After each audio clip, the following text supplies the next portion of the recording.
seeks to clear up some misconceptions and misinterpretations of Marxism by opportunists, anarchists, and Kautskyists. Here Lenin also dives into the withering away of the state and what that entails, and why Marxists believe its withering is inevitable. If you like this content, please subscribe or leave a comment down below of some of the other content you'd like to see on this channel, maybe some of the other works you'd like to see read. I'm absolutely open to suggestions. There's a lot of theory out there. But if you want to subscribe and like, then we can make sure that you get that content as soon as it comes out. Let's dive right in. The State and Revolution is generally regarded as Lenin's major work. Most of the manuscript was written early in 1917 while Lenin was in exile in Switzerland. He put it aside to return to Russia later that same year. The book was finished during the historic summer of 1917 and was published in August, only a few months before the Bolshevik Revolution. This study, in addition to its ideological significance, is perhaps the most polished of Lenin's works, and is generally less polemic in style, more carefully organized, and more free of statistics and dated details than his other writings. For these reasons, it is more difficult to summarize in a brief note. It requires and deserves a careful and thorough reading. The importance of the State and Revolution is profound. For in this work, Lenin specifically outlines the incompatibility of Leninism and Western democracy. According to Lenin, Leninists cannot participate in democracy for any purpose other than to destroy it. Parliamentary government must be swept away. The non-Leninist state must be shattered and utterly destroyed. Together with this absolute, unyielding policy, which totally rejects not only capitalism but also all Western political forms and institutions, Lenin combines a utopian vision of society under communism. When the Leninist revolution comes to power, Lenin predicts that the new proletarian state will consistently wither away, leaving no state at all. Chapter 1: Class, Society, and the State. Part 1: The State as the product of irreconcilability of class antagonism. What is now happening to Marx's doctrine has, in the course of history, often happened to the doctrines of other revolutionary thinkers and leaders of oppressed classes struggling for emancipation. During the lifetime of great revolutionaries, the oppressing classes relentlessly persecute them, treat their teachings with malicious hostility, the most furious hatred, and the most unscrupulous campaign of lies and slander. After their death, attempts are made to convert them into harmless icons, to canonize them, so to say, and to surround their names with a certain halo for the, quote, consolation of the oppressed classes, and with the object of duping them, while at the same time emasculating the revolutionary doctrine of its content, vulgarizing it, and blunting its revolutionary edge. At the present time, the bourgeoisie and the opportunists in the labor movement concur in this, quote, revision of Marxism. They omit, obliterate, and distort the revolutionary side of its doctrine, its revolutionary soul. They push to the foreground and extol what is or seems acceptable to the bourgeoisie. All the social chauvinists are now, quote, Marxists. Don't laugh.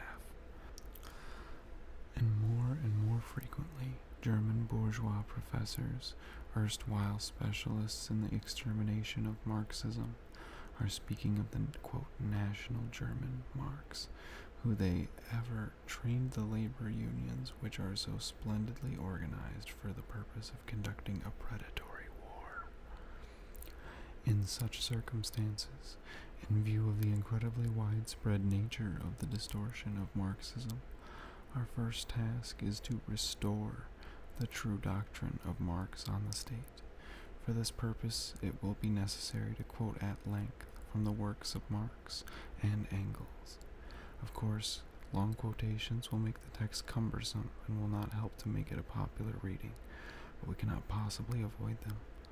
All, or at any rate, all the most essential passages in the works of Marx and Engels on the subject of the state must necessarily be given as fully as possible, in order that the reader may form an independent opinion on the totality of views of the founders of scientific socialism, and on the development of those views, and in order that their distortion by the now prevailing, quote, Trotskyism may be documentarily proved and clearly demonstrated.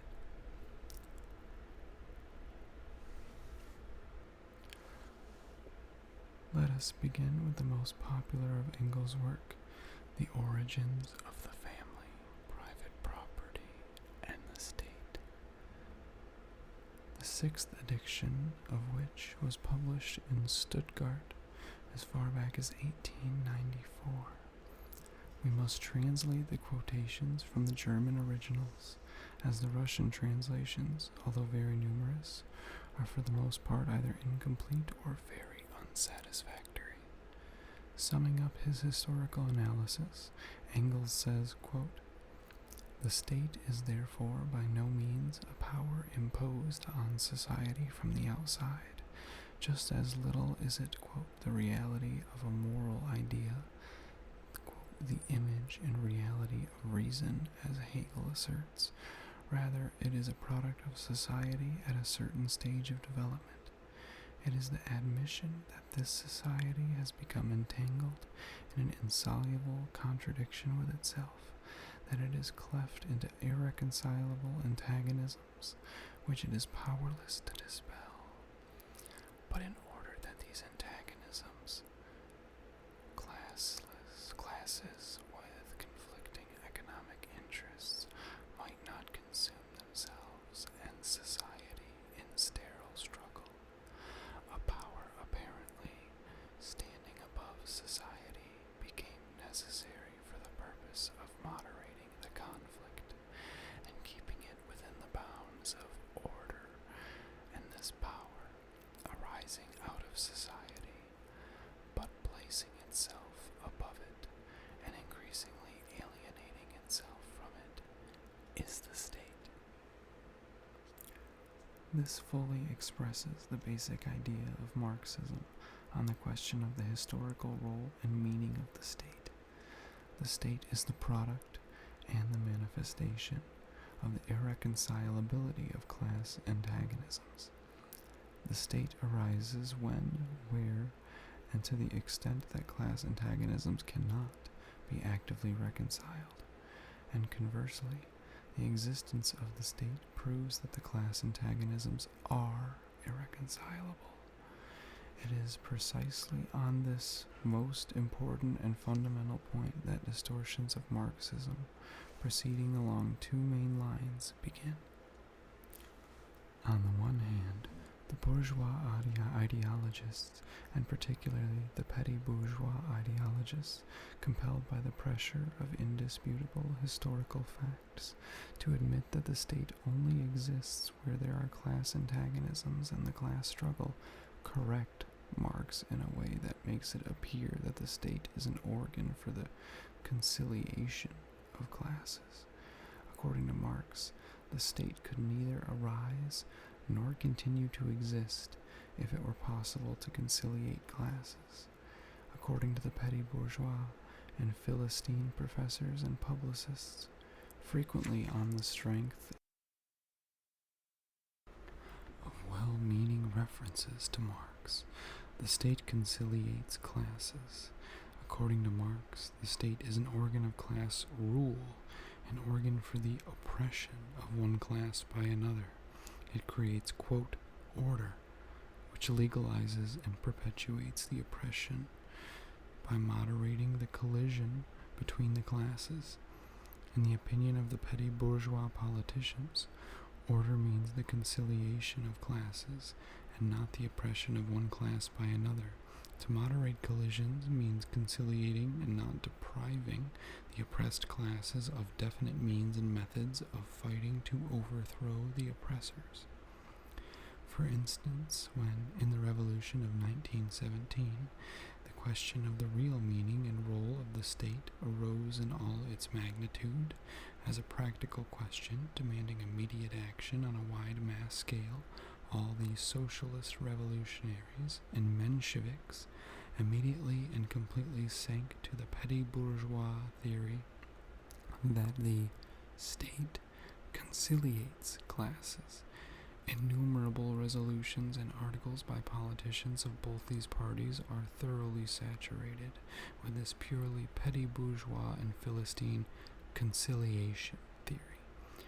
Petty bourgeois democracy is never able to understand that the state is the organ of the rule of a definite class which cannot be reconciled with its antipode, the class opposite to it. Their attitude towards the state is one of the most striking proofs that our socialist revolutionaries and Mensheviks are not socialists at all, which we Bolsheviks have always maintained, but petty bourgeois democrats with near-socialist phraseology. On the other hand, the Kautskian distortion of Marxism is far more subtle. Quote, theoretically, it is not denied that the state is the organ of class rule, or that class antagonisms are irreconcilable, but what is lost sight of or glossed over is this. If the state is the product of irreconcilable class antagonisms, if it is a power standing above society and, quote, increasingly alienating itself from it, it is clear that the liberation of the oppressed class is impossible, not only without violent revolution, but also without the destruction of the apparatus of state power, which was created by the ruling class, and which is embodiment of this, quote, alienation. As we shall see later, Marx very definitely drew this theoretically self-evident conclusion from a concrete historical analysis of the tasks of the revolution. And, as we shall show fully in our subsequent remarks, it's precisely the conclusion which Kautsky has, quote, forgotten and distorted.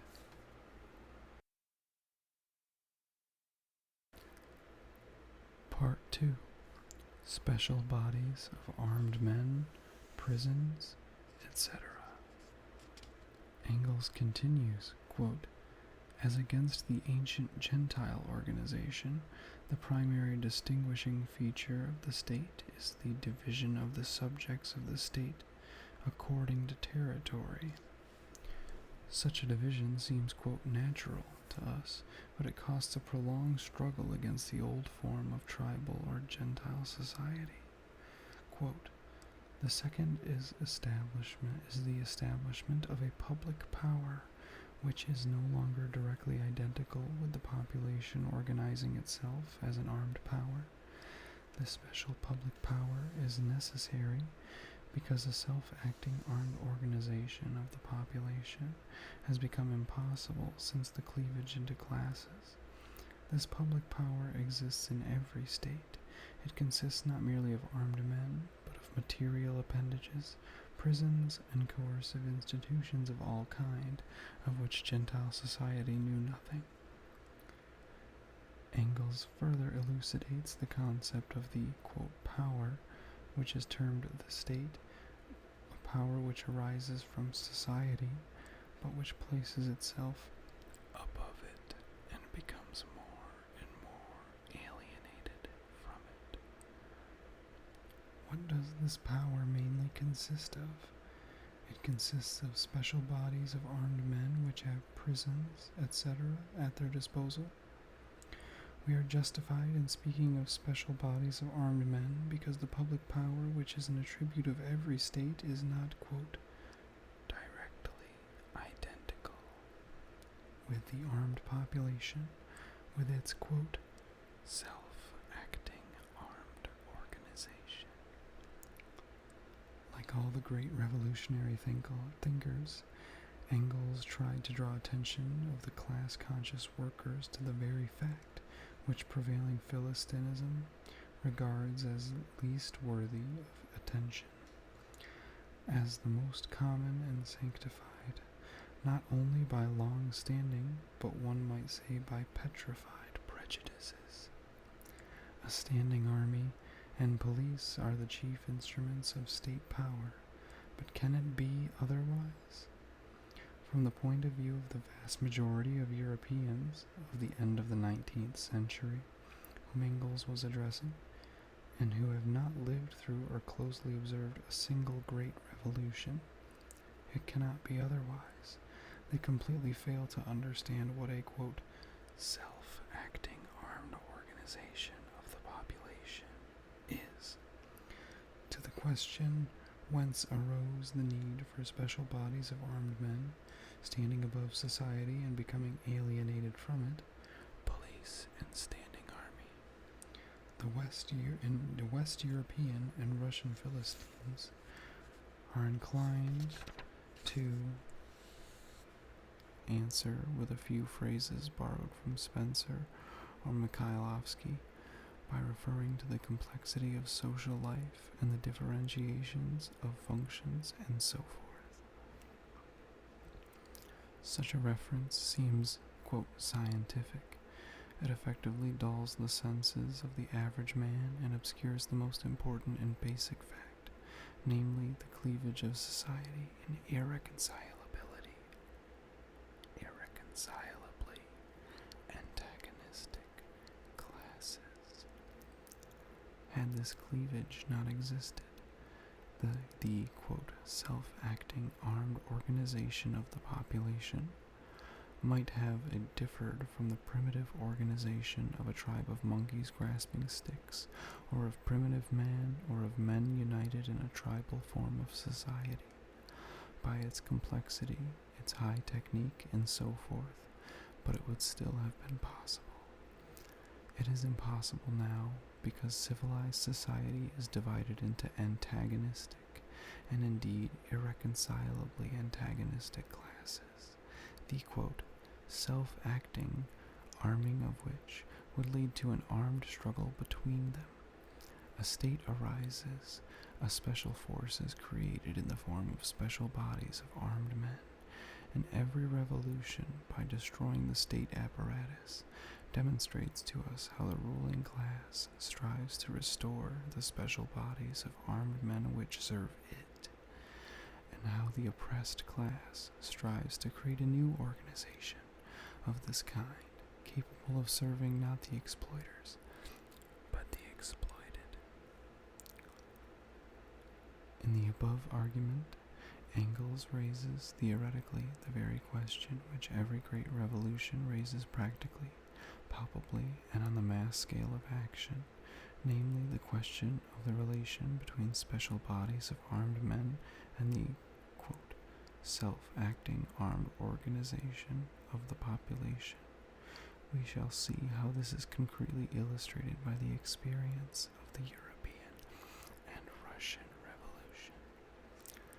But let us return to Engels' exposition. He points out that sometimes, in certain parts of North America, for example, this public power is weak. He has in mind a rare exception in capitalist society and parts of North America in its pre-imperialist days, where the free colonists predominated, but that in general it grows stronger. Quote, it, the public power, grows stronger, however, in proportion as the class antagonisms within the state become more acute, and with the growth in size and population of the adjacent states. We have only to look at our present-day Europe, where class struggle and rivalry and conquest have screwed up the public's power to such a pitch that it threatens to devour the whole of society and even the state itself. This was written no later than the beginning of the 90s of the last century. Engels' last preface, dated June 16th, 1981.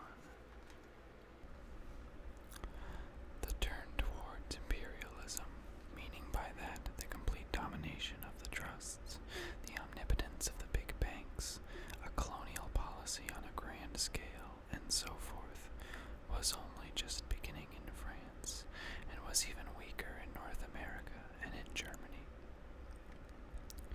Since then, rivalry in conquest has made gigantic strides, especially as, by the beginning of the second decade of the 20th century, the whole world had been finally divided up among these, quote, rivals in conquest, i.e., among the great predatory powers. Since then, military and naval armaments have grown to monstrous proportions, and the predatory war from 1914 through 17 for the domination of the world by England or Germany, for the division of the spoils, has brought the, quote, devouring of all the forces of society by the rapacious state power to the verge of complete catastrophe. As early as 1891, Engels was able to point to, quote, rivalry in conquest as one of the most important distinguishing features of the foreign policy of the great powers.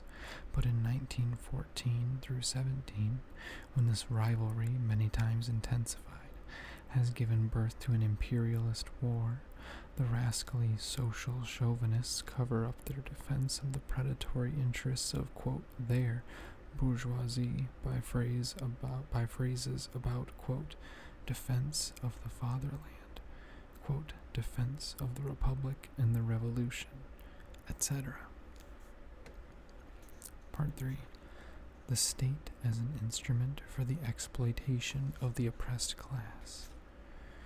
For the maintenance of a special public power standing above society, taxes and state loans are needed. Quote, possessing the public power and the right to exact taxes, the officials now exist as organs of society, standing above society. The free, voluntary respect which was accorded to the organs of the Gentile organization does not satisfy them, even if they could have it. End quote. Special laws are enacted proclaiming the sanctity and immunity of the officials. Quote, the shabbiest police servant has more, quote, authority than all the representatives of the tribe put together. But even the head of the military power in a civilized state may well envy a tribal chief the, quote, unfeigned and undisputed respect the latter enjoys. Here the question of the privileged position of the officials as organs of state power is stated. The main point indicated is what puts them above society. We shall see how this theoretical problem was solved in practice by the Paris Commune in 1871, and how it was slurred over in a reactionary manner by Kautsky in 1912. Quote, as the state arose out of the need to hold class antagonism in check, but as it at the same time arose in the midst of conflict of these classes, it is, as a rule, the state of the most powerful, economically dominant class, which through the medium of the state became also the dominant class politically, and thus acquired new means of holding down and exploiting the oppressed class. It was not only the ancient and feudal states that were organs of the exploitation of the slaves and serfs, but, quote, the contemporary representative state is an instrument of exploitation of wage labor by capital. By way of exception, however, periods occur when the warring classes are so nearly balanced that the state power, ostensibly appearing as a mediator, acquires, for the moment, a certain independence in relation to both. Such, for instances, were the absolute monarchies of the 17th and 18th centuries, the Bonapartism of the First and Second Empires in France, and the Bismarck regime of Germany. Such, we add, is the present Kerensky government in the Republican Russia, since it began to persecute the revolutionary proletariat, at a moment when, thanks to the leadership of the petty bourgeois Democrats, the Soviets have already become impotent, while the bourgeoisie is not yet strong enough openly to disperse them. In a democratic republic, Engels continues, quote, wealth wields its power indirectly, but all the more effectively. First, by means of the, quote, direct corruption of the officials, as in America. Second, by means of alliance between the government and the stock exchange, as in France and America. At the present time, imperialism and the domination of the banks have, quote, developed. Both these methods of defending and asserting the omnipotence of wealth in democratic republics of all descriptions to an unusually fine art. For instance, in the very first months of the Russian Democratic Republic, one might say during the honeymoon of the union of the, quote, socialist SRs and the Mensheviks with the bourgeoisie, Mr. Pachinsky, in the coalition government, obstructed every measure intended for the purpose of restraining the capitalists and their marauding practices, their plundering of the public treasury by means of war contracts. When Mr. Pachinsky resigned and, of course, was replaced by an exactly similar Pachinsky, the capitalists, quote, rewarded him with a soft job and a salary of 120,000 rubles per annum. What would you call this? Direct or indirect corruption? An alliance between the government and the syndicates, or, quote, only friendly relations?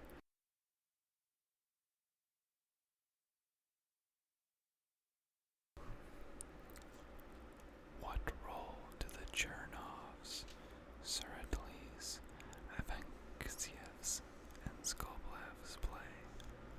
Are they the direct or only the indirect allies of the millionaire treasury looter? The omnipotence of, quote, wealth is thus more secure in a democratic republic, since it does not depend on the faulty political shell of capitalism. A democratic republic is best possible political shell for capitalism, and therefore once capital has gained control of this very best shell through the Palchinskys, Chernovs, Seredlis, and co., it established its power so securely, so firmly, that no change, either of persons, of institutions, or of parties in the bourgeois democratic republic can shake it. We must also note that Engels very definitely calls universal suffrage an instrument of bourgeois rule. Universal suffrage, he says, obviously summing up the long experience of German social democracy, is, quote, an index of the maturity of the working class. It cannot and never will be anything more in the modern state. The petty bourgeois Democrats, such as our socialist revolutionaries and Mensheviks, and also their twin brothers, the social chauvinists and opportunists of Western Europe, all expect more from universal suffrage. They themselves share and instill into the minds of the people the wrong idea that universal suffrage, quote, in the modern state, is really capable of expressing the will of the majority of the toilers and of ensuring its realization.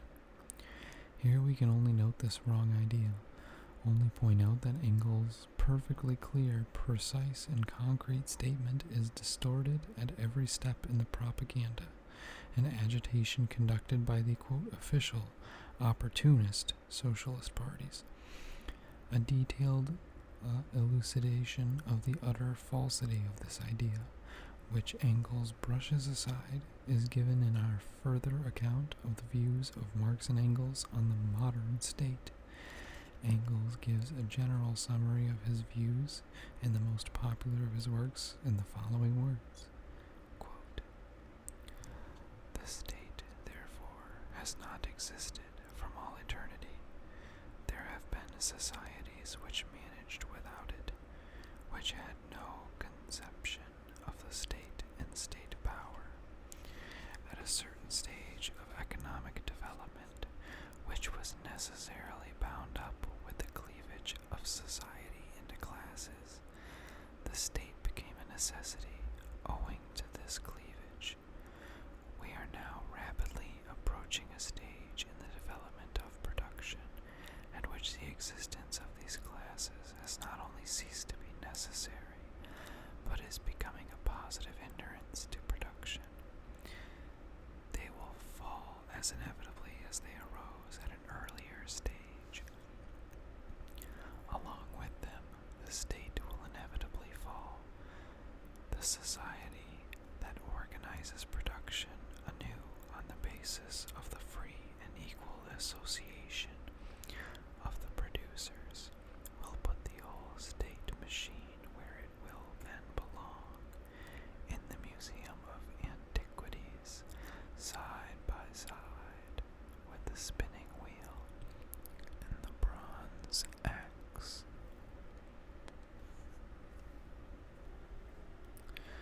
We do not often come across this passage in the propaganda and agitation literature of present-day social democracy, but even when we do come across it, it is generally quoted in the same manner as one bows before an icon, i.e., it is done merely to show official respect for Engels, and no attempt is made to gauge the breadth and depth of the revolution that this relegating of, quote, the whole state machine to the Museum of Antiquities presupposes.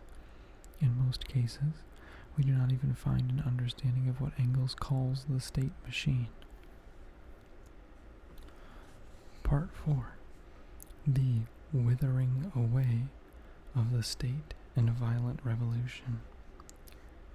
Engels's words regarding the withering away of the state are so widely known, they are so often quoted, and they reveal the significance of the customary paintings of Marxism to look like opportunism so clearly that we must deal with them in detail.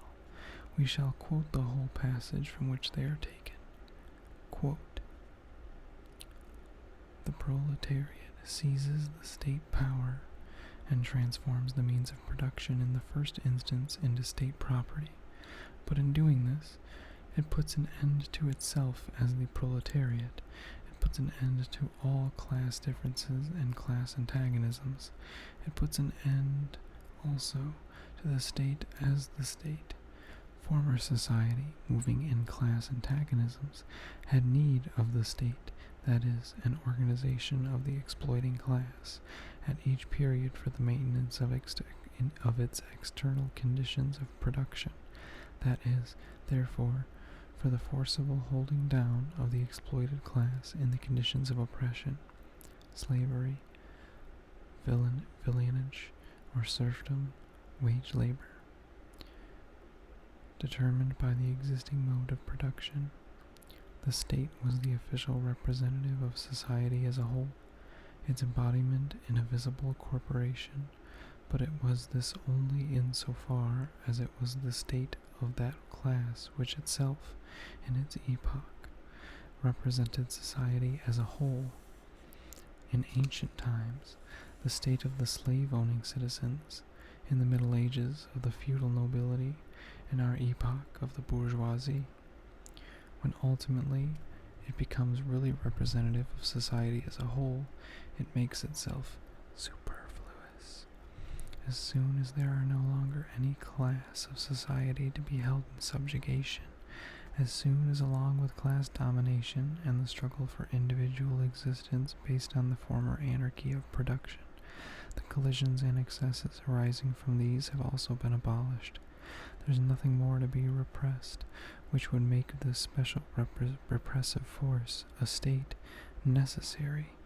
The first act in which the state really comes forward as the representative of society as a whole, the taking possession of the means of production in the name of society, is at the same time its last independent act as a state.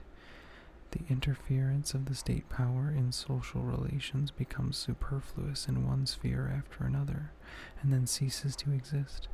The government of persons is replaced by the administration of things and the direction of the process of production. The state is not abolished, it withers away. It is from this standpoint that we must appraise the phrase, quote, free people's state, both its justification at times for agitational purposes and its ultimate scientific inadequacy, and also the demand of these so-called anarchists that the state should be abolished overnight. It may be said without fear of error that of this argument of Engels, which is so singularly rich in ideas, only one point has become an integral part of socialist thought among modern socialist parties, namely, that according to Marx, the state withers away, as distinct from the anarchist doctrine of the abolition of the state. To emasculate Marxism in such a manner is to reduce it to opportunism, for such a interpretation only leaves the hazy conception of a slow, even, gradual change, the absence of leaps and storms, of absence of revolution. The current widespread mass, if one may say so, conception of the withering away of the state undoubtedly means the slurring over, if not the repudiation, of revolution. Such an interpretation is the crudest distortion of Marxism, advantageous only to the bourgeoisie. In point of theory, it is based on a disregard for the most important circumstances and considerations pointed out, say, in the summary of Engels' argument we have just quoted in full. In the first place, Engels, at the very outset of his argument, says that, in assuming state power, the proletariat by that puts an end to the state as the state. It is not, quote, good form to ponder over what this means. Generally, it is either ignored altogether or it is considered to be a piece of, quote, Hegelian weakness on Engels' part. As a matter of fact, however, these words briefly express the experience of one of the great proletarian revolutions, the Paris Commune of 1871, of which we shall speak in greater detail in its proper place. As a matter of fact, Engels speaks here on the abolition, quote, of the bourgeois state by the proletarian revolution. While the words about its withering away, refer to the remnants of the proletarian state after the socialist revolution. According to Engels, the bourgeois state does not wither away, but is put an end to by the proletariat in the course of the revolution. What withers away after the revolution is the proletarian state or semi-state. Secondly, the state is a, quote, special repressive force. Engels gives this splendid and extremely profound definition here with complete lucidity, and from it follows that the, quote, special repressive force for the suppression of the proletariat by the bourgeoisie, for the suppression of the millions of toilers by a handful of the rich, must be superseded by a special repressive force. For the suppression of the bourgeoisie by the proletariat, the dictatorship of the proletariat. This is precisely what is meant by putting an end to, quote, the state as the state. This is precisely the, quote, act of taking possession of the means of production in the name of society, and it is obvious that such a substitution of one proletarian, quote, special repressive force for another bourgeois special repressive force cannot possibly take place in the form of withering away. Thirdly, in regard to the state withering away, and the even more expressive and colorful ceasing of itself, Engels refers quite clearly and definitely to the period after the state has, quote, taken possession of the means of production in the name of society. That is, after the socialist revolution. We all know that the political form of the, quote, state is that time is the most complete democracy, but it never enters the head of any of the opportunists who shamelessly distort Marxism that Engels here speaks of democracy, quote, withering away or, quote, ceasing of itself. This seems very strange at first sight, but it is, quote, unintelligible only to those who have not pondered over the fact that democracy is also a state, and that consequently democracy will also disappear when the state disappears. Revolution alone can, quote, put an end to the bourgeois state. The state in general, i.e. the most complete democracy, can only wither away. Fourthly, after formulating his famous proposition that the state withers away, Engels at once explains concretely that this proposition is directed equally against the opportunists and the anarchists. In doing this, however, Engels put in the forefront the conclusion deduced from the proposition. The state withers away, which is directed against the opportunist. One can wager that out of every 10,000 persons who have read or heard about the withering away of the state, 9,990 do not know or do not remember that Engels did not direct the conclusions he deduced from the proposition against the anarchist alone. Of the remaining 10, probably 9 do not know the meaning of, quote, free people's state, or why an attack on this watchword contains an attack on the opportunist. This is how history is written. This is how a great revolutionary doctrine is imperceptibly falsified and adapted to prevailing Philistinism. The conclusion drawn against the anarchist has been repeated thousands of times, vulgarized, dinned into people's heads in the crudest fashion, and has acquired the strength of a prejudice, whereas the conclusion drawn against the opportunists has been hushed up and, quote, forgotten. The, quote, free people's state was a program demand and a popular slogan of the German Social Democrats in the 70s. The only political content of this slogan is a pompous Philistine description of the concept democracy, insofar as it hinted in a lawful manner at a democratic republic.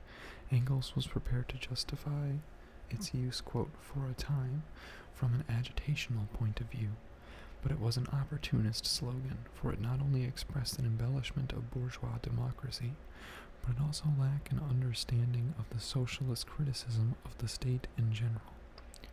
We are in favor of a democratic republic as the best form of state for the proletariat under capitalism, but we have no right to forget that wage slavery is the lot of the people even in the most democratic bourgeois republic. Furthermore, every state is a special repressive force for the suppression of the oppressed class. Consequently, no state is a free state or a, quote, people's state. Marx and Engels explained this repeatedly to their party comrades in the 70s. Fifthly, this very same work of Engels, of which everyone remembers the argument about the withering away of the state, also contains a disquisition on the significance of violent revolution. Engels' historical analysis of its role becomes a veritable panegyric on violent revolution. This, quote, no one remembers. It is not good form in modern socialist parties to talk or even think about the importance of this idea, and it plays no part whatever in their daily propaganda and agitation among the masses, and yet it is inseparably bound up with the withering away of the state into one harmonious whole. Here is Engels' argument. Quote, that force, however, plays yet another role, other than that of the diabolical power in history, a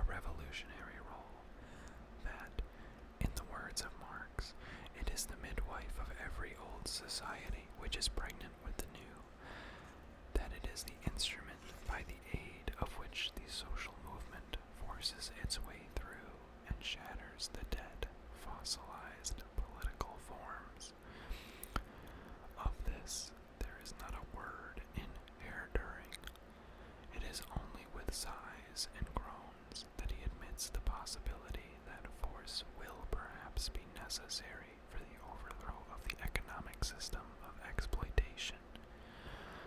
Unfortunately, because all use of force, forsooth, demoralizes the person who uses it, and this in spite of the immense moral and spiritual impetus which has resulted from every victorious revolution, and this in Germany, where a violent collision, which indeed may be forced on the people, would at least have the advantage of wiping out the servility which has permeated the national consciousness as a result of the humiliation of the 30 Years' War, and this Parson's mode of thought, lifeless, insipid, and impotent, claims to impose itself on the most revolutionary party which history has known. How can this panegyric on violent revolution, which Engels insistently brought to the attention of the German Social Democrats between 1878 and 1894, i.e., right up to the time of his death, be combined with this theory of the withering away of the state to form a single doctrine? Usually, the two views are combined by means of eclecticism, by an unprincipled or sophistic, arbitrary selection, or a selection to please the powers that be, of one or another argument, and in 99 cases out of 100, if not more often, it is the idea of the withering away that is specially emphasized. Eclecticism is substituted for dialectics. This is the most usual, the most widespread phenomena to be met with in present-day official social democratic literature on Marxism. This sort of substitution is not new, of course. It is observed even in the history of classic Greek philosophy.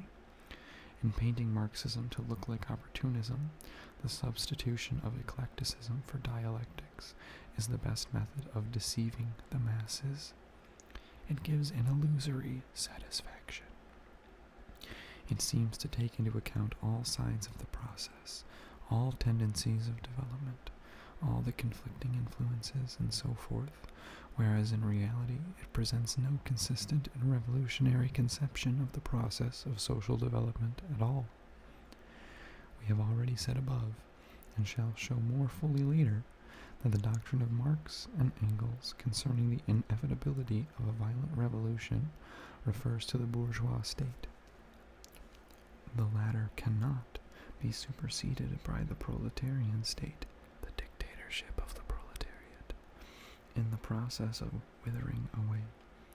As a general rule, this can happen only by means of a violent revolution. The panegyric Engels sang in its honor, and which fully corresponds to Marx's repeated declarations, recall the concluding passages of The Poverty of Philosophy and the Communist Manifesto. With their proud and open declaration of the inevitability of a violent revolution, recall Marx's critique of the Gotha program in 1875, in which, almost 30 years later, he mercilessly castigates the opportunist character of the program. This panegyric is by no means a mere impulse, a mere declamation, or a polemical sally. The necessity of systematically imbuing the masses with this, and precisely this view of violent revolution, lies at the root of the whole of Marx and Engels' doctrine. The betrayal of their doctrine by the now predominant social chauvinist and Kautskian trends is brought out in striking relief by the neglect of such propaganda and agitation by both these trends. The substitution of the proletarian state for the bourgeois state is impossible without a violent revolution. the abolition of the proletarian state, i.e., of the state in general, is impossible except through the process of withering away. Marx and Engels fully concretely enlarged on these views in studying each revolutionary situation separately, in analyzing the lessons of the experience of each individual revolution. We shall now proceed to discuss this, undoubtedly the most important part of their doctrine. Chapter 2. The State and Revolution. The Experience of 1848 to 51. Part 1. The Eve of the Revolution. The first works of mature Marxism, The Poverty of Philosophy and the Communist Manifesto, appeared on the eve of the Revolution of 1848. For this reason, in addition to presenting the general principles of Marxism, they reflect to a certain degree the concrete revolutionary situation of the time. Hence, it will be more expedient, perhaps, to examine what the authors of these works said about the state immediately before they drew conclusions from the experience of the years 1848 to 51. In The Poverty of Philosophy, Marx wrote, quote, "The working class, in the course of its development, will substitute for the old civil society an association which will exclude classes and their antagonism, and there will be no more political power properly so called, since political power is precisely the official expression of antagonism in civil society." It is instructive to compare this general statement of the idea of the state disappearing after classes have been abolished with the statement contained in the Communist Manifesto, written by Marx and Engels a few months later, to be exact, in November 1847. Quote, "In depicting the most general phases of the development of the proletariat, we traced the more or less veiled civil war raging within existing society up to the point where that war breaks out into open revolution, and where the violent overthrow of the bourgeoisie lays the foundation for the sway of the proletariat. We have seen above that the first step in the revolution by the working class is to raise the proletariat to the position of ruling class to win the battle of democracy. The proletariat will use its political supremacy to wrest, by degrees, all capital from the bourgeoisie, to centralize all instruments of production in the hands of the state, i.e., of the proletariat organized as the ruling class, and to increase the total of productive forces as rapidly as possible." Here we have a formulation of one of the most remarkable and most important ideas of Marxism on the subject of the state, namely, the idea of the dictatorship of the proletariat, as Marx and Engels began to call it after the Paris Commune, and also a very interesting definition of the state, which also belongs to the category of the, quote, "forgotten words" of Marxism. Quote, "The state, i.e., the proletariat organized as the ruling class." This definition of the state has never been explained in the prevailing propaganda and agitation literature of the official social democratic parties. More than that, it has been forgotten, for it is absolutely irreconcilable with reformism, and is a slap in the face of the common opportunist prejudices and Philistine illusions about the, quote, "peaceful development of democracy." The proletariat needs the state. This is repeated by all the opportunists, social chauvinists, and Kautskyis, who assured us that this is what Marx taught, but they, quote, "forget" to add that in the first place, according to Marx, the proletariat needs only a state which is withering away, i.e., a state so constituted that it begins to wither away immediately and cannot but wither away. Secondly, the toilers need a state, i.e., the proletariat organized as the ruling class. The state is a special organization of force. It is the organization of violence for the suppression of some class. What class must the proletariat suppress? Naturally, only the exploiting class, i.e., the bourgeoisie. The toilers need a state only to overcome the resistance of the exploiters, and only the proletariat can direct this suppression, carry it out, for the proletariat is the only class that is consistently revolutionary, the only class that can unite all the toilers and the exploited in the struggle against the bourgeoisie, in completely displacing it. The exploiting classes need political rule in order to maintain exploitation, i.e., in the selfish interests of an insignificant minority and against the interests of the vast majority of people. The exploited classes need political rule in order completely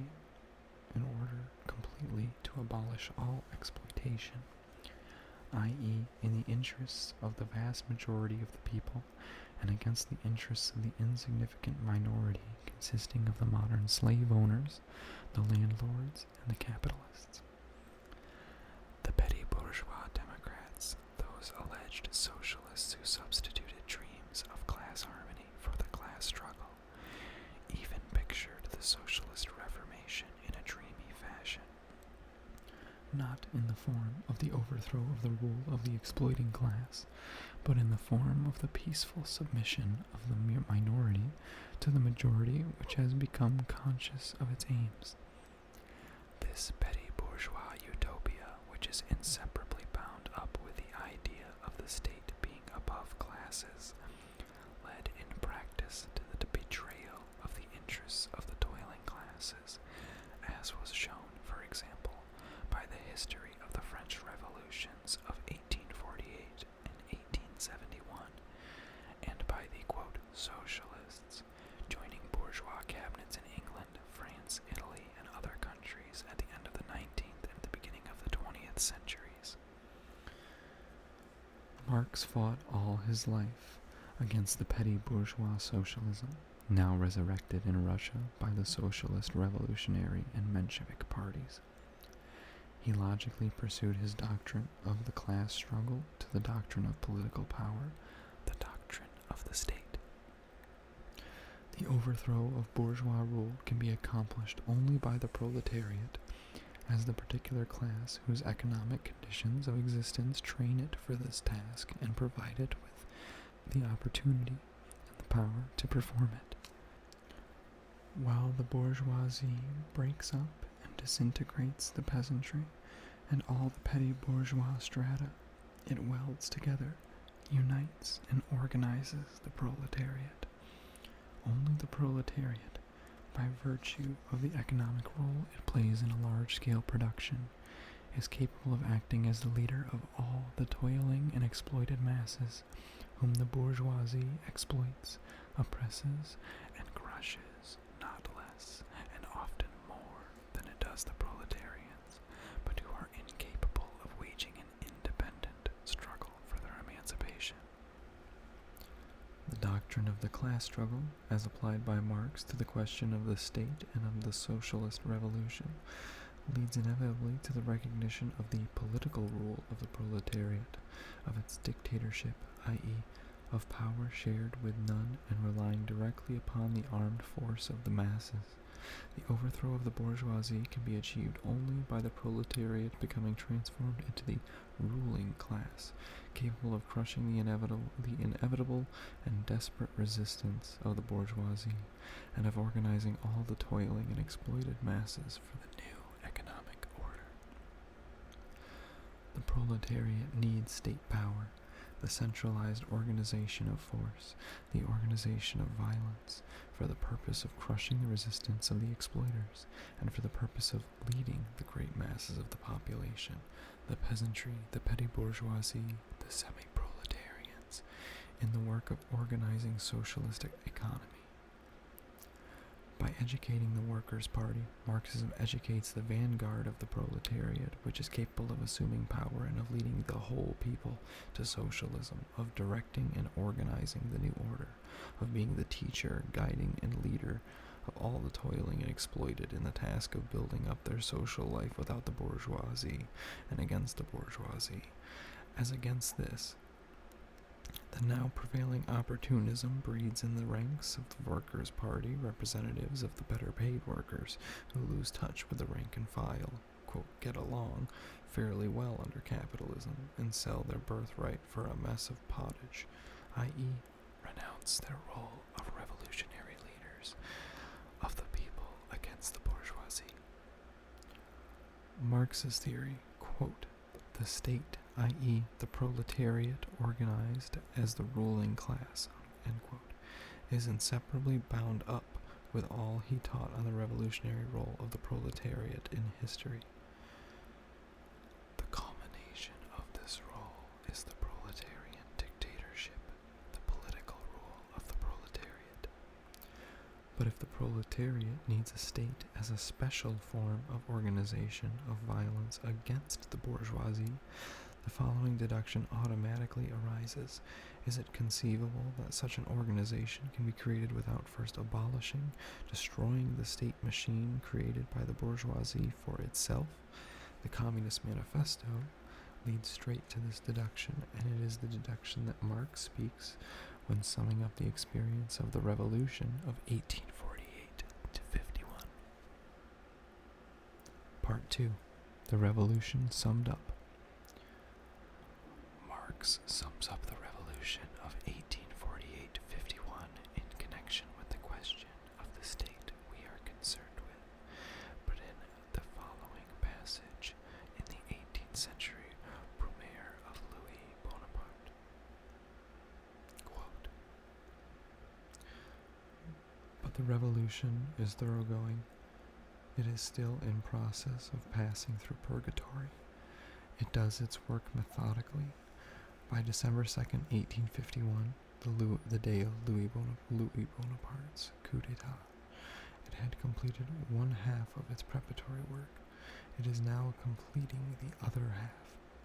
First, it perfected the parliamentary power in order to be able to overthrow it. Now that it has attained this, it perfects the executive power, reduces it to its purest expression, isolates it, sets it up against itself as the sole target in order to concentrate all its forces of destruction against it.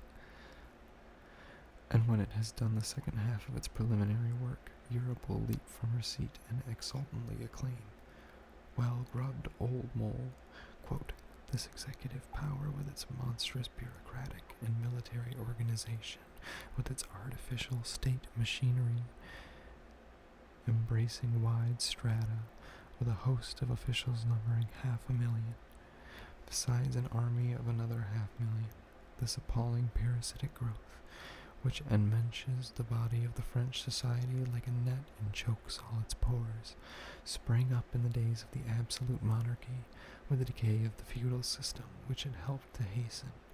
The first French Revolution developed centralization, but at the same time it developed the extent, the attributes, and the agents of governmental authority. Napoleon perfected state machinery. The legitimist monarchy and the July monarchy, quote, added nothing but a great division of labor. Quote, the parliamentary republic finally, in its struggle against the revolution, found itself compelled to strengthen, along with the repressive measures, the resources and centralization of governmental power. All the revolutions perfected this machine instead of smashing it up. The parties that contended in turn for domination regarded the possession of this huge state edifice as the principal spoils of the victor. In this remarkable passage, Marxism takes a tremendous step forward compared with the Communist Manifesto. In the latter, the question of the state is still treated in an extremely abstract manner, in the most general terms and expressions. In the above-quoted passage, the question is treated in a concrete manner, and the conclusion is most precise, definite, practical, and palpable. All the revolutions which have occurred up to now have helped to perfect the state machine, whereas it must be smashed, broken. This conclusion is the chief and fundamental thesis of the Marxian doctrine of the state, and it is precisely this fundamental thesis which has been not only completely forgotten by the predominant official social democratic parties, but positively distorted, as we shall see later by the foremost theoreticians of the Second International, K. Kautsky. The Communist Manifesto gives a general summary of history, which compels us to regard the state as the organ of class rule and leads us to the inevitable conclusion that the proletariat cannot overthrow the bourgeoisie without first capturing political power. Without attaining political supremacy, without transforming the state into the proletariat organized as the ruling class, it inevitably leads to the conclusion that this proletarian state will begin to wither away immediately after its victory. Because the state is unnecessary and cannot exist in a society in which there are no class antagonisms, the question as to how, from the point of view of historical development, the substitution of the proletarian state for the bourgeois state is to take place is not raised. Marx raises this question and answers it in 1852. True to his philosophy of dialectical materialism, Marx takes as his basis of experience of the great years of revolution, 1848 to 1851. Here, as everywhere, his teaching is the summary of experience, illuminated by a profound philosophical conception of the world and a rich knowledge of history. The problem of the state is put concretely. How did the bourgeois state, the state machine necessary for the rule of the bourgeoisie, come into being historically? What changes did it undergo? What evolution did it undergo in the course of the bourgeois revolutions, and in the face of the independent actions of the oppressed classes? What are the tasks of one proletariat in relation to this state machine? The centralized state power, that is, peculiar to bourgeois society, came into being in the period of the fall of absolutism. Two institutions are most characteristic of the state machine: bureaucracy and a standing army. In their works, Marx and Engels repeatedly mention the 1,000 threads which connect these institutions with the bourgeoisie. The experience of every worker illustrates this connection in an extremely striking and impressive manner. From its own bitter experience, the working class learns to recognize this connection. That is why it learns so quickly and why it so completely assimilates the doctrine, which reveals the inevitable connection. A doctrine which the petty bourgeois democrats either ignorantly or lightheartedly deny, or still more lightheartedly admit in general, forgetting to draw the corresponding practical conclusions. The bureaucracy and the standing army are a, quote, parasite on the body of bourgeois society, a parasite created by the inherent antagonisms which rend that society, but a parasite which, quote, chokes all its pores, quote unquote, of life. The Kautskian opportunism, now prevalent in official social democracy, considers the view that the state is a parasitic growth to be the peculiar and exclusive attribute of anarchism.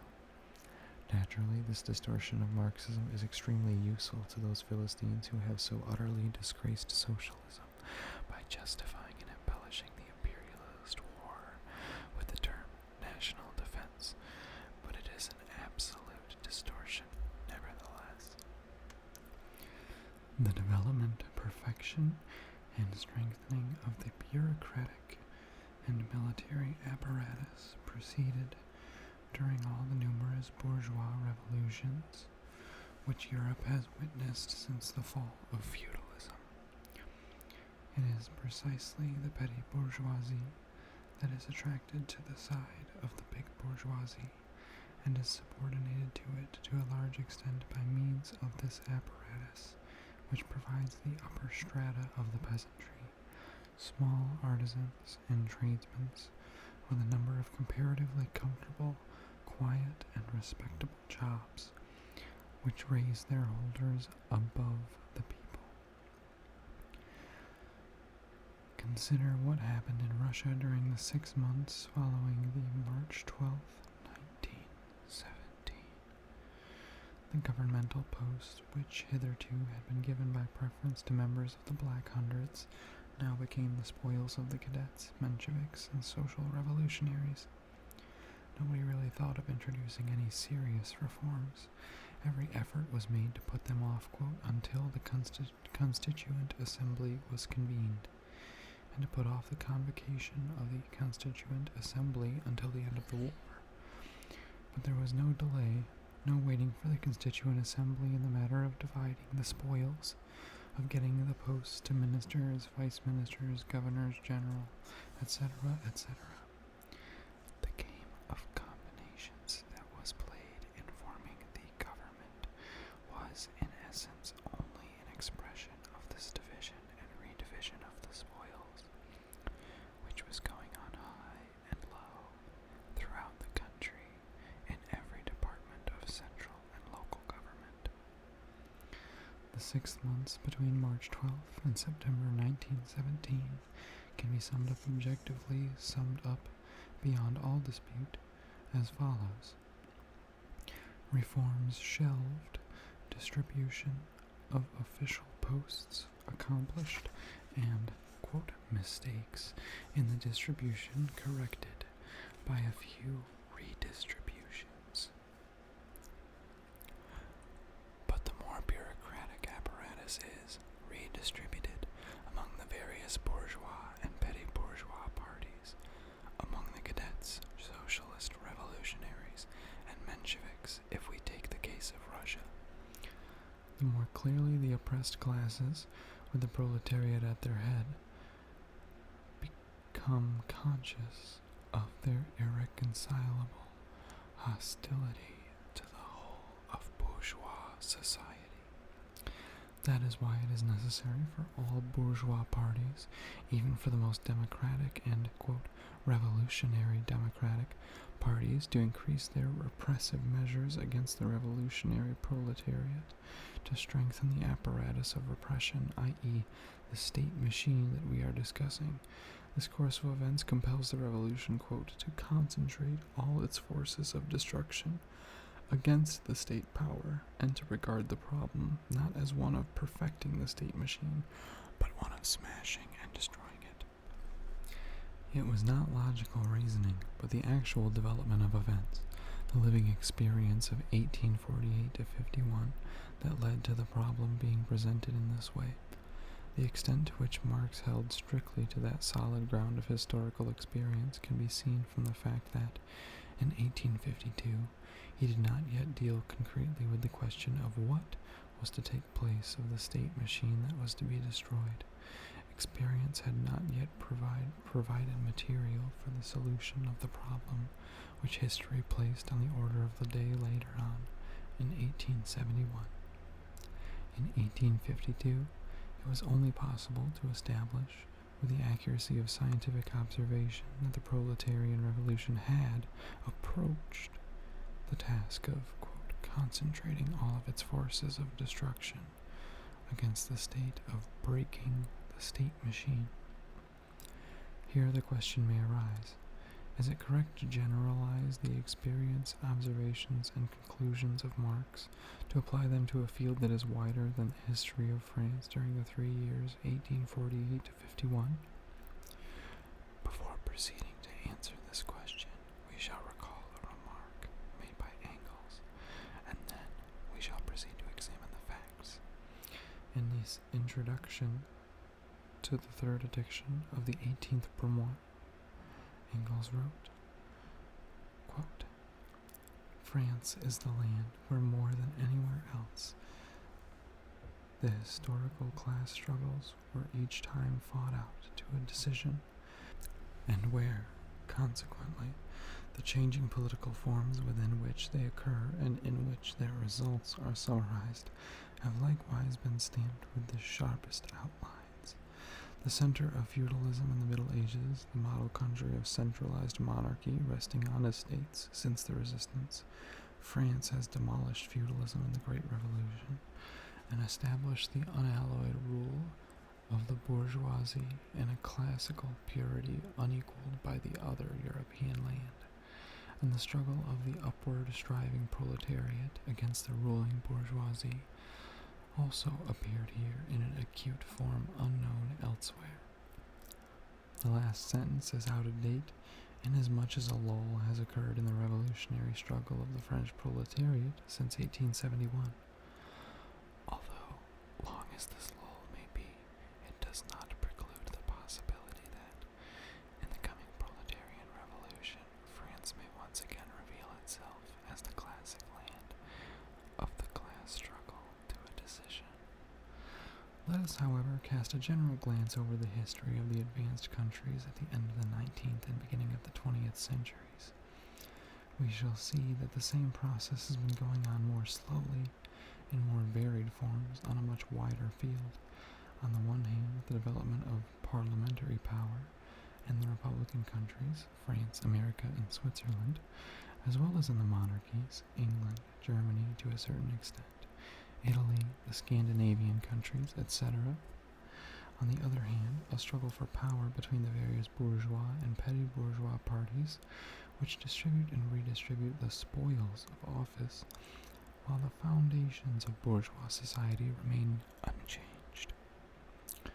Finally, the perfection and consolidation of the, quote, executive power, its bureaucratic and military apparatus.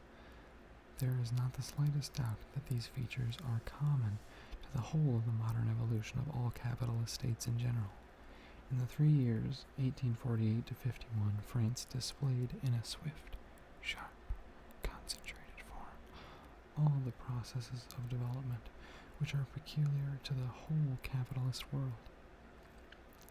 Imperialism, the era of bank capital, the era of gigantic capitalist monopolies, the era of the transformation of monopoly capitalism into state monopoly capitalism, has particularly witnessed an unprecedented strengthening of the state machine and an unprecedented growth of its bureaucratic and military apparatus, in connection with the increase in repressive measures against the proletariat in the monarchical as well as in the freest republican countries. World history is now undoubtedly leading to a concentration of all of the forces of the proletarian revolution on the, quote, destruction of the state machine on an incomparably large scale than in 1852. What the proletariat will put in its place is indicated by the extremely instructive material provided by the Paris Commune. Part 3. The presentation of the question by Marx in 1852. In 1907, Mering, in the magazine Neuzeit, published extracts from a letter from Marx to Wedemeyer, dated March 5th, 1852. This letter, among other things, contains the following remarkable observation, quote, "And now, as to myself, no credit is due to me for discovering the existence of classes in modern society, nor yet the struggle between them. Long before me, bourgeois historians had described the historical development of this class struggle, and bourgeois economists the economic anatomy of the classes. What I did that was new was to prove, one, that the existence of classes is only bound up with particular historical phases in the development of production, and that the class struggle necessarily leads to the dictatorship of the proletariat, and three, that the dictatorship itself only constitutes the transition to the abolition of all classes and to a classless society." In these words, Marx succeeded in expressing with striking clarity, first, the chief and radical difference between his doctrine and those of the most advanced and most profound thinkers of the bourgeoisie, and second, the essence of his doctrine of the state. It is often said and written that the core of Marx's theory is the class struggle, but it is not true, and from this error very often springs the opportunist distortion of Marxism, its falsification to make it acceptable to the bourgeoisie. Those who recognize only the class struggle are not yet Marxist. Those may be found to have gone no further than the boundaries of bourgeois reasoning and bourgeois politics. To limit Marxism to the theory of the class struggle means curtailing Marxism, destroying it, reducing it to something which is acceptable to the bourgeoisie. A Marxist is one who extends the acceptance of the class struggle to the acceptance of the dictatorship of the proletariat. This is where the profound difference lies between a Marxist and an ordinary petty and even big bourgeoisie. This is the touchstone on which the real understanding and acceptance of Marxism should be tested. And it is not surprising that when the history of Europe brought this working class face to face with this question in a practical way, not only all the opportunists and reformists, but all the Trotskyists, those who vacillate between reformism and Marxism, proved to be miserable Philistines and petty bourgeois Democrats who repudiated the dictatorship of the proletariat. Kautsky's pamphlet, The Dictatorship of the Proletariat, published in August 1918, i.e., long after the first edition of the present pamphlet, is an example of the petty bourgeois distortion of Marxism and base renunciation of it in practice, while hypocritically recognizing it in words. See my pamphlet, The Proletarian Revolution and the Renegade Kautsky, Petrograd and Moscow, 1918. Present-day opportunism, in the person of its principal representative, the ex-Marxist K. Kautsky, fits in completely with Marx's characterization of the bourgeois position as quoted above, for this opportunism limits the field of recognition of the class struggle to the realm of bourgeois relationships. Within this realm, within its framework, not a single educated liberal will refuse to recognize the class struggle, quote, in principle. Opportunism does not carry the recognition of class struggle to the main point, to the period of transition from capitalism to communism, to the period of the overthrow and complete abolition of the bourgeoisie. In reality, this period inevitably becomes a period of unusually violent class struggle in their sharpest possible forms, and therefore, during this period, the new state must inevitably be a state that is democratic in a new way for the proletariat and the propertyless in general, and dictatorial in a new way against the bourgeoisie.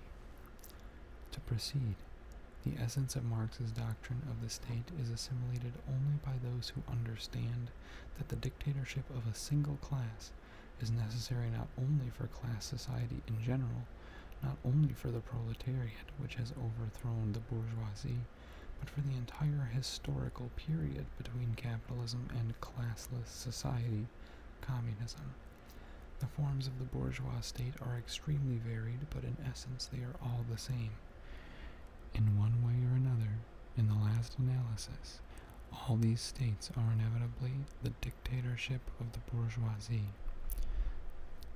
The transition from capitalism to communism will certainly create a great variety and abundance of political forms, but in essence, there will inevitably be only one, the dictatorship of the proletariat. Chapter 3. The State and Revolution. Experience of the Paris Commune of 1871. Marx's analysis. Part 1. Wherein lay the heroism of the communards' attempt?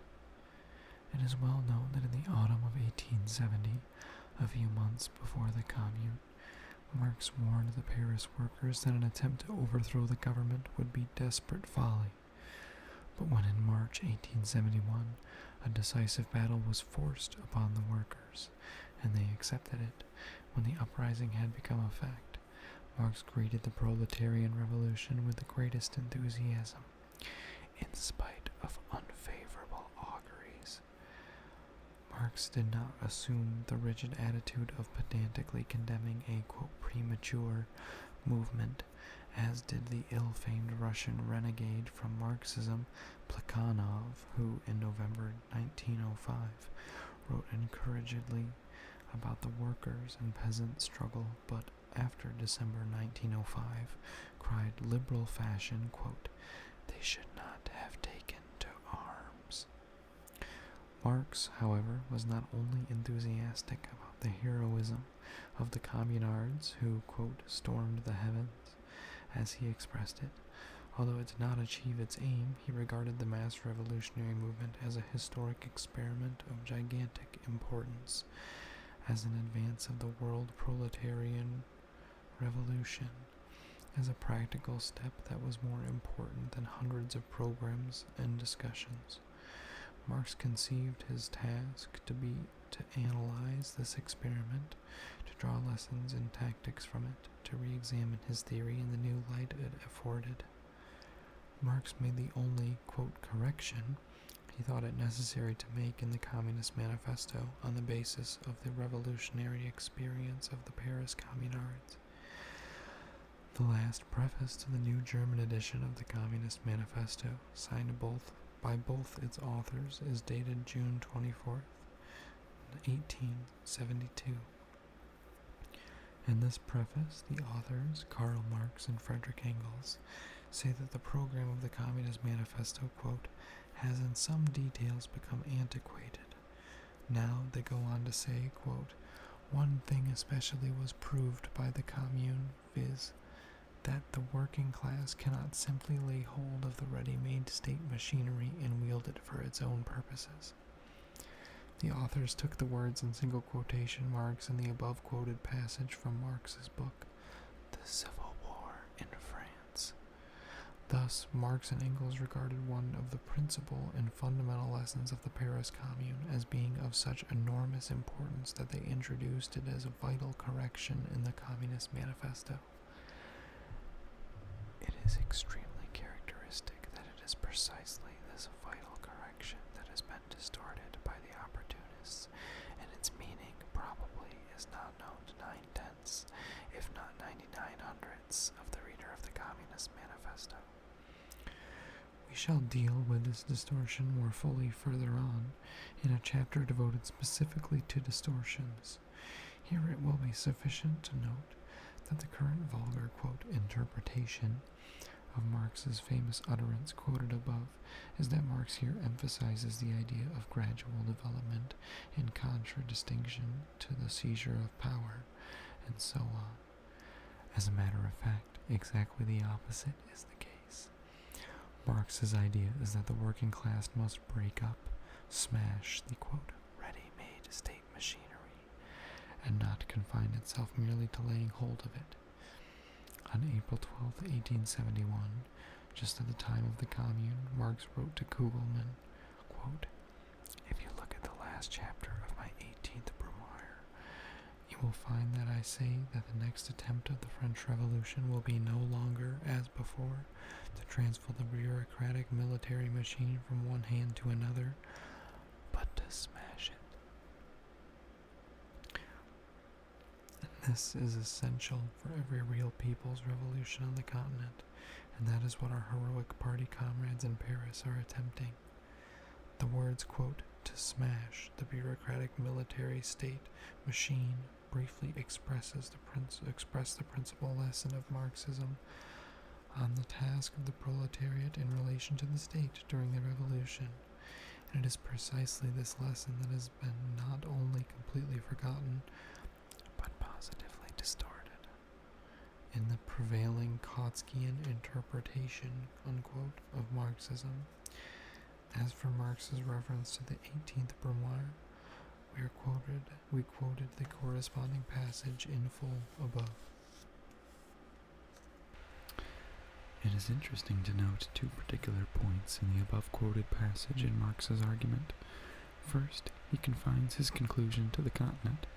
This was natural in 1871, when England was still the model of a purely capitalist country, but without militarism and to a considerable degree without a bureaucracy. Hence, Marx excluded England, where a revolution, even a people's revolution, could be conceived of, and was then possible without the condition of first destroying the, quote, ready-made state machinery.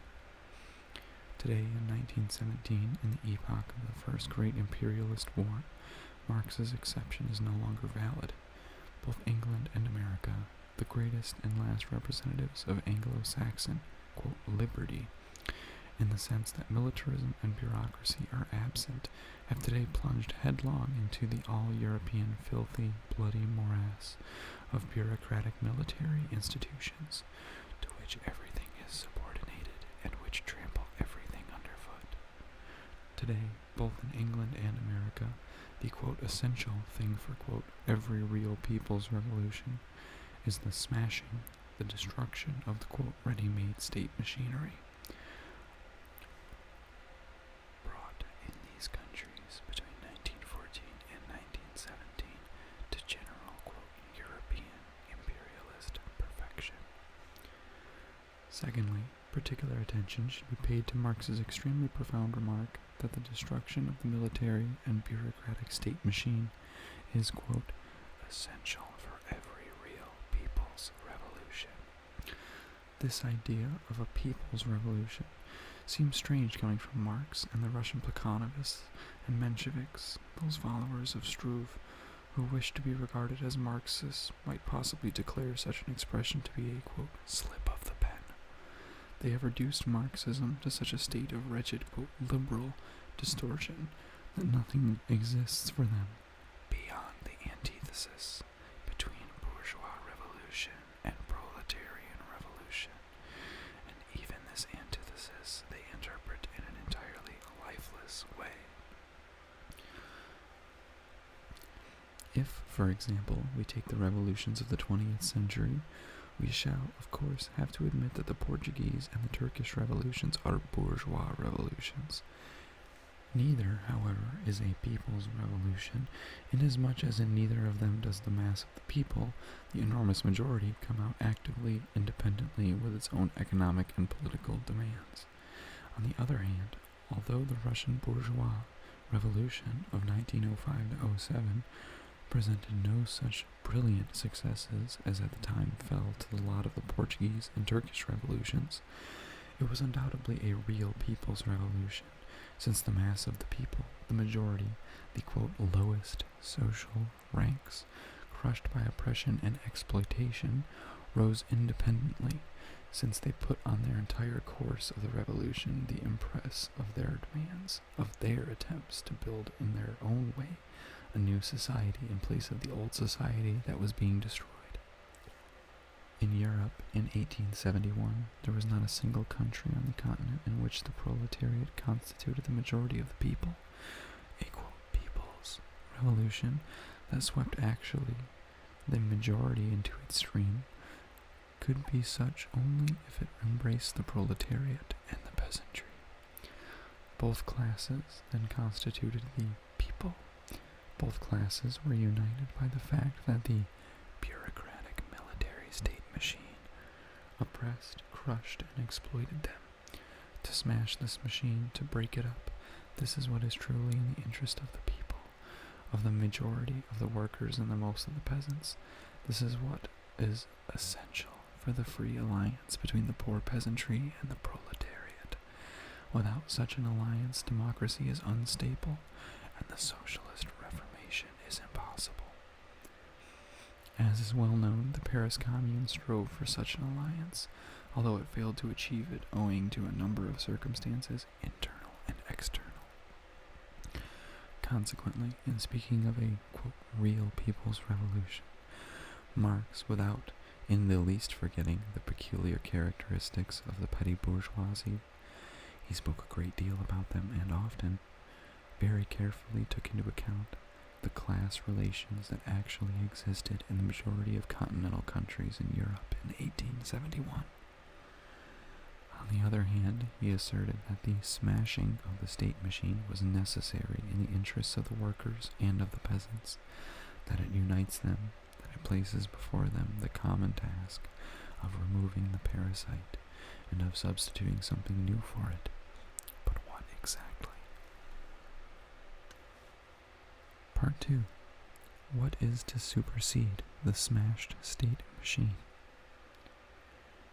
In 1847, in the Communist Manifesto, Marx's answer to this question was still a purely abstract one, or, to speak more correctly, it was an answer that indicated the problem, but did not solve it.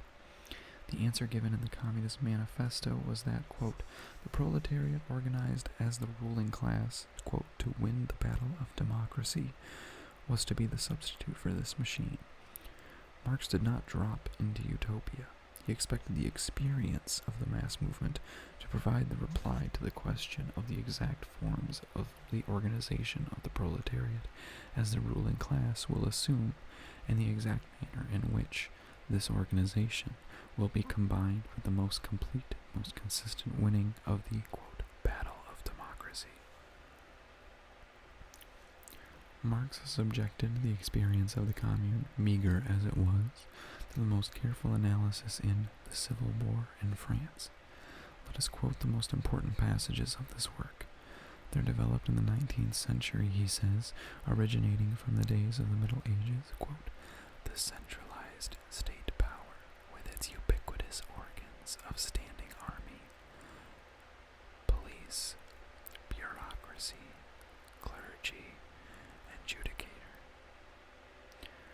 With the development of class antagonisms between capital and labor, quote, the state power assumed more and more the character of the national power of capital over labor, of a public force organized for social enslavement, of an engine of class despotism. After every revolution, marking a progressive phase in the class struggle, the purely repressive character of the state power stands out in bolder and bolder relief.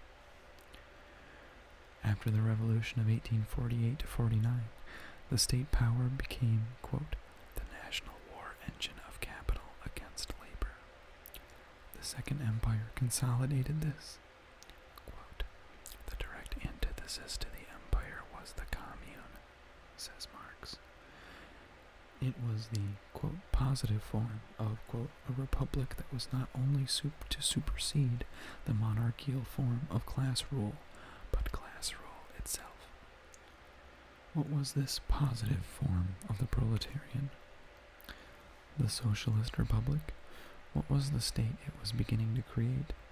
Quote, the first decree of the commune was the suppression of the standing army and the substitution for it of the armed people, says Marx. This demand now figures in the program of every party calling itself socialist, but the value of the program is best shown by the behavior of our socialist revolutionaries and Mensheviks, who precisely after the revolution of March 12, 1917, refused to carry out this demand. Quote, the commune was formed of the municipal councillors, chosen by universal suffrage in the various wards of the town, responsible and revocable at short terms. The majority of its members were naturally working men, or acknowledged representatives of the working class. Instead of continuing to be an agent of the central government, the police was at once stripped of its political attributes and turned into the responsible and at all times irrevocable agent of the commune. So were the officials of all other branches of the administration. From the members of the commune downwards, the public service has to be done at workmen's wages. The vested interests and the representation allowances of the high dignitaries of state disappeared along with the high dignitaries themselves. Having once got rid of the standing army and the police, the physical force elements of the old government, the commune was anxious to break the spiritual force of repression, the, quote, parson power. The judicial functionaries were to be divested of their sham independence. Like the rest of the public servants, magistrates and judges were to be elective, responsible, and revocable.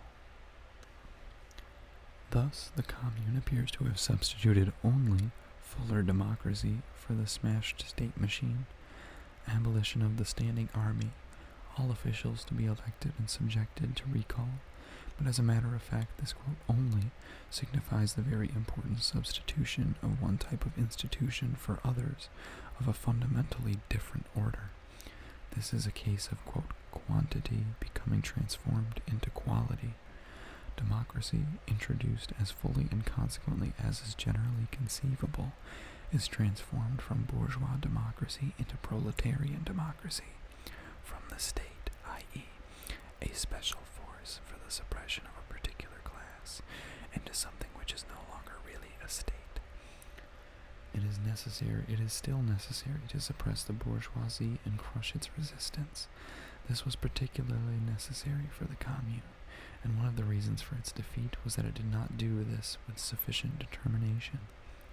But the organ of suppression is now the majority of the population, and not the minority, as was always the case under slavery, serfdom, and wage slavery. And since the majority of the people itself suppresses its oppressors, a special force for suppression is no longer necessary. In this sense, the state begins to wither away.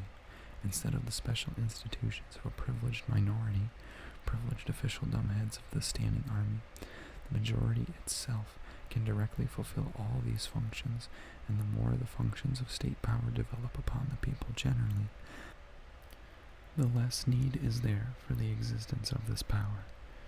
In this connection, the measures adopted by the Commune and emphasized by Marx are particularly noteworthy, viz., the abolition of all representation allowances and of all monetary privileges in the case of officials, and reduction of the remunerations of all servants of the state to the level of workmen's wages. This shows more clearly than anything else the turn from bourgeois democracy to proletarian democracy, from the democracy of the oppressors to the democracy for the oppressed classes, from the state of a special force for the suppression of a given class to the suppression of the oppressors by the general force of the majority of the people, the workers and the peasants. And it is precisely on this most striking point, perhaps the most important as far as the problem of the state is concerned, that the teachings of Marx have been completely forgotten. In popular commentaries, the number of which is legion, this is not mentioned. It is, quote, good form to keep silent about it as if it were a piece of old-fashioned naivete, just as the Christians, after Christianity had attained the position of a state religion, quote, forgot the, quote, naivete of primitive Christianity with its democratic revolutionary spirit. The reduction of the remuneration of the highest state officials seems to be simply a demand of naive primitive democracy. One of the, quote, founders of modern opportunism, the ex-social democrat Edward Bernstein, has more than once exercised his talents in repeating the vulgar bourgeois jeers at, quote, primitive democracy.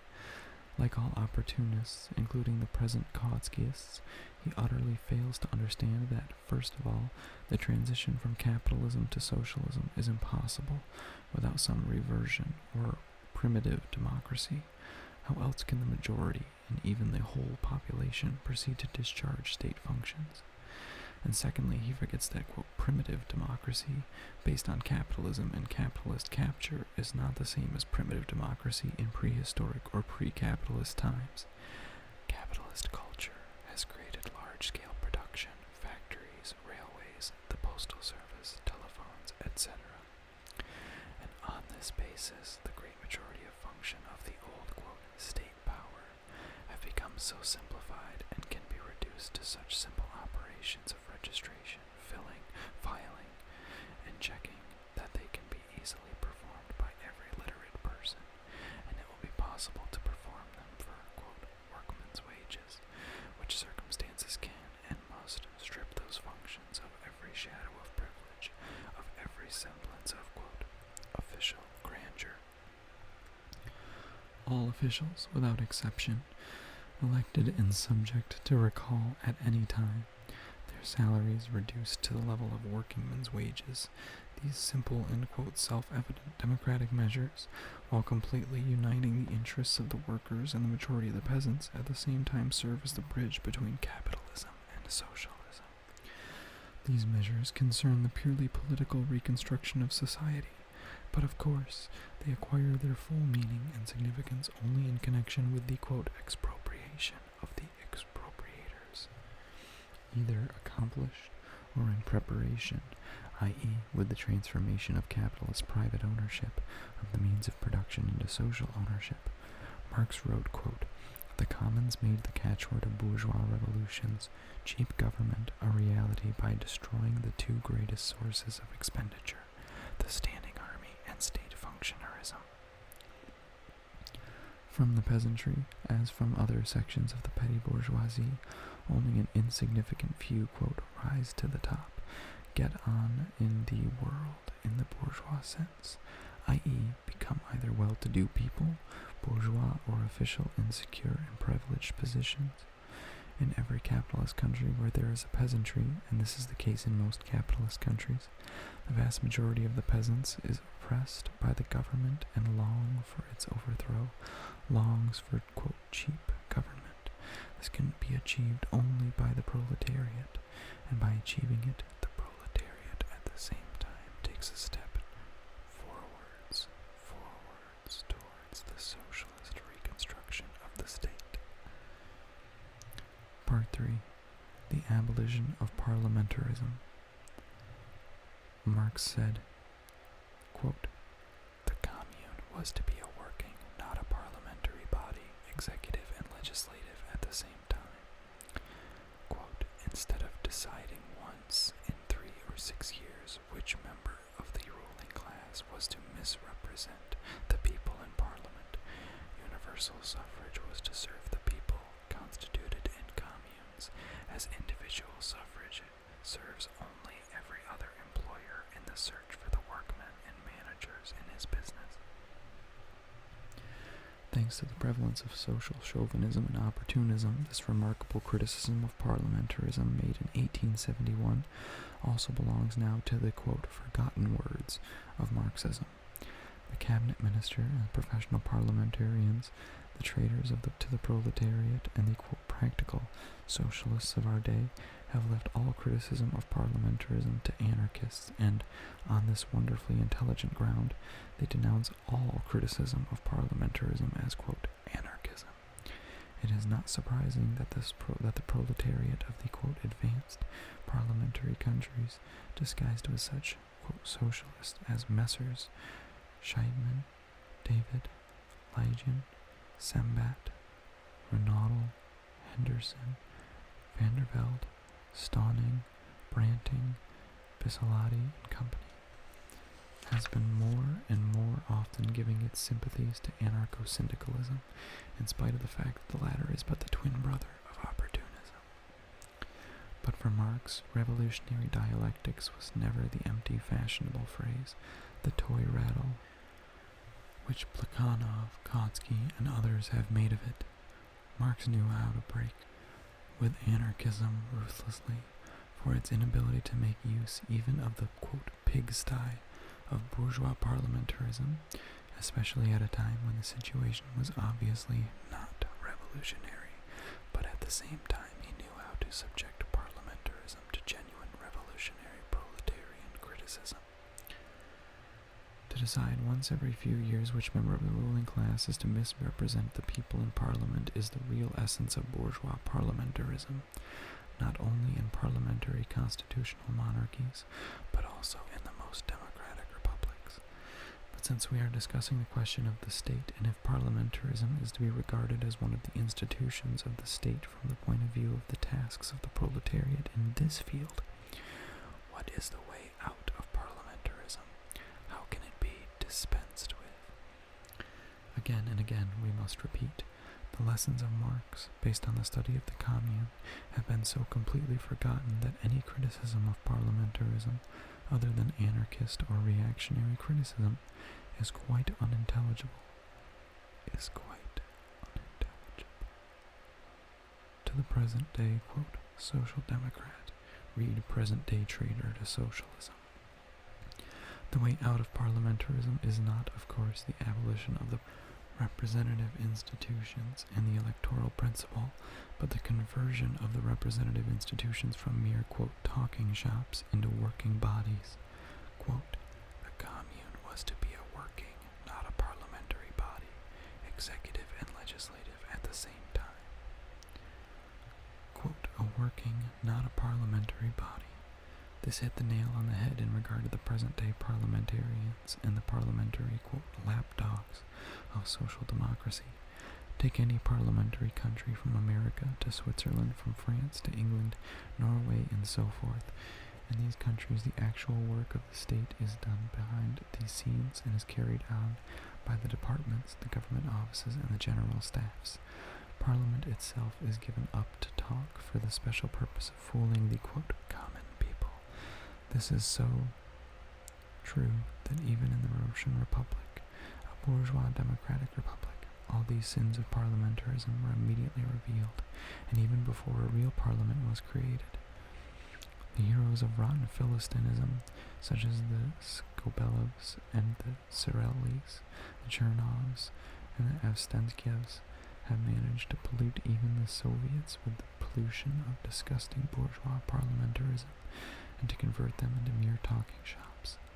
In the Soviets, the right honorable, quote, socialist ministers are fooling the confiding peasants with phrase-mongering and resolutions.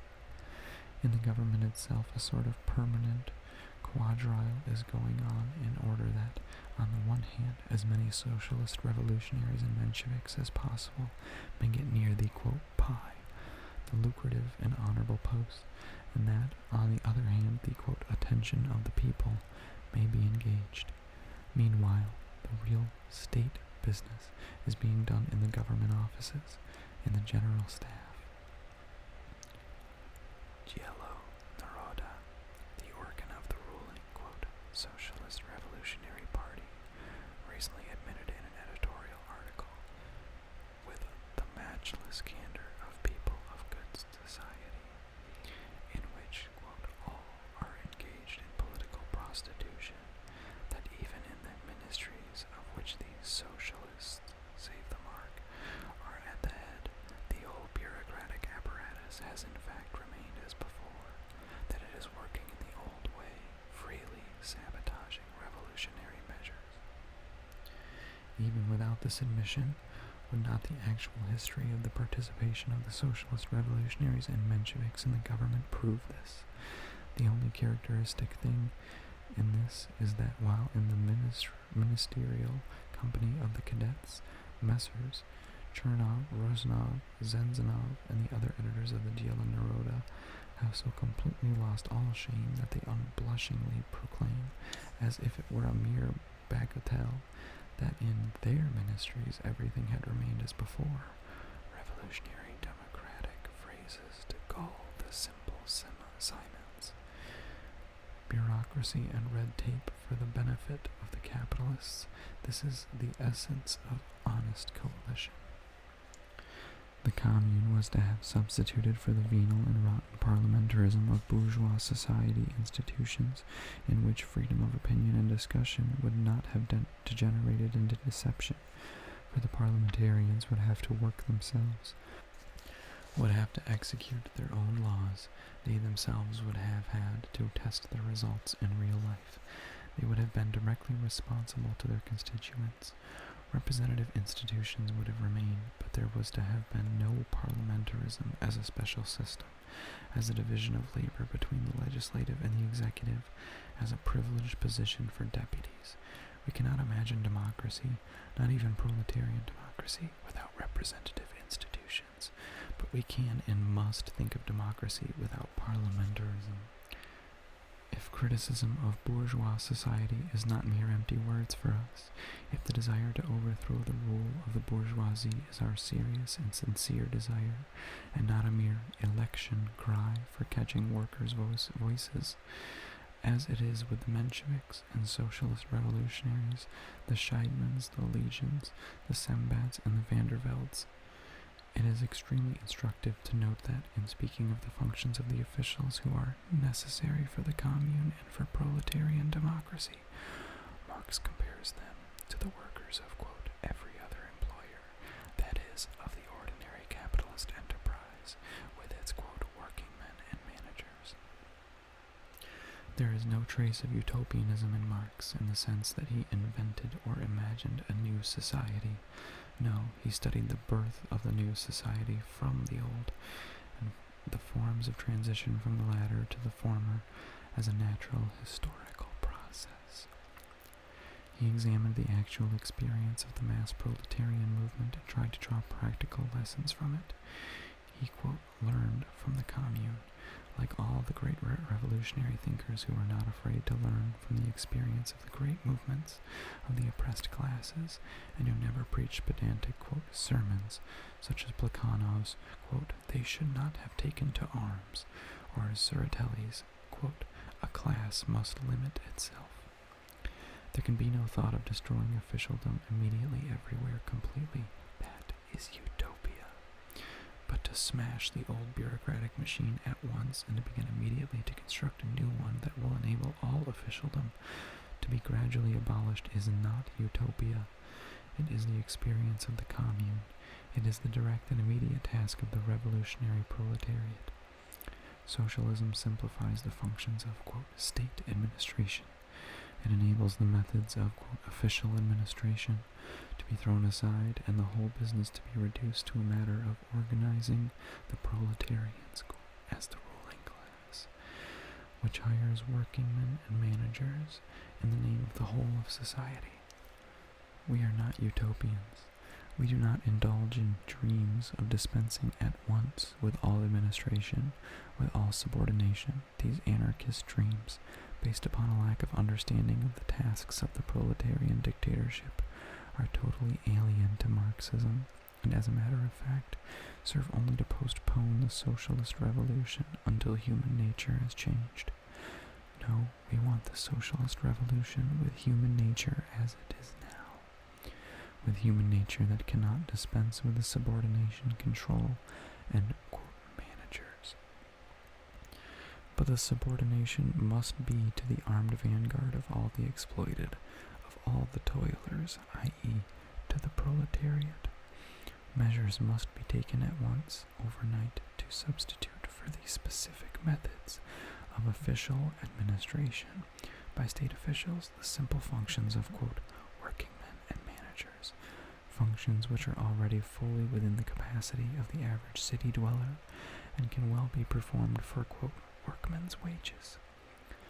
We ourselves, the workers, will organize large-scale production on the basis of what capitalism has already created.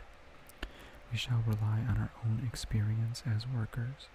We shall establish strict iron discipline supported by the state power of the armed workers. We shall reduce the role of the state officials to that of simply carrying out our instructions as responsible, revocable, moderately paid, quote, managers, of course with the aid of technicians of all sorts, types, and degrees. This is our proletarian task. This is what we can do and must start with in carrying out the proletarian revolution.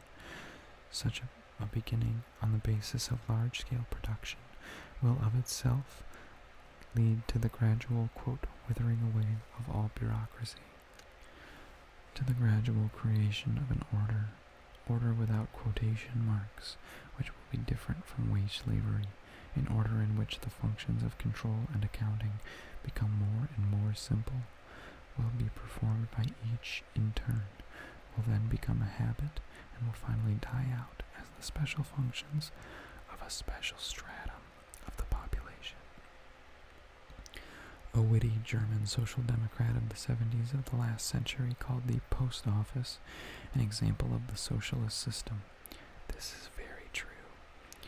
At present, the post office is a business organized on the line of a state capitalist monopoly.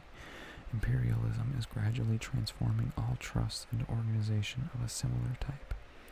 Over the, quote, common toilers who are overworked and starve, there stands the same bourgeois bureaucracy. But the mechanism of social management is here already to hand. Overthrow the capitalists, crush the resistance of these exploiters with the iron hand of the armed workers. Smash the bureaucratic machine of the modern state, and you will have a mechanism of the highest technical equipment, free from the parasite capable of being wielded by the united workers themselves, who will hire their own technicians, managers, and bookkeepers, and pay them all as, indeed, every state official, ordinary workman's wages.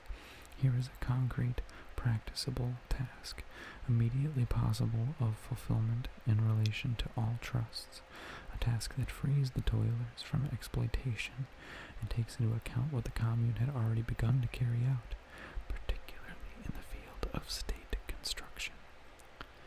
Our immediate object is to organize the whole of national economy on the lines of the postal system, so that the technicians, managers, bookkeepers, as well as all officials, shall receive salaries no higher than workmen's wages, all under the control and leadership of the armed proletariat. It is such a state, standing on such an economic basis, that we need. This is what will bring about the abolition of parliamentarism and the preservation of representative institutions.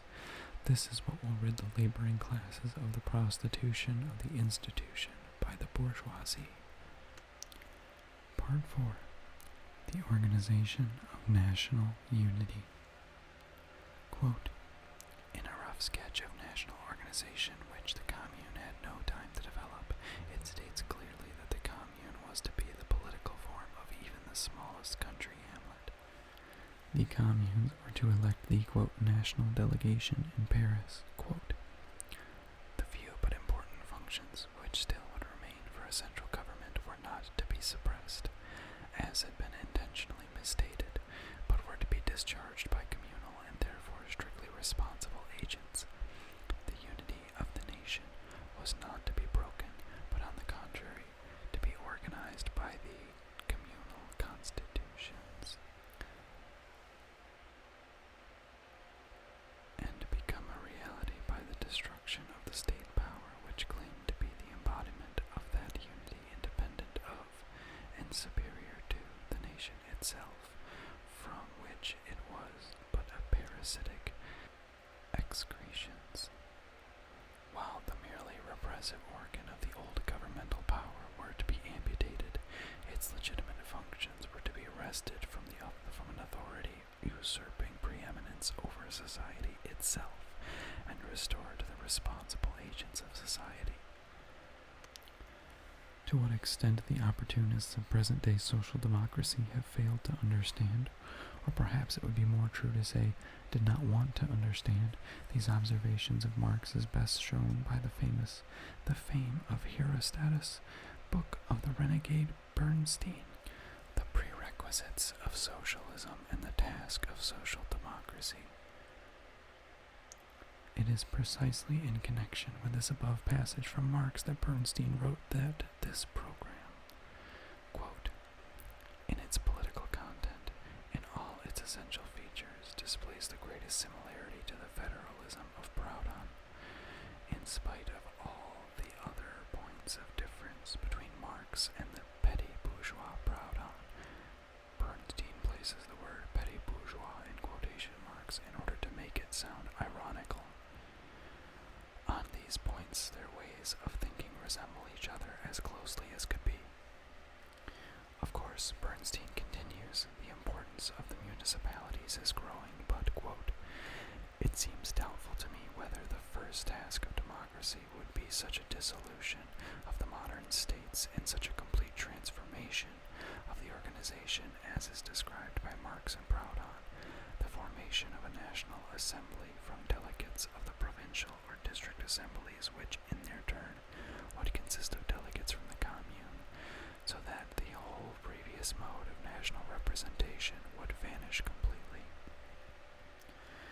To confuse Marx's views on, quote, the destruction of state power, of the, quote, parasitic excretions, with Proudhon's federalism is positively monstrous, but it is not an accident, for it never occurs to the opportunist that Marx does not speak here about federalism as opposed to centralism, but about smashing the old bourgeois state machine which exists in all bourgeois countries. The only thing that penetrates the opportunist's mind is what he sees around him in a society of petty bourgeois philistinism and, quote, reformist stagnation, namely only, quote, municipalities.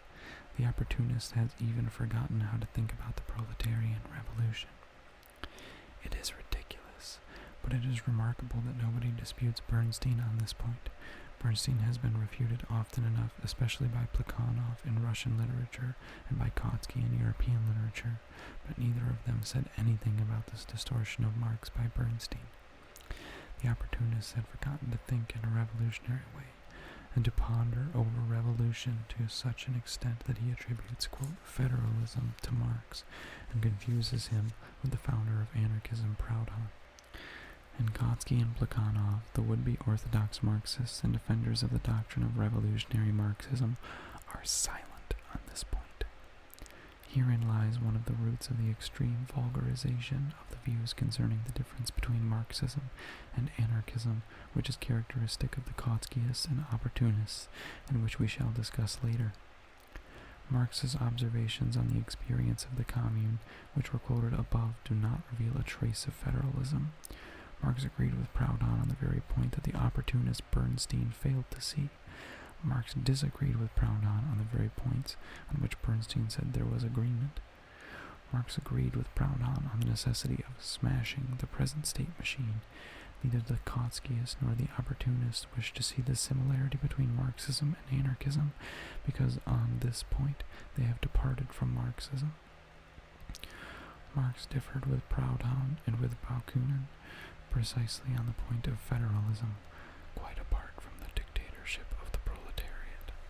The petty bourgeois views of anarchism advance federalism as a principle. Marx was a centralist. There is no departure from centralism in the observations of Marx quoted above.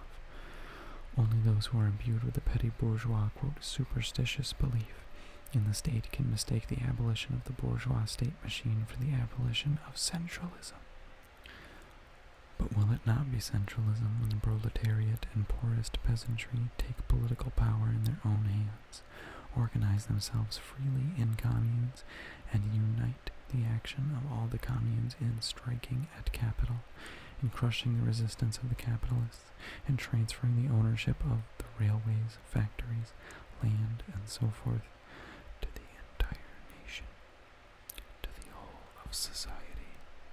Will that not be the most consistent democratic centralism, and proletarian centralism at that?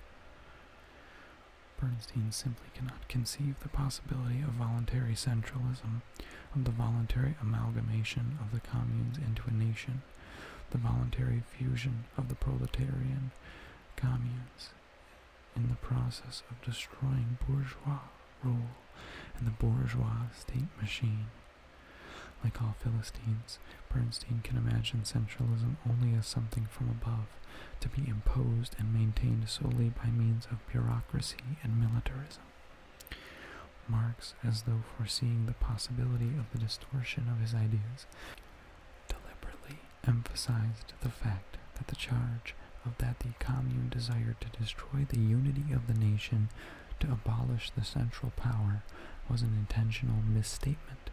Marx deliberately used the words, quote, the unity of the nation was to be organized, so as to contrast conscious, democratic, proletarian centralism with a bourgeois, military, bureaucratic centralism.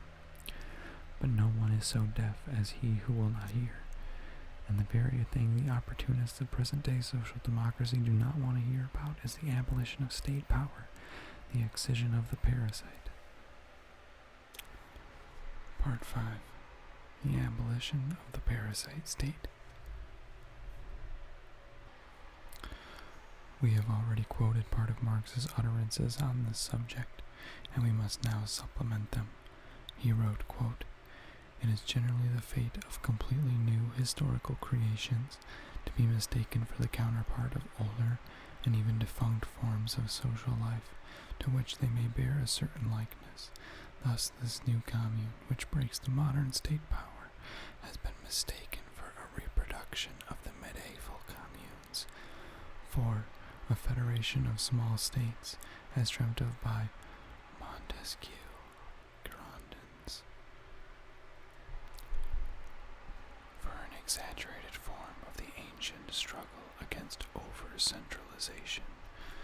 The communal constitution would have restored to the social body all the forces hitherto absorbed by the state parasite feeding upon and clogging the free movement of society. By this one act, it would have initiated the regeneration of France. The communal constitution brought the rural producers under the intellectual lead of the central towns of their districts, and there secured to them and the working men, the natural trustees of their interests, the very existence of the commune involved, as a matter of course, the local municipal liberty, but no longer as a check upon the now superseded state power. Quote, breaks the modern state power, which was the, quote, parasitic essence, the, quote, respective organs of which were to be, quote, amputated, the destruction of the, quote, now superseded state power. These are the expressions used by Marx concerning the state in appraising and analyzing the experience of the commune. All this was written a little less than half a century ago, and now one has to make excavations, as it were, to bring undistorted Marxism to the knowledge of the masses. This conclusion, drawn from the observation of the last great revolution through which Marx lived, were forgotten just at the moment when the time for the next great proletarian revolution had arrived. Quote, the municipality of interpretations to which the commune has been subjected, and the municipality of interests which construed it in their favor, show that it was a thoroughly expansive political form, while all previous forms of government had been emphatically repressive. Its true secret was this: it was essentially a working-class government, the product of the struggle of the producing against the appropriating class, the political form at last discovered under which to work out the economical emancipation of labor. Quote, except on this last condition, the communal constitution would have been an impossibility and a delusion. The utopians busied themselves with, quote, inventing the political forms under which the socialist transformation of society was to take place. The anarchist waived the question of political form altogether. The opportunist of present-day social democracy accepted the bourgeois political forms of the parliamentary democratic state as the unsurpassable limit. They battered their foreheads praying before this idol, and denounced every attempt to smash these forms as anarchism. Marx deduced from this whole history of socialism and of the political struggle that the state was bound to disappear, and that the transitional form of its disappearance, the transition from state to no state, would be the, quote, proletariat organized as the ruling class. But Marx did not set out to, quote, discover the political forms of the future stage. He limited himself to a precise observation of French history, to analyze it, and to the conclusion to which the year 1851 had led, viz., that matters were moving toward the smashing of the bourgeois state machine. And when the mass revolutionary movement of all proletariat burst forth, Marx, in spite of the failures of the movement, in spite of its short life and its patent weakness, began to study the political forms that it had disclosed. The commune is the form, quote, at last discovered by the proletarian revolution under which to work out the economic emancipation of labor. The commune is the first attempt of a proletarian revolution to smash the bourgeois state machine, and it constitutes the political form, quote, at last discovered, which can and must supersede the smashed machine. We shall see below that the Russian revolutions of 1905 and 1917, in different circumstances and under different conditions, continued the work of the commune and corroborated Marx's brilliant historical analysis. Chapter 4. Continuation. Supplementary explanations by Engels. Marx gave the fundamentals on the question of the significance of the experience of the commune. Engels returned to the same subject repeatedly and explained Marx's analysis and conclusions. sometimes illuminating other sides of the question with such strength and vividness that it is necessary to deal with his explanations separately. Part 1. The housing question.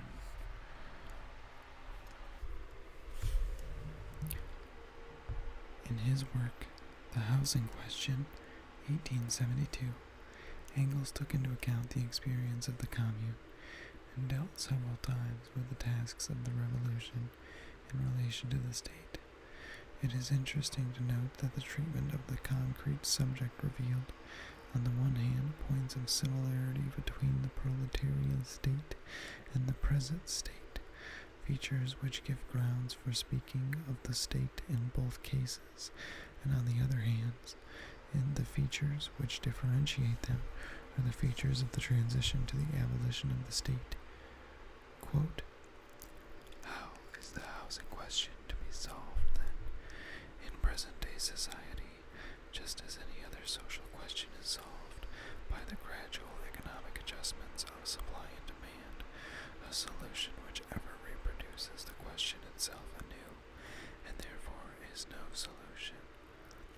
How a social revolution would solve this question depends not only on the circumstances which would exist in each case, but is also connected with much more far-reaching questions, among which one of the most fundamental is the abolition of the antithesis between town and country.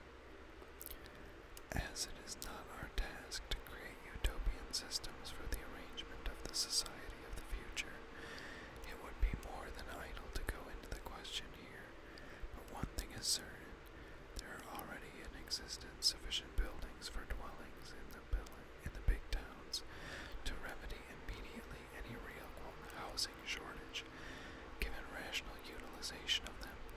This can naturally only take place by the expropriation of the present owners, and by quartering in their houses the homeless or those workers who are excessively overcrowded in their old houses. Immediately, the proletariat has conquered political power. Such a measure, dictated in the public interest, will just as easy to carry out as other expropriations and billettings are by the existing state. The change in the form of the state power is not discussed here. Only the content of its activity is discussed. Expropriations and billetings of houses take place by order even of the present state. From the formal point of view, the proletarian state will also order the occupation of houses and expropriation of buildings. But it is clear that the old executive apparatus, the bureaucracy, which is connected with the bourgeoisie, would simply be unfit to carry out the orders of the proletarian state. Quote, for the rest, it must be pointed out that the, quote, actual seizure of all instruments of labor, the seizure of industry as a whole by the working people, is the direct contrary of the proud honest theory of, quote, gradual redemption. Under the latter, the individual worker becomes the owner of the dwelling, the peasant farm the instruments of labor. Under the former, the working people remain the collective owners of the houses, factories, and instruments of labor, and would hardly permit of their use, at least in the transitional period, by individuals and associations without compensation for the costs, just as the abolition of property in land is not the abolition of ground rent, but its transfer, although in a modified form, to society. The actual seizure of all the instruments of labor by the working people, therefore, does not at all exclude the retention of the rent relations. We shall discuss the question touched upon in this passage, namely, the economic reasons for the withering away of the state, in the next chapter. Engels expresses himself most cautiously, saying that the proletarian state would, quote, hardly permit, quote, at least in a transitional period, the use of houses without compensation for the cost. The letting of houses that belong to the whole people to separate families presupposes the collection of rent, a certain amount of control, and a certain standard of allotment of houses. All this calls for a certain form of state, but it does not call for a special military and bureaucratic apparatus, with officials occupying especially privileged positions. The transition to a state of affairs, when it will be possible to let houses rent free, is bound up with the complete withering away of the state. Speaking of the conversion of the Blanquists to the principles of Marxism after the Commune, and as a result of experience, Engels, in passing, formulates these principles as follows. Quote, necessity of political action of the proletariat and of the dictatorship of the proletariat as the transitional stage to the abolition of classes, and with them of the state. Addicts to hair-splitting criticism and bourgeois, quote, exterminators of Marxism will perhaps see a contradiction between this recognition of the abolition of the state and the repudiation of this formula as an anarchist one in the previously quoted passage from Anti-Düring. It would not be surprising if the opportunists stamped Engels too as an anarchist, for the habit of accusing the internationalists of anarchism is becoming more and more widespread among the social chauvinists. Marxism always taught that the state will be abolished with the abolition of classes. The well-known passage on the withering away of the state in Anti-Düring does not blame the anarchists simply for being in favor of the abolition of the state, but for preaching that the state can be abolished, quote, overnight. In view of the fact that the now prevailing, quote, social democratic doctrine completely distorts the relation of Marxism to anarchism on the question of the abolition of the state, it will be very useful to recall a certain controversy conducted by Marx and Engels with the anarchists. Part 2. Controversy with the anarchists. This controversy took place in 1873. Marx and Engels contributed articles against the Proudhonists, autonomists, or anti-authoritarians to an Italian socialist annual, and it was not until 1913 that these articles appeared in German Newszeit, ridiculing the anarchists and their repudiation of politics. Marx wrote, quote, if the political struggle of the working class assumes violent forms, if the workers set up their revolutionary dictatorship in place of the dictatorship of the bourgeoisie, they commit the terrible crime of violating principles, for in order to satisfy their wretched, vulgar, everyday needs, in order to crush the resistance of the bourgeoisie, instead of laying down their arms and abolishing the state, they give the state a revolutionary and transitory form. It was exclusively against this kind of abolition of the state that Marx fought in refuting the anarchists. He did not combat the theory that the state would disappear when classes disappeared, or that it would be abolished when classes are abolished. He opposed the proposition that the workers should renounce the use of arms, the use of organized force, that is, the use of the state, in order to, quote, crush the resistance of the bourgeoisie. To prevent the true meaning of his struggle against the anarchists from being distorted, Marx deliberately emphasized the, quote, revolutionary and transitory form of the state which the proletariat needs. The proletariat needs the state only temporarily. We do not at all disagree with the anarchists on the question of the abolition of the state as an aim. We maintain that to achieve this aim, we must temporarily make use of the instruments, resources, and methods of the state power against the exploiters, just as the dictatorship of the oppressed class is temporarily necessary for the abolition of classes. Marx chose the sharpest and clearest way of stating his position against the anarchists. After overthrowing the yoke of the capitalists, should the worker, quote, lay down their arms, or use them against the capitalists in order to crush their resistance? But what is the systematic use of arms by one class against the other, if not a, quote, transitory form of state? Let every social democrat ask himself, Is that the way he has been putting the question of the state in controversy with the anarchists? Is that the way the vast majority of the official socialist parties of the Second International have been putting it? Engels enlarges on the same ideas in even greater detail and more simply.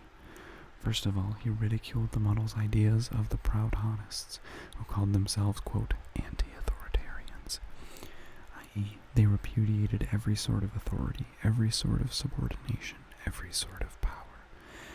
Take a factory, a railway, a ship on the high seas, said Engels. It is not clear that not one of these complex technical units, based on the employment of machinery and the ordered cooperation of many people, could function without a certain amount of subordination and consequently without some authority or power.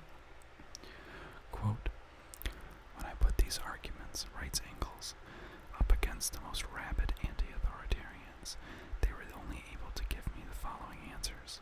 Ah, that is true, but here it is not a case of authority which we confer on delegates, but of a commission. These gentlemen think that they have changed the thing by changing its name. Having thus shown that authority and autonomy are relative terms, that the sphere of the application varies with the various phases of social development, that it is absurd to take them as absolutes, and adding that the sphere of the application of machinery and large-scale production is constantly becoming enlarged, Engels passes from the general discussion of authority to the question of the state and writes, quote, if the autonomists would confine themselves to saying that the social organization of the future will restrict authority to the limits in which the relations of production make it inevitable, we could understand each other, but they are blind to all facts which make the thing necessary, and they hurl themselves against the word. Quote, why don't the anti-authoritarians confine themselves to crying out against political authority, against the state?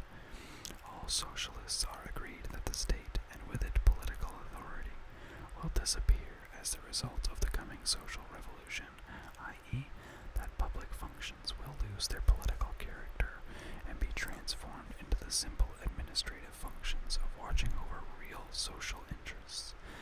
But the anti-authoritarians demand that the political state should be abolished at once, even before the social condition which brought it into being have been abolished. They demand that the first act of the social revolution shall be the abolition of authority. Quote, have these gentlemen never seen a revolution? A revolution is undoubtedly the most authoritarian thing there is. It is the act whereby one part of the population imposes its will upon the other part by means of rifles, bayonets, and cannons, which are authoritarian means if ever there were any, and the victorious party, if it does not wish to have fought in vain, must maintain its rule by means of the terror which it arms inspire in the reactionaries. Would the Paris Commune have lasted a single day if it had not made use of this authority of the armed population against the bourgeoisie? Should we not, on the contrary, reproach it for not having made more extensive use of this authority? Therefore, either one of two things is possible. Either the anti-authoritarians don't know what they're saying, and in this case they sow nothing but confusion, or they do know, and in this case they are betraying the cause of the proletariat. In either case, they serve the reaction. This argument touches upon questions which must be examined in connection with the relation between politics and economics during the withering away of the state. This is dealt with in the next chapter.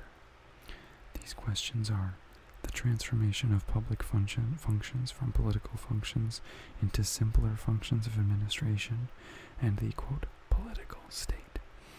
This last term, particularly liable to cause misunderstanding, indicates the process of the withering away of the state. At a certain stage of its withering away, the moribund state can be called a non-political state. Again, the most remarkable thing in this passage from Engels is the way he states the case against the anarchists.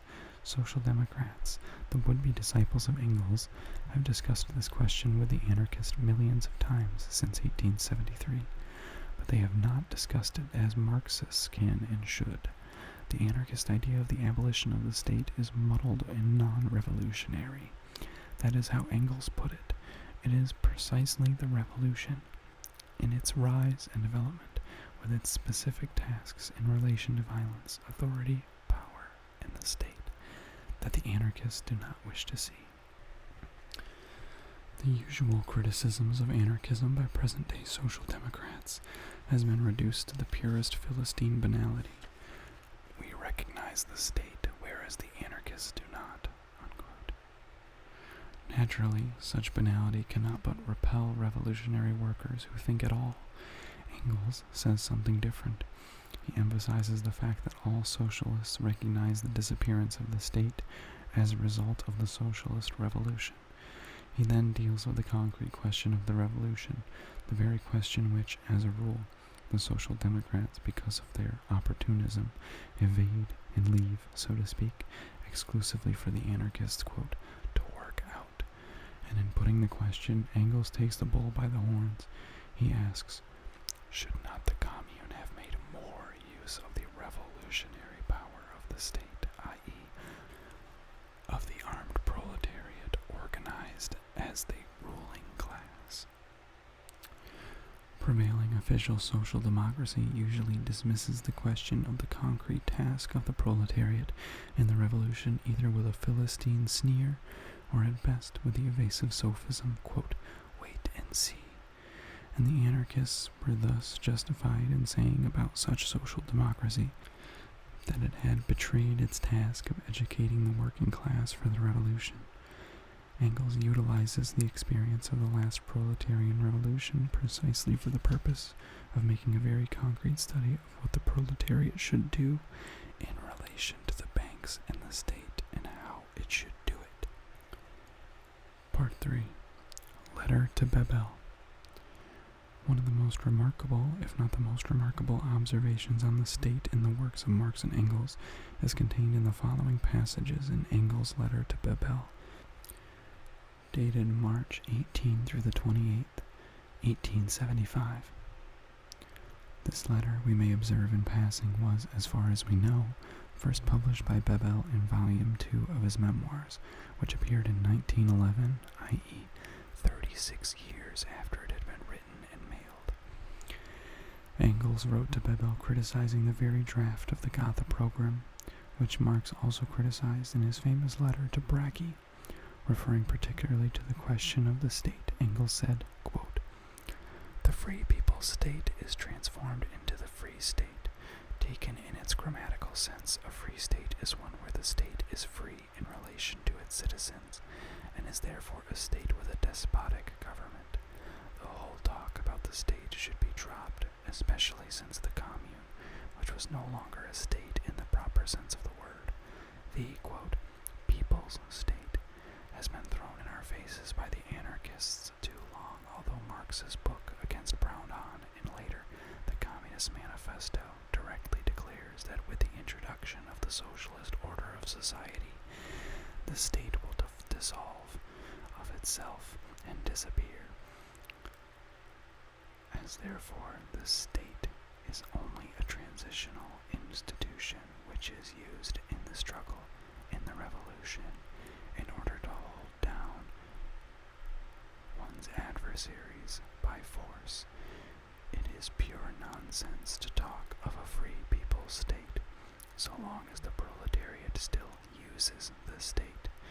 It does not use it in the interests of freedom, but in order to hold down its adversaries. And as soon as it becomes possible to speak of freedom, the state as such ceases to exist. We would, therefore, propose to replace the word state everywhere by the word community, a good old German word which can very well represent the French word commune. It must be borne in mind that this letter refers to the party program which Marx criticized in a letter dated only a few weeks later than the above. Marx's letter is dated May 5th of 1875, and that at the time Engels was living with Marx in London. Consequently, when he says "we" in the last sentence, Engels undoubtedly, in his own as well as in Marx's name, suggests to the leader of the German Workers' Party that the word state be struck out of the program and replaced by the word community. What a howl about anarchism would be raised by the leaders of present-day Marxism, which has been faked for the convenience of the opportunists, if such a rectification of the program were suggested to them. Let them howl. The bourgeoisie will praise them for it, but we shall go on with our work.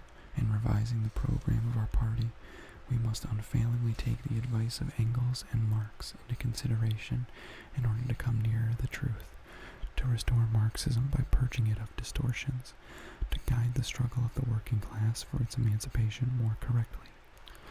Certainly, no Bolshevik will be found who opposes the advice of Engels and Marx.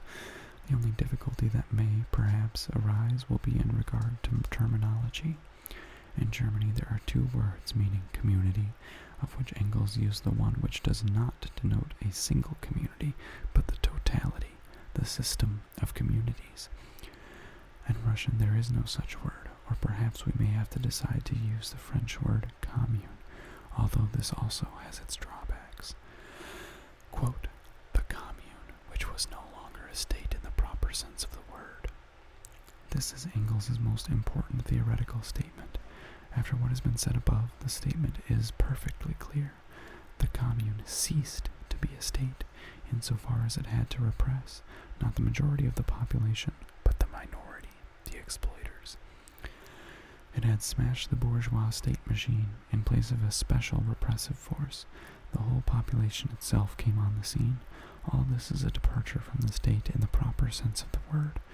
And had the commune lasted, all traces of the state in it would have withered away of themselves. It would not have been necessary for it to abolish the institution of the state.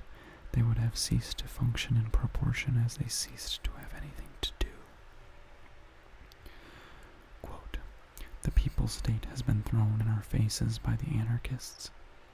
In saying this, Engels had Bakunin and his attacks on the Social Democrats particularly in mind. Engels admitted that these attacks were justified insofar as the people's state was as much an absurdity and as much a departure from socialism as the free people's state. Engels tried to put the struggle of the German Social Democrats against the anarchists on the right line, to make the struggle correct in principle, to purge it of opportunist prejudices concerning the state. Alas, Engels' letter was pigeonholed for 36 years. We shall see below that even after Engels' letter was published, Kautsky obstinately repeated what in essence were the very mistakes against which Engels had uttered his warning. Bebel replied to Engels in a letter dated September 21st, 1875, in which he wrote inter alia that he, quote, fully agrees with Engels' criticism of the draft program, and that he had reproached Liebknecht for his readiness to make concessions. But if we take Bebel's pamphlet, Our Targets, we find their arguments on the state that are absolutely wrong. Quote, the state must be transformed from one based on class rule into a people's state. This printed in the ninth edition of Bebel's pamphlet. It is not surprising that such persistently repeated opportunist views on the state were absorbed by German social democracy, especially as Engels' revolutionary interpretations were safely pigeonholed, and all the conditions of everyday life were such as to wean the people from revolution for a long time. Part 4. Criticism of the draft of the Erfurt Program. In examining the Marxian doctrine of the state, the criticism of the draft of the Erfurt Program sent by Engels to Kautsky on June 29, 1891, a criticism published only 10 years later in Neue Zeit, cannot be ignored, for this criticism is mainly concerned with the opportunist views of social democracy on questions of state structure. We shall note in passing that Engels also makes an exceedingly valuable observation on questions of economics, which shows how attentively and thoughtfully he watched the changes in modern capitalism, and how he was able to foresee to a certain extent the task of our own, the imperialist epoch. Here is the passage, referring to the word planlessness, used in the draft program as characteristic of capitalism. Engels writes, quote, "When we pass from joint stock companies to trusts, which control and monopolize whole branches of industry, it is not only private production that ceases, but also planlessness." Here we have what is most essential in the theoretical appraisal of the latest phase of capitalism, i.e., imperialism, viz., that capitalism becomes monopoly capitalism. The latter must be emphasized because the erroneous bourgeois reformist view that monopoly capitalism or state monopoly capitalism is no longer capitalism, but can already be termed, quote, state socialism, or something of that sort, is very widespread. The trusts, of course, do not create now, and cannot create full and complete planning. But to whatever extent they do plan, to whatever extent the capitalist magnates calculate in advance the volume of production on a national and even on an international scale, and to whatever extent they systematically regulate it, we still remain under capitalism. Capitalism in its new stage, in its true but still undoubtedly capitalism.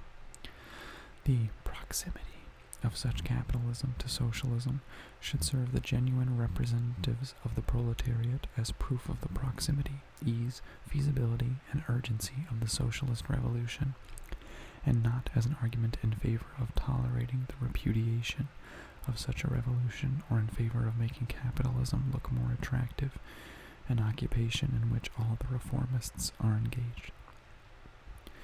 But let us return to the question of the state. In this letter, Engels makes three valuable suggestions. First, as regards the Republic. Second, as regards the connection between the national question and the form of state.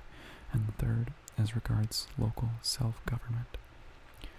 As regards the Republic, Engels made this the center of gravity of his criticism of the draft of the Erfurt program. And when we remember what importance the Erfurt program has acquired in the whole of international social democracy, that it has become the model for the whole of the Second International, it may be said without exaggeration that Engels thereby criticized the opportunism of the whole Second International. Engels writes, quote, "The political demands of the draft have one great fault. What actually ought to be said is not there." And later on, he makes it clear that the German Constitution is but a copy of the very reactionary Constitution of 1850, that the Reichstag is only, as Wilhelm Liebknecht put it, the fig leaf of absolutism, and that to wish to transform all the instruments of labor into public property on the basis of a constitution which legalizes the existence of petty states and the federation of petty German states is an, quote, obvious absurdity. Quote, "To touch on that is dangerous, however," Engels adds, knowing full well that it is impossible, for reasons of legality, to include in the program the demand for a republic in Germany. But Engels does not rest content with this obvious argument, which satisfied, quote, everybody.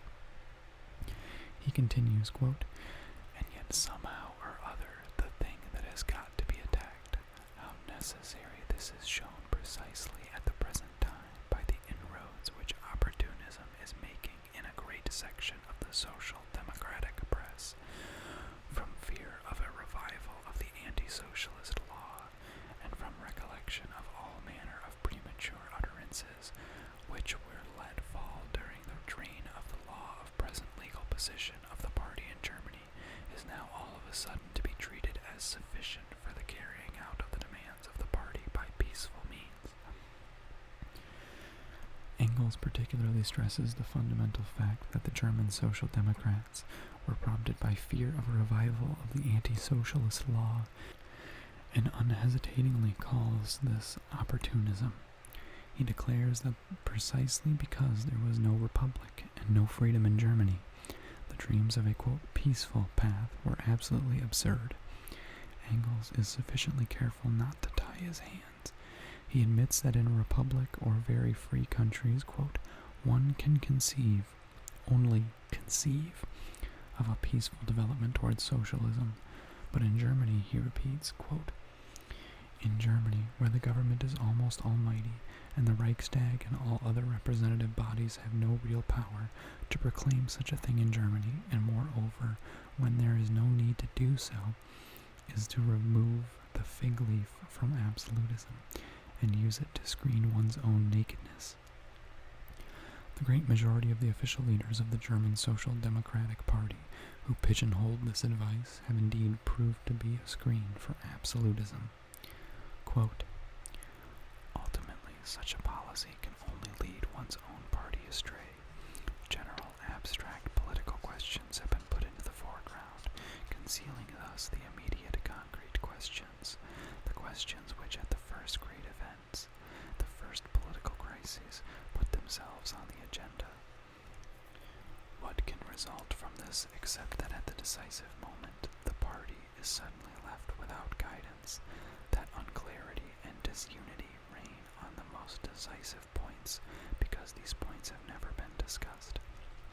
Quote, this forgetfulness of the great main standpoint in the momentary interests of the day, this struggling and striving for the success of the moment without consideration for the later consequences, this sacrifice of the future of the movement for its present may be honestly meant, but if it is and it remains opportunism, and honest opportunism is perhaps the most dangerous of all.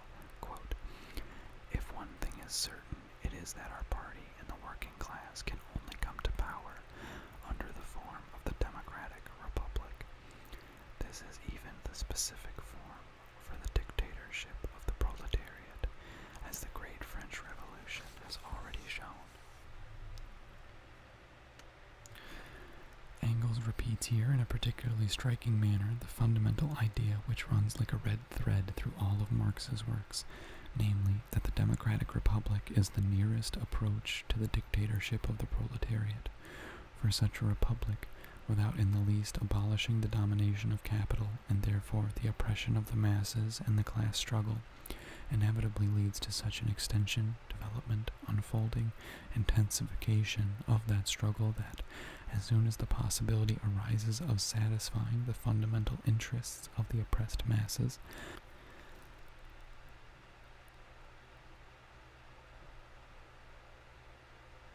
this possibility is achieved inevitably and solely in the dictatorship of the proletariat, in the leadership of those masses by the proletariat. These two are forgotten words of Marxism for the whole of the Second International, and this forgetfulness was demonstrated with particular vividness by the history of the Menshevik Party in the first half year of the Russian Revolution of 1917.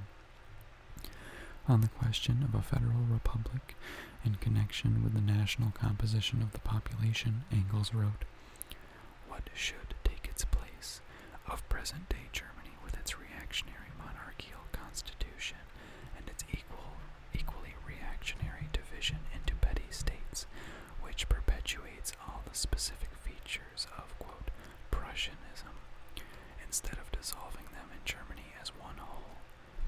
In my view, the proletariat can only use the form of one and indivisible republic. In the gigantic territory of the United States, a federal republic is still, on the whole, a necessity, although in the eastern states it is already becoming a hindrance. It would be a step forward in England, where the two islands are peopled by four nations, and in spite of a single parliament, three different systems of legislation exist side by side even today.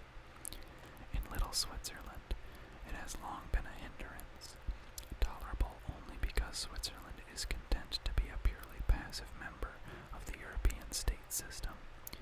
For Germany, federation of the Swiss type would be an enormous step backward.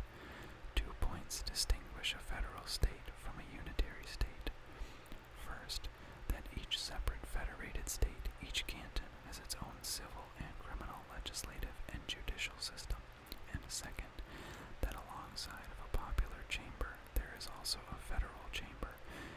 which each canton, large or small, votes in such. In Germany, the federal state is the transitional stage to the complete unitary state, and the, quote, revolution from above of 1866 and 1870 must not be reversed but supplemented by a, quote, movement from below. Engels did not display indifference to the question of the forms of state. On the contrary, he tried to analyze the transitional forms with the utmost care in order to establish, in accordance with the concrete, historical, specific features of each separate case, from what and into what the given transitional form is evolving. From the point of view of the proletariat and the proletarian revolution, Engels, like Marx, insisted on democratic centralism, on one indivisible republic. He regarded the federal republic either as an exception and a hindrance to development, or as a transitional form from a monarchy to a centralized republic, as a, quote, step forward under certain special conditions, and in these special conditions the national question comes to the front.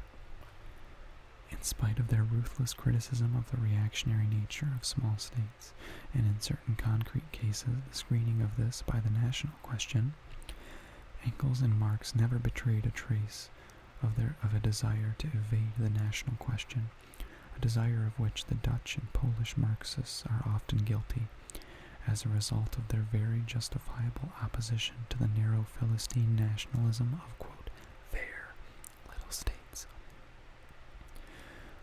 Even in regard to England, where geographical conditions, a common language, and the history of many centuries would seem to have, quote, put an end to the national question and in the separate small divisions of England, even in regard to this country, Engels took into account the patent fact that the national question had not yet been settled, and recognized in consequence that the establishment of a federal republic would be a, quote, step forward. Of course, there is not a trace here of an attempt to abandon the criticism of the defect of a federal republic, or the most determined propaganda and struggle for a united and centralized democratic republic.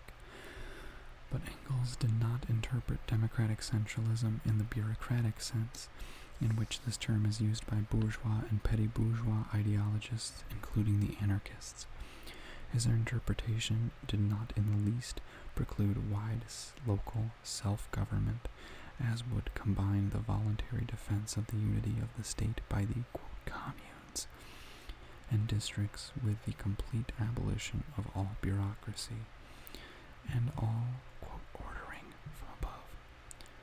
Enlarging on the program views of Marxism on the state, Engels wrote, quote, so then a unitary republic, but not in the sense of the present French Republic, which is nothing but the empire established in 1798 minus the emperor.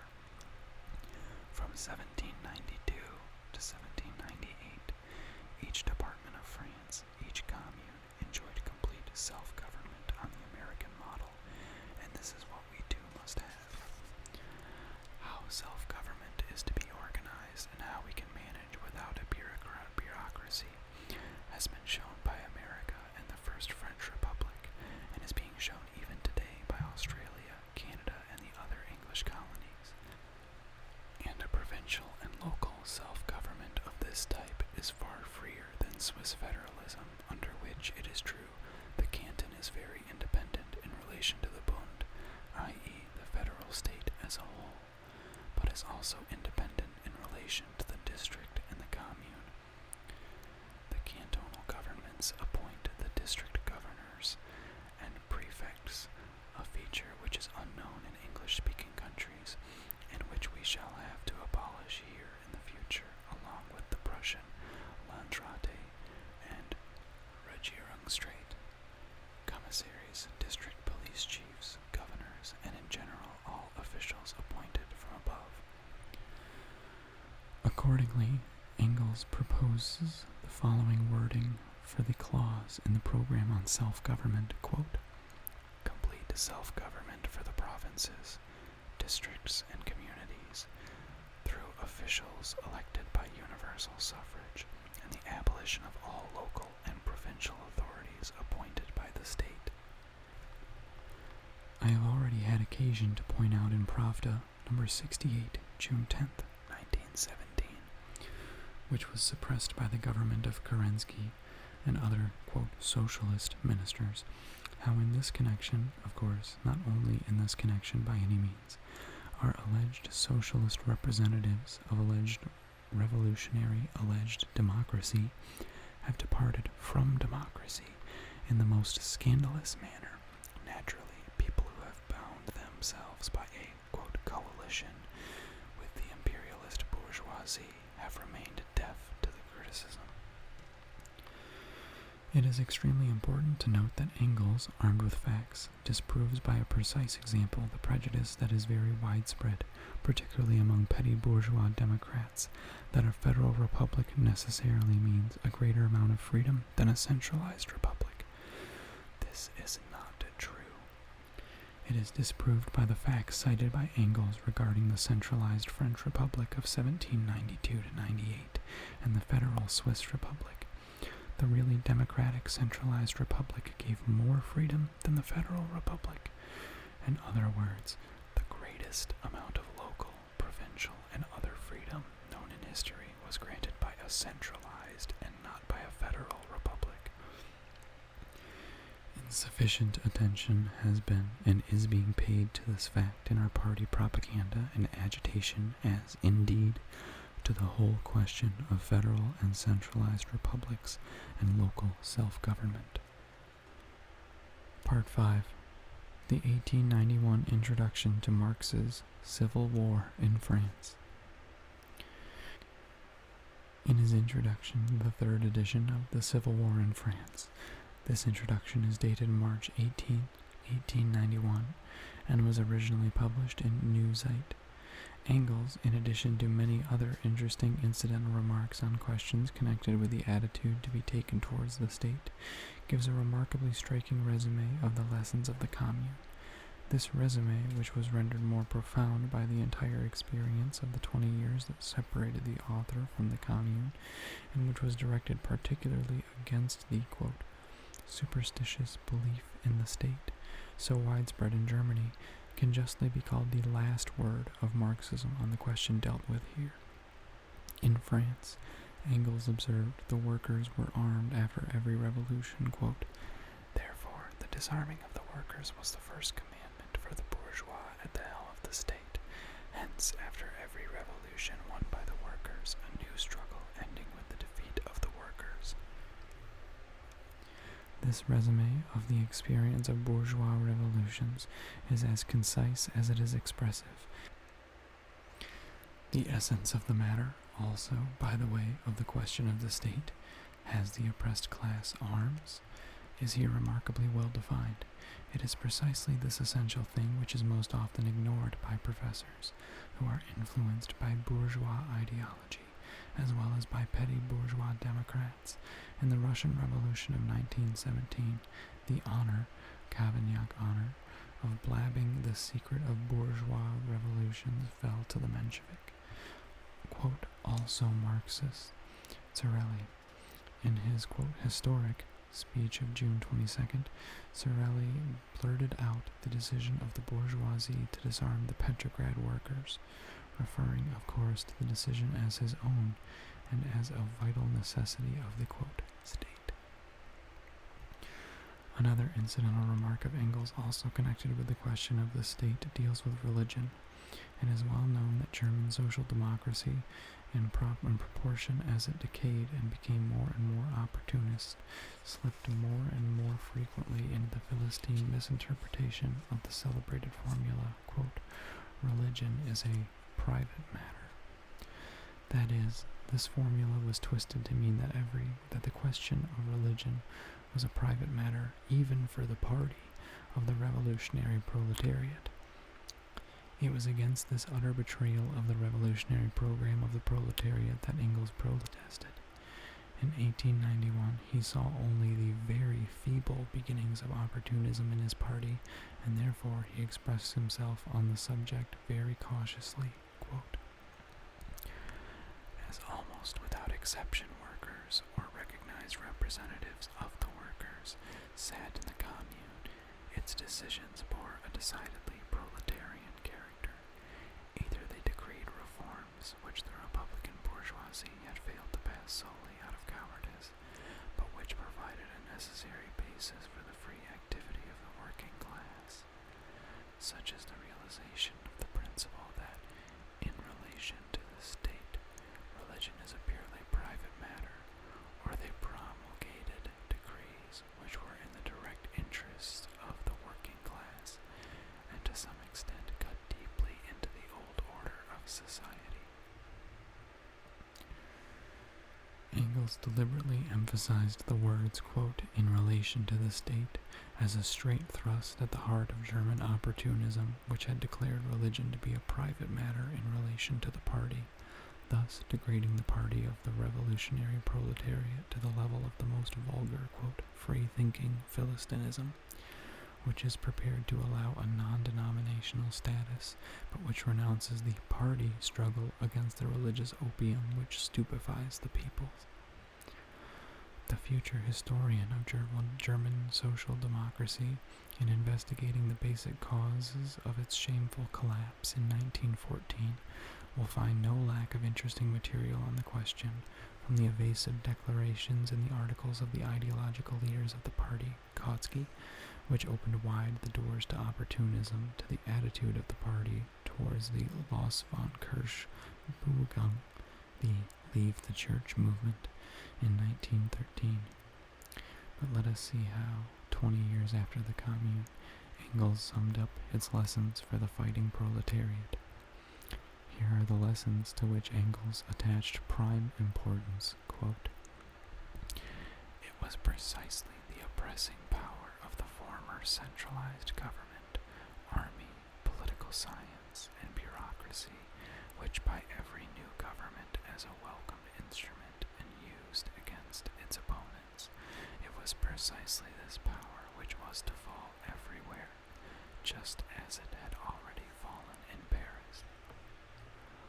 Quote, "From the outset, the Commune was compelled to recognize that the working class, once come to power, could not manage with the old state machine, that in order not to lose again its only just conquered supremacy, this working class must, on the one hand, do away with all the old repressive machinery previously used against it itself, and on the other, safeguard itself against its own deputies and officials by declaring them all, without exception, subject to recall at any moment."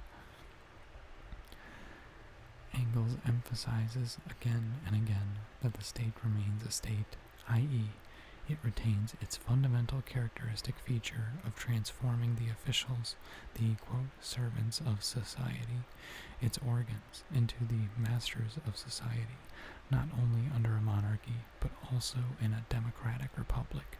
Quote, "Against this transformation of the state and the organs of the state from servants of society into masters of society, an inevitable transformation in all previous states, the Commune made use of two infallible expedients. In the first place, it filled all posts, administrative, judicial, and educational, by election on the basis of universal suffrage of all concerned, with the right of the same electors to recall their delegates at any time, and in the second place, all officials, high or low, were paid only the wages received by other workers. The highest salary paid by the Commune to anyone was 6,000 francs. In this way, an effective barrier to place hunting and careerism was set up, even apart from the binding mandates to delegates to representative bodies which were also added in profusion." Engels here approaches the interesting boundary line at which consistent democracy is transformed into socialism and at which it demands socialism. For in order to abolish the state, the functions of the civil service must be converted into the simple operations of control and accounting that can be performed by the vast majority of the population, and ultimately by every single individual, and in order to abolish careerism, it must be made impossible for, quote, honorable, though not lucrative posts in the public service to be used as a springboard to highly lucrative posts in banks or joint stock companies, as constantly happens in all the freest capitalist countries. But Engels did not make the mistake some Marxists make in dealing, for example, with the right of the nation to self-determination, i.e., argued that this is impossible under capitalism and will be unnecessary under socialism. Such a seemingly clever but really incorrect statement might be made in regard to any democratic institution, including moderate salaries for officials, because fully consistent democracy is impossible under capitalism, and under socialism all democracy withers away. It is a sophism that is similar to the old humorous problem: will a man become bald if he loses one more hair? To develop democracy to its logical conclusion, to find the forms for this development, to test them by practice, and so forth. All this is one of the constituent tasks of the struggle for the social revolution. Taken separately, no sort of democracy will bring socialism, but in actual life democracy will never be, quote, taken separately. It will be, quote, taken together with other things. It will exert its influence on economics, will stimulate its reformation, and in its turn will be influenced by economic development, and so on. Such are the dialectics of living history. Engels continues, quote, this blowing up of the former state power and its replacement by a new and really democratic state is described in detail in the third section of The Civil War, but it was necessary to dwell briefly here once more on some of its features, because in Germany particularly the superstitious belief in the state has been carried over from philosophy into the general consciousness of the bourgeoisie and even of many workers.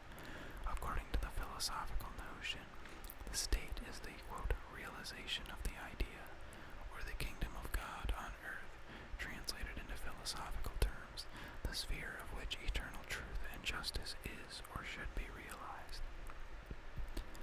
And from this follows a superstitious reverence for the state and everything connected with it, which takes root the more readily as people from their childhood are accustomed to imagine that the affairs and interests common to the whole of society could not be looked after otherwise than they have been looked after in the past, that is, through the state and its well-paid officials.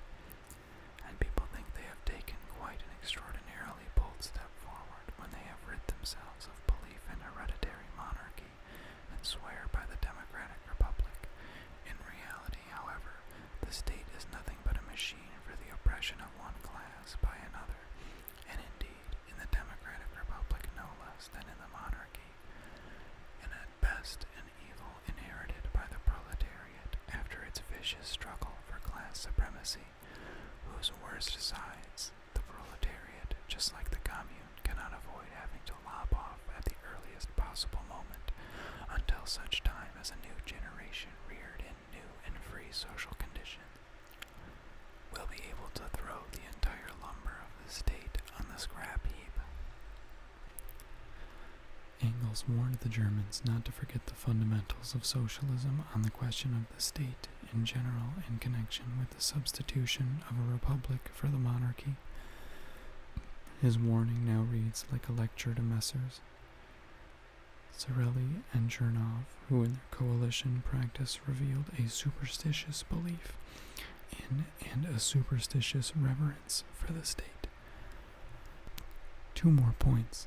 First, the fact that Engels said that in a democratic republic, quote, no less than in a monarchy, the state remains a, quote, machine for the oppression of one class by another, does not signify that the form of oppression is a matter of indifference to the proletariat, as some anarchists, quote, teach.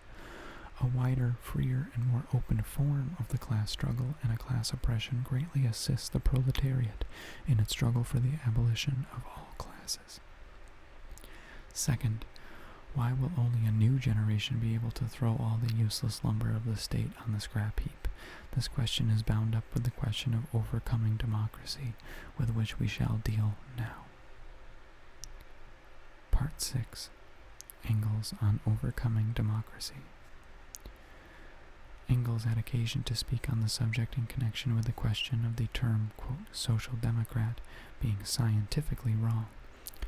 In a preface to an edition of his articles on the, quote, 70s on various subjects, mainly on international questions, dated January 3, 1894, i.e., written a year and a half before his death, Engels wrote that in all his articles he used the word communist, not, quote, social democrat, because at that time it was the Proudhonists in France and the Lassalleans in Germany who called themselves social democrats, quote. For Marx and me, it was therefore quite impossible to choose such an elastic term to characterize our special point of view. Today things are different, and the word social democrat may perhaps pass muster. However unsuitable it still is for a party whose economic program is not merely socialist in general, but directly communist, and whose ultimate political aim is to overcome the whole state, and therefore democracy as well. The names of genuine political parties, however, are never wholly appropriate. The party develops while the name persists. The dialectician Engels remains true to dialectics in the end of his days. Marx and I, he says, had a splendid, scientifically exact name for the party, but there was no real party, i.e., no proletarian mass party. Now, at the end of the 19th century, there is a real party, but its name is scientifically inexact. Never mind, it will pass muster. If only the party develops, if only the scientific inexactness of its name is not hidden from it and does not hinder its development in the right direction. Perhaps some humorists will begin consoling us Bolsheviks in the manner of Engels. We have a genuine party. It is developing splendidly. Even such a meaningless and ugly term as Bolshevik will pass muster, although it expresses nothing but the purely accidental fact that at the Brussels-London Congress in 1903 we were in the majority. Perhaps now that the prosecution of our party by Republican and revolutionary, quote-unquote, petty bourgeois democracy in July and August has made the name Bolshevik such a universally respected one, that in addition, this persecution signalizes the great historical progress our party has made in its actual development. Even I would hesitate to insist on the suggestion I made in April to change the name of our party. Perhaps I would propose a compromise to our comrades, viz., to call ourselves the Communist Party, but to retain the word Bolsheviks in brackets. But the question of the name of the party is incomparably less important than the question of the attitude of the revolutionary proletariat to the state.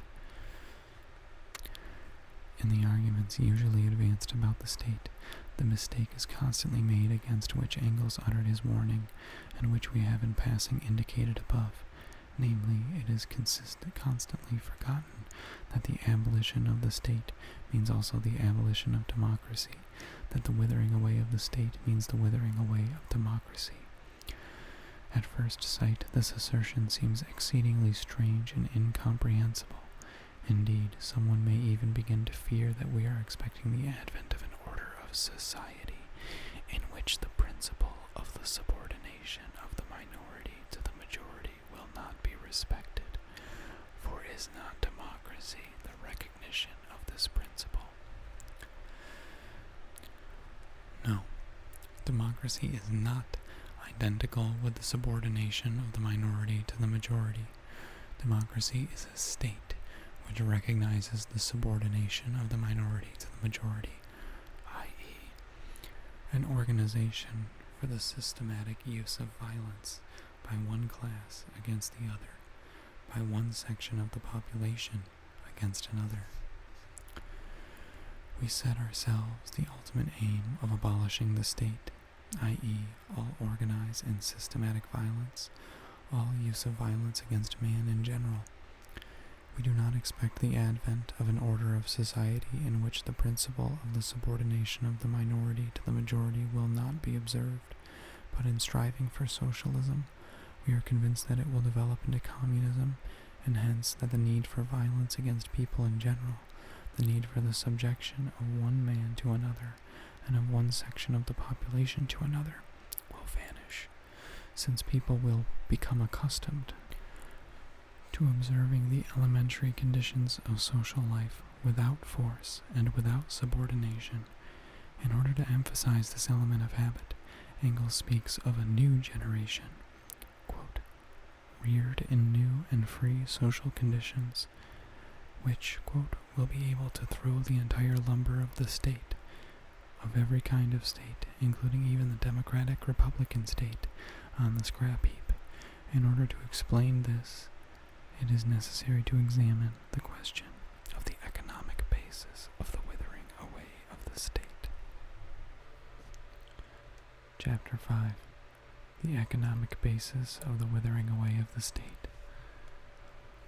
Marx explains this question most thoroughly in his critique of the Gotha program, Letter to Brachy, May 5, 1875, printed only in 1891 in Newsite, Volume 9, 1, and in a special Russian edition. The polemical part of this remarkable work, consisting of a criticism of Lassalleanism, has, so to speak, overshadowed its positive part, namely the analysis of the connection between the development of communism and the withering away of the state. Part 1. Marx's presentation of the question. From a superficial comparison of Marx's letter to Brachy with Engels' letter to Bebel, which we examined above, it might appear that Marx was much more, quote, pro-state than Engels, and that the difference of opinion between the two writers on the question of the state was very considerable. Engels suggested to Bebel that all the chatter about the state be dropped, that the word state be eliminated from the program and the word community substituted for it. Engels even declared that the commune was really no longer a state in the proper sense of the word, while Marx spoke of the, quote, future state of communist society, i.e., apparently he recognized the need for a state even under communism. But such a view would be fundamentally wrong. A closer examination shows that Marx's and Engels' view on the state and its withering away were completely identical, and that Marx's expression quoted above refers merely to this withering away of the state. Clearly, there can be no question of defining the exact moment of the future withering away, the more so since it must obviously be a rather lengthy process. The apparent difference between Marx and Engels is due to the different subjects they dealt with, the different aims they were pursuing. Engels set out to show Bebel plainly, sharply, and in broad outline the absurdity of the prevailing prejudices concerning the state, shared to no small degree by Lassalle. Marx, on the other hand, only touched upon this question in passing, being interested mainly in another subject, viz., the development of communist society. The whole theory of Marx is an application of the theory of development in its most consistent, complete, thought-out, and replete form to modern capitalism.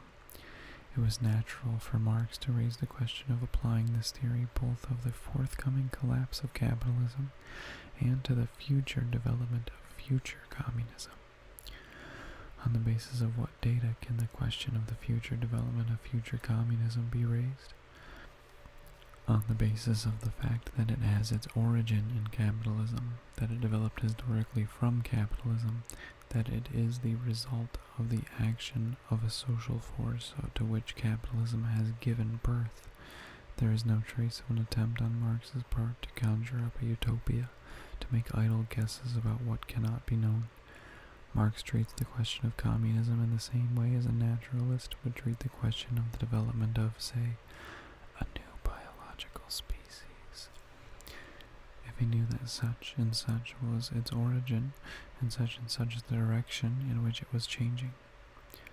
Marx, first of all, brushes aside the confusion of the Gotha program brings into the question of the relation between the state and society. He writes, quote, "Present-day society is capitalist society, which exists in all civilized countries, more or less free from medieval admixture, more or less modified by the special historical development of each country, and more or less developed. On the other hand, the present-day state changes with a country's frontier. It is different in the Prusso-German Empire from what it is in Switzerland.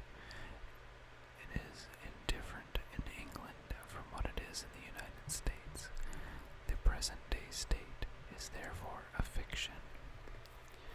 Nevertheless, a different state of the different civilized countries, in spite of their varied diversity of form, all have this in common, that they are based on modern bourgeois society, only one more or less capitalistically developed. They have therefore also certain essential features in common. In this sense, it is possible to speak of the present-day state in contrast to the future, in which it is present root, bourgeois society, will have died away. Quote, "The question then arises, what transformation will the state undergo in communist society? In other words, what social function will remain in existence there that are analogous to the present functions of the state? This question can only be answered scientifically, and one does not get a flea-hop nearer to the problem by a thousand-fold combination of the word people with the word state." Having thus ridiculed all talk about a people's state, Marx formulates the question and warns us, as it were, that to arrive at a scientific answer, one must rely only on firmly established scientific data. The first fact that has been established with complete exactitude by the whole theory of development, by science as a whole, a fact which the utopians forget, and which is forgotten by present-day opportunists who are afraid of the socialist revolution, is that, historically, there must undoubtedly be a special stage or epoch of transition from capitalism to communism. Part 2. The transition from capitalism to communism. Marx continues, quote, "Between capitalists and communist society lies the period of the revolutionary transformation of one into the other. There corresponds to this also a political transitionary period in which the state can be nothing but the revolutionary dictatorship of the proletariat." Marx bases this conclusion on an analysis of the role played by the proletariat in modern capitalist society, on the data concerning the development of this society, and on the irreconcilability of the antagonistic interests of the proletariat and the bourgeoisie. Earlier, the question was put in this way: in order to achieve its emancipation, the proletariat must overthrow the bourgeoisie, conquer political power, and establish its own revolutionary dictatorship. Now the question is put somewhat differently. The transition from capitalist society, which is developing towards communism, to a communist society is impossible without a, quote, "political transition period," and the state in this period can only be the revolutionary dictatorship of the proletariat. What then is the relation of this dictatorship to democracy? We have seen that the Communist Manifesto simply places the two ideas side by side, quote, "to raise the proletariat to the position of the ruling class," and, quote, "to win the battle of democracy." On the basis of all that has been said above, it is possible to determine more precisely how democracy changes in the transition from capitalism to communism. In capitalist society, under the conditions most favorable to its development, we have more or less complete democracy in the democratic republic. But this democracy is always restricted by the narrow framework of capitalist exploitation, and consequently always remains, in reality, a democracy for the minority, only for the possessing class, only for the rich. Freedom in capitalist society always remains about the same as it was in the ancient Greek republics.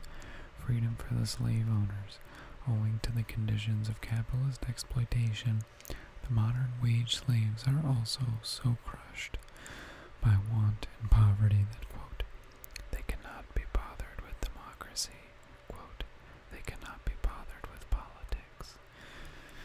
In the ordinary peaceful course of events, the majority of the population is debarred from the participating in social and political life. The correctness of this statement is perhaps most clearly proved by Germany, precisely because in that country constitutional legality lasted and remained stable for a remarkably long time, for nearly half a century, from 1871 to 1914, and because during this period social democracy was able to achieve far more in Germany than in other countries in the way of, quote, utilizing legality, and was able to organize a larger proportion of the working class into a political party than anywhere else in the world. What is this largest proportion of political conscience that the active wage slaves that has so far been observed in capitalist society? 1 million members of the Social Democratic Party out of 15 million wage workers, 3 million organized in trade unions out of 15 million. Democracy for an insignificant minority, democracy for the rich, that is the democracy of capitalist society. If we look more closely into the mechanism of capitalist democracy, everywhere in the petty, so-called petty, details of the suffrage, residential qualifications, exclusion of women, etc., and in the technique of the representative institutions, in the actual obstacles to the right of assembly, public buildings are not for beggars, and the purely capitalist organization of the daily press, etc., etc. On all sides we see restriction after restriction upon democracy. These restrictions, exceptions, exclusions, obstacles for the poor seem slight, especially in the eyes of one who has never known want himself and has never been in close contact with the oppressed classes in their mass life. And 9/10, if not 99/100 of the bourgeois publicists and politicians are of this category. But in their sum total, these restrictions exclude and squeeze out the poor from politics, from taking an active part in democracy. Marx grasped this essence of capitalist democracy splendidly when, in analyzing the experience of the Commune, he said that the oppressed were allowed, once every few years, to decide which particular representatives of the oppressing class should misrepresent them in Parliament. But from this capitalist democracy, inevitably narrow, tactically repelling the poor, and therefore hypocritical and false to the core, development does not proceed simply, smoothly, and directly to, quote, greater and greater democracy, as the liberal professors and petty bourgeois opportunists would have us believe. No, development towards communism proceeds through the dictatorship of the proletariat. It cannot do otherwise, for the resistance of the capitalist exploiters cannot be broken by anyone else or in any other way. But the dictatorship of the proletariat, i.e. the organization of the vanguard of the oppressed as the ruling class for the purpose of crushing the oppressors, cannot result merely in an expansion of democracy, simultaneously with an immense expansion of democracy which for the first time becomes democracy for the poor, democracy for the people, and not democracy for the rich. The dictatorship of the proletariat imposes a series of restrictions on the freedom of oppressors, the exploiters, the capitalists. We must crush them in order to free humanity from wage slavery. Their resistance must be broken by force. It is clear that where there is suppression, there is also violence. There is no freedom, no democracy.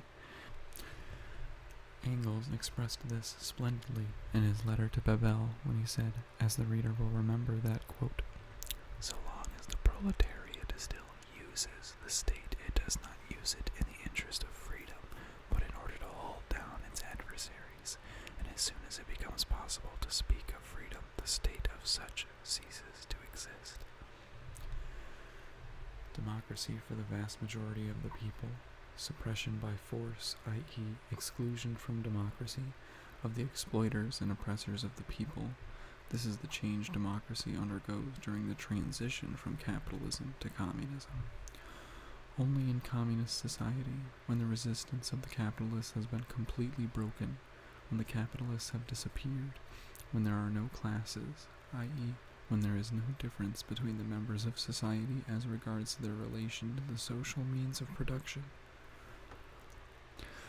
only then does, quote, "the state cease to exist, and it, quote, becomes possible to speak of freedom." Only then will really complete democracy without any exceptions, be possible and be realized, and only then will democracy itself begin to wither away, owing to the simple fact that, freed from capitalist slavery, from the untold horrors, savagery, absurdities, and infamies of capitalist exploitation, people will gradually become accustomed to observing the elementary rule of social life that have been known for centuries and repeated for thousands of years in all copybook maxims. They will become accustomed to observing them without force, without compulsion, without subordination, without the special apparatus for compulsion, which is called the state.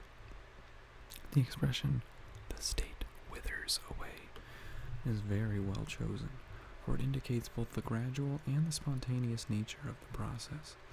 Only habit can, and undoubtedly will, have such an effect, for we see around us millions of times how readily people become accustomed to observing the necessary rules of social life. If there is no exploitation, if there is nothing that causes indignation, that calls forth protest and revolt and has to be suppressed.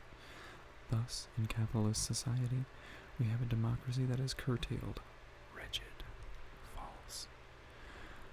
A democracy only for the rich, for the minority. The dictatorship of the proletariat, the period of transition to communism, will, for the first time, create democracy for the people, for the majority, in addition to the necessary suppression of the minority, the exploiters. Communism alone is capable of giving really complete democracy, and the more complete it is, the more quickly it will become unnecessary and wither away of itself. In other words, under capitalism, we have a state in the proper sense of the word. That is, a special machine for the suppression of one class by another, and of the majority by the minority, and at that. Naturally, the successful discharge of such a task as the systematic suppression of the exploited majority by the exploiting minority calls for the greatest ferocity and savagery in the work of suppression. It calls for seas of blood through which mankind has to wade in slavery, serfdom, and wage labor. Furthermore, during the transition from capitalism to communism, suppression is still necessary, but it is the suppression of the exploiting minority by the exploited majority. A special apparatus, a special machine for suppression, the state, is still necessary, but this is now a transitory state. It is no longer a state of in the proper sense, for the suppression of the minority of exploiters by the majority of the wage slaves of yesterday is comparatively so easy, simple, and natural a task that it will entail far less bloodshed than the suppression of the rising of slaves, serfs, or wage laborers, and it will cost mankind far less. This is compatible with the diffusion of democracy among such an overwhelming majority of the population that the need for a special machine of suppression will begin to disappear. The exploiters are naturally unable to suppress the people without a very complex machine for performing this task, but the people can suppress the exploiters with a very simple machine, almost without a machine, without a special apparatus by the simple organization of the armed masses, such as the Soviets of workers and soldiers' deputies, we may remark, running ahead a little. Finally, only communism makes the state absolutely unnecessary, for there is no one to be suppressed. No one, in the sense of a class, in the sense of a systematic struggle against a definite section of the population. We are not utopians, and we do not in the least deny the possibility and inevitability of excess on the part of individual persons, or the need to suppress such excesses. But in the first place, no special machine, no special apparatus of repression is needed for this. This will be done by the armed people itself as simply and as readily as any crowd of civilized people, even in modern society, parts two people who are fighting or interferes to prevent a woman from being assaulted. And secondly, we know that the fundamental social clause of excesses, which consists of violating the rules of social life, is the exploitation of the masses, their want and their poverty. With the removal of this chief cause, excess will inevitably begin to wither away. We do not know how quickly and in what order, but we know that they will wither away. With their withering away, the state will also wither away. Without dropping into utopias, Marx defined more fully what can be defined now regarding this future, namely the difference between the lower and higher phases, degrees, stages of communist society. Part 3. The first phase of communist society. In the critique of the Gotha program, Marx goes into some detail to disprove Lassalle's idea that under socialism, the workers will receive the, quote, undiminished or, quote, whole proceeds of his labor. Marx shows that from this whole of the social labor of society, it is necessary to deduct a reserve fund, a fund for the expansion of production, for the replacement of, quote, worn-out machinery, and so on. And then, also, from the means of consumption must be deduced a fund for the expenses of management, for schools, hospitals, homes for the aged, and so on. Instead of Lassalle's hazy, obscure general phrase, quote, the whole proceeds of his labor to the worker, Marx makes a sober estimate of exactly how socialist society will have to manage its affairs.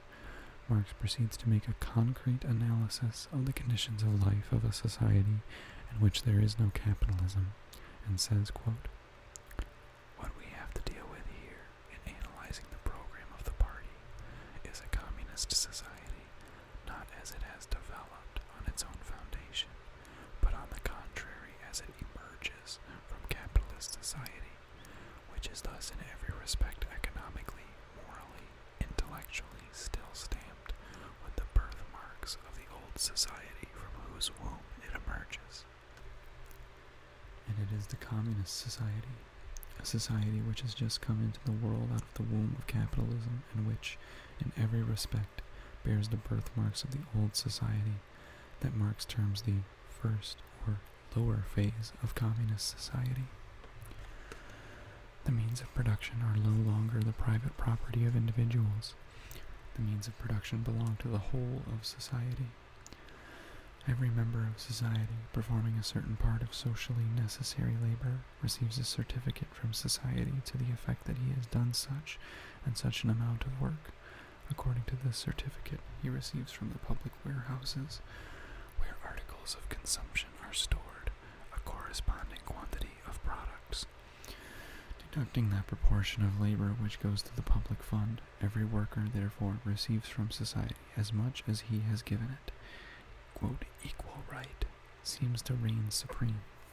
But when Lassalle, having such a social order in view, generally called socialism, but termed by Marx the first phase of communism, speaks of this as, quote, equitable distribution, and says that this is, quote, the equal right of, quote, all members of society to, quote, equal proceeds of labor. He is mistaken, and Marx exposes his error. Equal right, says Marx, we indeed have here, but it is still a bourgeois right, which, like every right, presupposes inequality. Every right is an application of the same measure to different people who, in fact, are not the same and are not equal to one another. That is why equal right is really a violation of equality and an injustice. As a matter of fact, every man having performed as much social labor as another receives an equal share of the social product, less the above-mentioned deductions. But people are not alike. One is strong, another is weak. One is married, another is not. One has more children, another has less, and so on. And the conclusion Marx draws is, quote, with an equal output and hence an equal share in the social consumption fund, one will in fact receive more than another, one will be richer than another, and so on. To avoid all these defects, right, instead of being equal, would have to be unequal. Hence, the first phase of communism cannot produce justice and equality. Differences and unjust differences in wealth will still exist, but the exploitation of man by man will have become impossible, because it will be impossible to seize the means of production, the factories, machines, land, etc., as private property. In smashing Lassalle's petty bourgeois confused phrase about equality and justice. In general, Marx shows the course of development of communist society, which at first is compelled to abolish only the injustice of the means of production having been seized by private individuals, and which cannot at once abolish the other injustice of the distribution of articles of consumption, quote, according to the amount of work performed, and not according to needs. The vulgar economists, including the bourgeois professors and also our Tugen-Baranovsky, constantly reproach these socialists with forgetting the inequality of people and with, quote, dreaming of abolishing this inequality. Such a reproach, as we see, only proves the extreme ignorance of messieurs and the bourgeois ideologists. Marx not only scrupulously takes into account the inevitable inequality of men, he also takes into account the fact that the mere conversion of the means of production into the common property of the whole of society, generally called socialism, does not remove the defects of distribution and the inequality of bourgeois right, which continue to prevail as long as products are divided according to the amount of work performed. Continuing, Marx says, quote, but these defects are inevitable in the first phase of communist society, and it is when it has just emerged after prolonged birth pangs from capitalist society. Right can never be higher than the economic structure of society and the cultural development thereby determined. And so, in the first phase of communist society, generally called socialism, quote, bourgeois right is not abolished in its entirety, but only in part, only in proportion to the economic transformation so far attained, i.e., only in respect of the means of production. Quote, bourgeois right recognizes them as the private property of separate individuals. Socialism converts them into common property. To that extent alone, bourgeois right disappears. However, it continues to exist so far as its other part is concerned. It remains in the capacity of regulator, determining factor, in the distribution of products and allotment of labor among the members of society. The socialist principle, quote, he who does not work, neither shall eat, is already realized. The other socialist principle, quote, an equal amount of labor for an equal quantity of products, is also already realized, but this is not yet communism, and it does not abolish bourgeois right, which gives to unequal individuals in return for an actually unequal amount of work, an equal quantity of products. This is a, quote, defect, says Marx, but it is unavoidable in the first phase of communism, for if we are not to fall into utopianism, we cannot imagine that, having overthrown capitalism, people will at once learn to work for society without any standard of right. Indeed, the abolition of capitalism does not immediately create the economic prerequisites for such a change, and there is as yet no other standard than that of bourgeois right. To this extent, therefore, there is still need for a state which, while safeguarding the public ownership of the means of production, would safeguard the equality of labor and equality in the distribution of products. The state withers away insofar as there are no longer capitalists, any classes, and consequently no class can be suppressed. But the state has not yet completely withered away, since there still remains the protection of bourgeois right, which sanctifies actual inequality. For the complete withering away of the state, complete communism is necessary. Part 4. The higher phase of communist society. Marx continues, quote, "In a higher phase of communist society, after the enslaving subordination of individuals under division of labor, and therewith also the antithesis between mental and physical labor, has vanished, after labor has become not merely a means to live, but has become itself the primary necessity of life, after the productive forces have also increased with the all-around development of the individual, and all the springs of cooperative wealth flow more abundantly, only then can the narrow horizon of bourgeois right be fully left behind, and society inscribe on its banners, from each according to his ability, to each according to his needs." Only now can we appreciate the full correctness of Engels' remarks, in which he mercilessly ridiculed the absurdity of combining the words freedom and state. While the state exists, there is no freedom. When freedom exists, there will be no state. The economic basis for the complete withering away of the state is the high stage of development of communism, in which the antithesis between mental and physical labor disappears.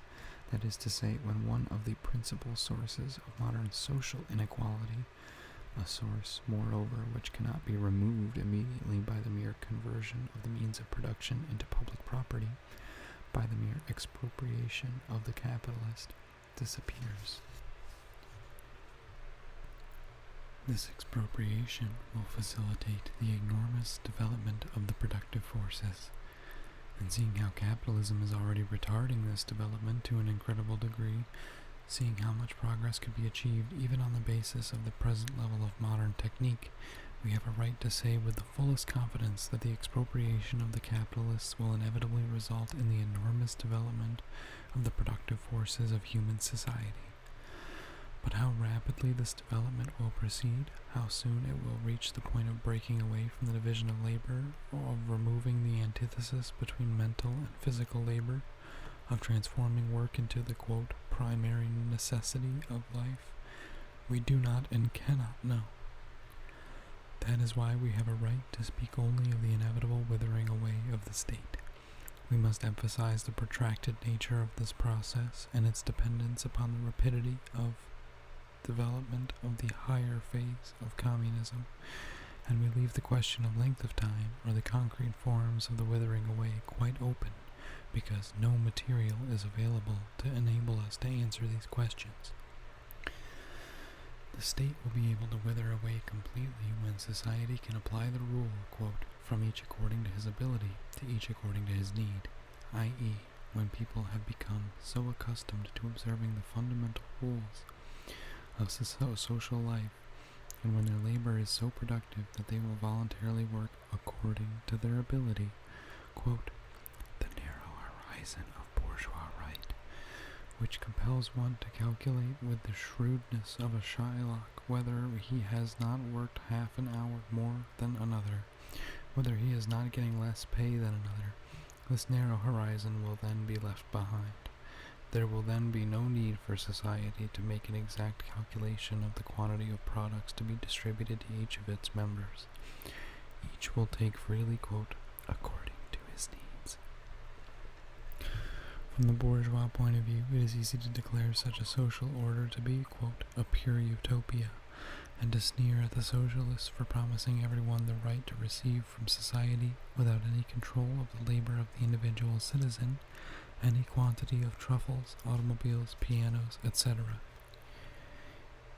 Even now, most bourgeois savants make shift with such sneers, thereby displaying at once their ignorance and their selfish defense of capitalism.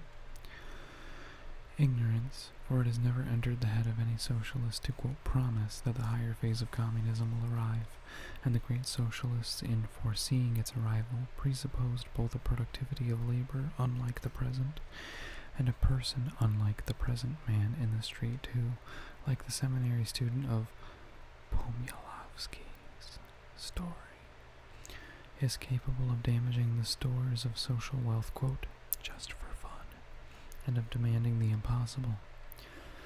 Until the higher phase of communism arrives, the socialists demand the strictest control, by society and by the state, of the amount of labor and the amount of consumption.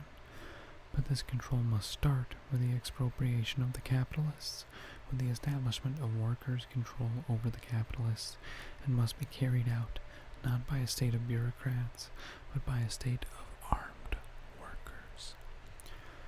The selfish defense of capitalism by the bourgeois ideologists and their hangers-on, like Messrs. Sorelli, Chernov, and Co., lies in their substituting controversies and discussions about the distant future for the essential, imperative questions of present-day policy, viz., the expropriation of the capitalists, the conversion of all citizens into workers and employees of one huge, quote, syndicate, the whole state, and the complete subordination of the whole of the work of the syndicate to the really democratic state of the Soviet of Workers and Soldiers' Deputies. In reality, when a learned professor, and following him some Philistine, and following the latter Messrs. Sorelli and Chernov, talk of unreasonable utopias, of the demagogic promises of the Bolsheviks, of the impossibility of, quote, introducing socialism. It is the higher stage or phase of communism which they have in mind, and which no one has ever promised or has ever thought of introducing, because generally speaking it cannot be, quote, introduced. And this brings us to the question of the scientific difference between socialism and communism, which Engels touched on in his above-quoted argument about the incorrectness of the name social democrat.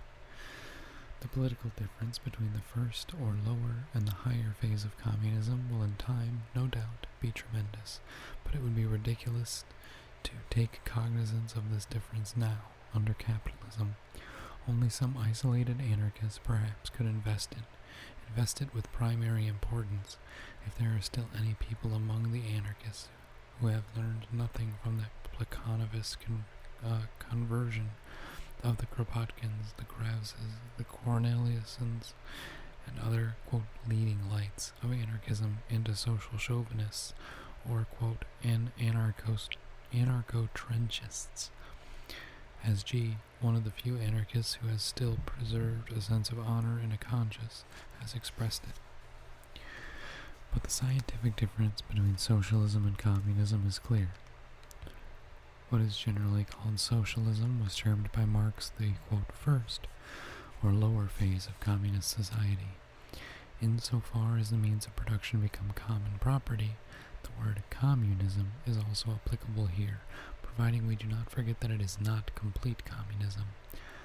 The great significance of Marx's explanations lies in that here, too, he consistently applies materialist dialectics.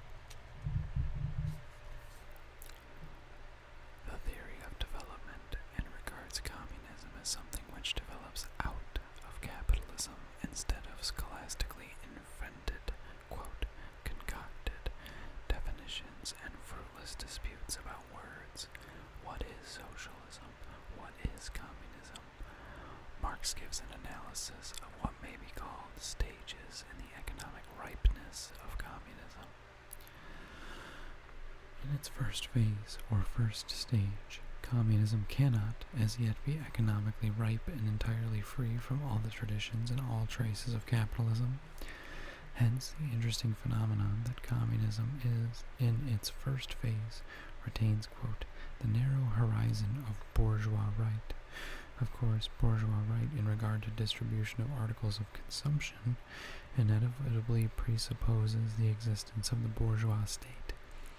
For right is nothing without an apparatus capable of enforcing the observance of the standards of right. Consequently, for a certain time, not only bourgeois right, but even the bourgeois state remains under communism without the bourgeoisie. This may sound like a paradox, or simply a dialectical puzzle which Marxism is often accused of inventing by people who would not take the slightest trouble to study its extraordinarily profound content. As a matter of fact, however, the remnants of the old surviving in the new confront us in life at every step, in nature as well as in society. Marx did not smuggle a scrap of bourgeois right into communism of his own accord. He indicated what is economically and politically inevitable in the society which is emerging from the womb of capitalism. Democracy is of great importance for the working class in its struggle for freedom against the capitalists, but democracy is by no means a boundary that must not be overstepped. It is only one of the stages in the process of development from feudalism to capitalism and from capitalism to communism. Democracy means equality. The great significance of the proletariat struggle for equality and the significance of equality as a slogan will be clear if we correctly interpret it as meaning the abolition of classes. But democracy means only formal equality. As soon as equality is obtained for all members of society in relation to the ownership of the means of production, that is, equality in labor and equality of wages, humanity will inevitably be confronted with the question of going beyond formal equality to real equality, i.e., to applying the rule, quote, from each according to his ability to each according to his needs. By what stages, by what practical measures humanity will proceed to this higher aim, we do not and cannot know. But it is important to realize how infinitely mendacious is the ordinary bourgeois conception of socialism as something lifeless, petrified, fixed once for all, whereas in reality only under socialism will a rapid, genuine, really mass movement, embracing first the majority and then the whole of the population, commence in all spheres of social and individual life. Democracy is a form of state, one of its varieties. Consequently, like every state, it, on the one hand, represents the organized, systematic application of force against persons, but on the other hand, it signifies the formal recognition of the equality of all citizens, the equal right of all to determine the structure and administration of the state. This, in turn, is connected with the fact that, at a certain stage in the development of democracy, it first rallies the proletariat as a revolutionary class against capitalism and gives it the opportunity to crush, to smash to atoms, to wipe off the face of the earth the bourgeoisie, even the republican bourgeois state machine, the standing army, the police, and bureaucracy, to substitute for all this a more democratic, but still a state machine in the shape of the armed masses of workers who become transformed into a universal people's militia. Here, quote, quantity is transformed into quality. Such a degree of democracy is connected with overstepping the boundaries of bourgeois society, with the beginning of its socialist reconstruction. If indeed all take part in the administration of the state, capitalism cannot retain its hold. The development of capitalism, in turn, itself creates the prerequisites that enable, indeed, quote, all to take part in the administration of the state. Some of these prerequisites are universal literacy, already achieved in most of the advanced capitalist countries. Then, the, quote, training and disciplining of millions of workers by the huge, complex, and socialized apparatus of the post office, the railways, the big factories, large-scale commerce, banking, etc., etc. With such economic prerequisites, it is quite possible, immediately, overnight, after the overthrow of the capitalists and bureaucrats, to supersede them in the control of production and distribution. in the work of keeping account of labor and its products by the armed workers, by the whole of the armed population, the question of control and accounting must not be confused with the question of the scientifically educated staff of engineers, agronomists, and so on. These gentlemen are working today and obey the capitalists. They will work even better tomorrow and obey the armed workers. Accounting and control. These are the principal things that are necessary for the setting up and correct functioning of the first phase of communist society. All citizens are transformed into the salaried employees of the state, which consists of the armed workers. All citizens become employees and workers of a single nation state, quote-unquote, syndicate. All that is required is that they should work equally, do their proper share of work, and get paid equally. The accounting and control necessary for this have been so utterly simplified by capitalism that they have become the extraordinarily simple operations of checking, recording, and issuing receipts, which anyone who can read and write or who knows the first 4 rules of arithmetic can perform. When the majority of the people themselves begin everywhere to keep such accounts and maintain such control over the capitalists, now converted into employees, and over the intellectual gentry who preserve their capitalist habits, this control will really become universal, general, national, and there will be no way of getting away from it. There will be, quote, nowhere to go. The whole of society will have become a single office and a single factory with equality of work and equality of pay. But this, quote, factory discipline, which the proletariat will extend to the whole of society after the defeat of the capitalists and the overthrow of the exploiters, is by no means our ideal or our ultimate goal. It is but a necessary step for the purpose of thoroughly purging society of all the hideousness and foulness of capitalist exploitation, and for the purpose of advancing further. From the moment all members of society, or even only the overwhelming majority, have learned to administer the state themselves, have taken this business into their own hands, have, quote, set up control over the insignificant minority of capitalists, over the gentry who wish to preserve their capitalist habits, and over the workers who have been completely demoralized by capitalism. From this moment, the need for government begins to disappear. The more complete democracy becomes, the nearer the moment approaches when it becomes unnecessary. The more democratic the state of the armed workers, which is no longer a state in the proper sense of the word, becomes, the more rapidly does the state begin to wither away. For when all have learned the art of administration, and will indeed independently administer social production, will independently keep accounts, control the idlers, the gentlefolk, the swindlers, and similar, quote, guardians of capitalist traditions.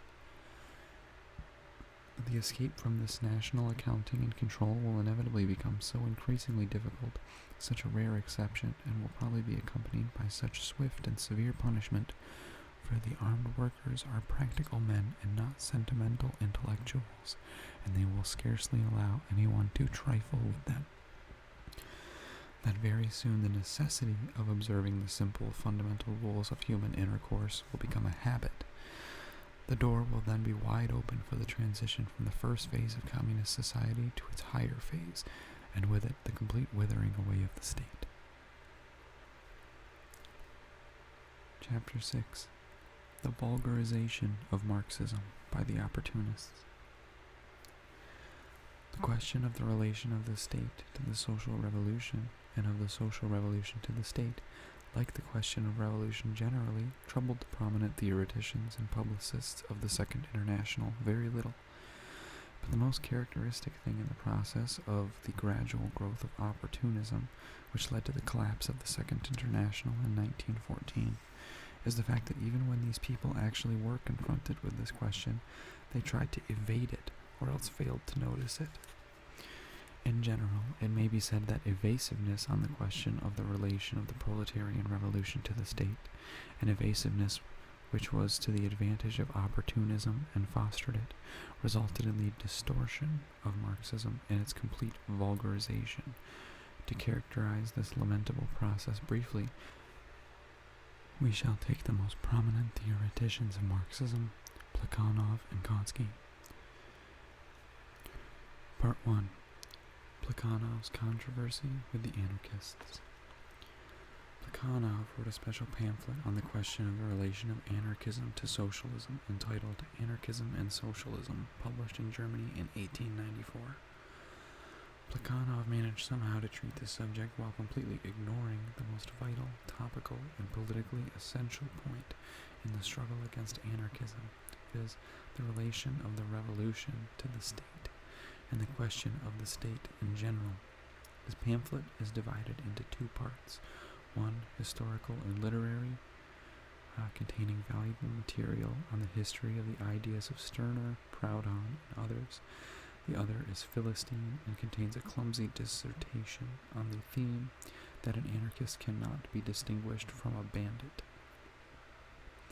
An amusing combination of subjects and most characteristic of Plekhanov's whole activity on the eve of the revolution and during the revolutionary period in Russia, indeed, in the years 1905 to 1917, Plekhanov revealed himself as a semi-doctrinaire and semi-Philistine who, in politics, followed in the wake of the bourgeoisie. We have seen how, in their controversy with the anarchists, Marx and Engels very thoroughly explained their view on the relation of revolution to the state. In 1891, in his foreword to Marx's Critique of the Gotha Program, Engels wrote that, quote, we, that is, Engels and Marx, quote, were at this time hardly 2 years after the Hague Congress of the First International, engaged in the most violent struggle against Bakunin and his anarchists. The anarchists had tried to claim the Paris Commune as their quote-unquote own, so to say, as a corroboration of their doctrine, and they betrayed utter inability to understand its lessons and Marx's analysis of the lessons. Anarchism has failed to give anything even approaching a true solution of the concrete political problems, viz., must the old state machine be smashed, and what should supersede it? But to speak of, quote, anarchism and socialism, and evade the question of the state, to fail to take note of the whole development of Marxism before and after the Commune, inevitably means slipping into opportunism, for the very thing opportunism needs is that the two questions just mentioned should not be raised at all. This is already a victory for opportunism. Part 2. Kautsky's controversy with the opportunists.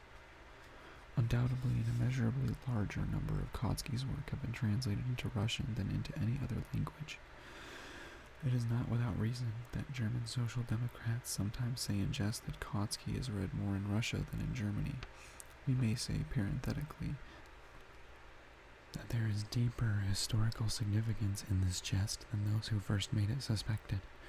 For the Russian workers, by creating in 1905 an extraordinarily strong and unprecedented demand for the best works of the best social democratic literature in the world, and by receiving translations and editions of these works in quantities unheard of in other countries, transplanted at an accelerated tempo, so to speak, the enormous experience of a neighboring, more advanced country to a young soil of our proletarian movement.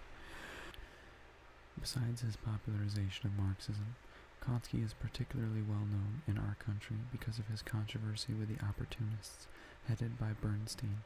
But one fact is almost unknown, one which cannot be overlooked if we are to set ourselves the task of investigating how it was that Kautsky drifted into the unbelievably disgraceful morass of confusion and defense of social chauvinism during the great crisis of 1914 and 15.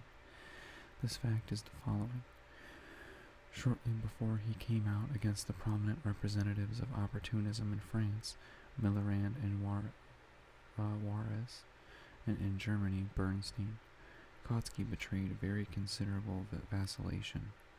The Marxian journal, Zarya, which was published in Stuttgart in 1901-02 and advocated revolutionary proletarian views, was forced to enter into controversy with Kautsky to characterize as, quote, elastic, the half-hearted, evasive, and conciliatory resolution on the opportunists that he proposed at the International Socialist Congress in Paris in 1900. Kautsky's letters, published in Germany, reveal no less hesitancy on his part before he took the field against Bernstein. Of immeasurably greater significance, however, is the fact that in his controversy with the opportunists, in his formations of the question, and his method of treating it, we can observe now that we are investigating the history of his latest betrayal of Marxism, his systematic gravitation towards opportunism precisely on the question of the state. Let us take Kautsky's first important work against opportunism, Bernstein and the Social Democratic Program, in Anti-Criticism. Kautsky refutes Bernstein in detail, but the characteristic thing about it is the following. Bernstein, in his famous The Fame of Herostratus, The Prerequisites of Socialism and the Task of Social Democracy, an accusation since repeated thousands of times by the opportunists and liberal bourgeois in Russia against the representatives of revolutionary Marxism, the Bolsheviks. In this connection, Bernstein dwells particularly on Marx's civil war in France and tries, quite unsuccessfully, as we have seen, to identify Marx's views on the lessons of the Commune with those of Proudhon.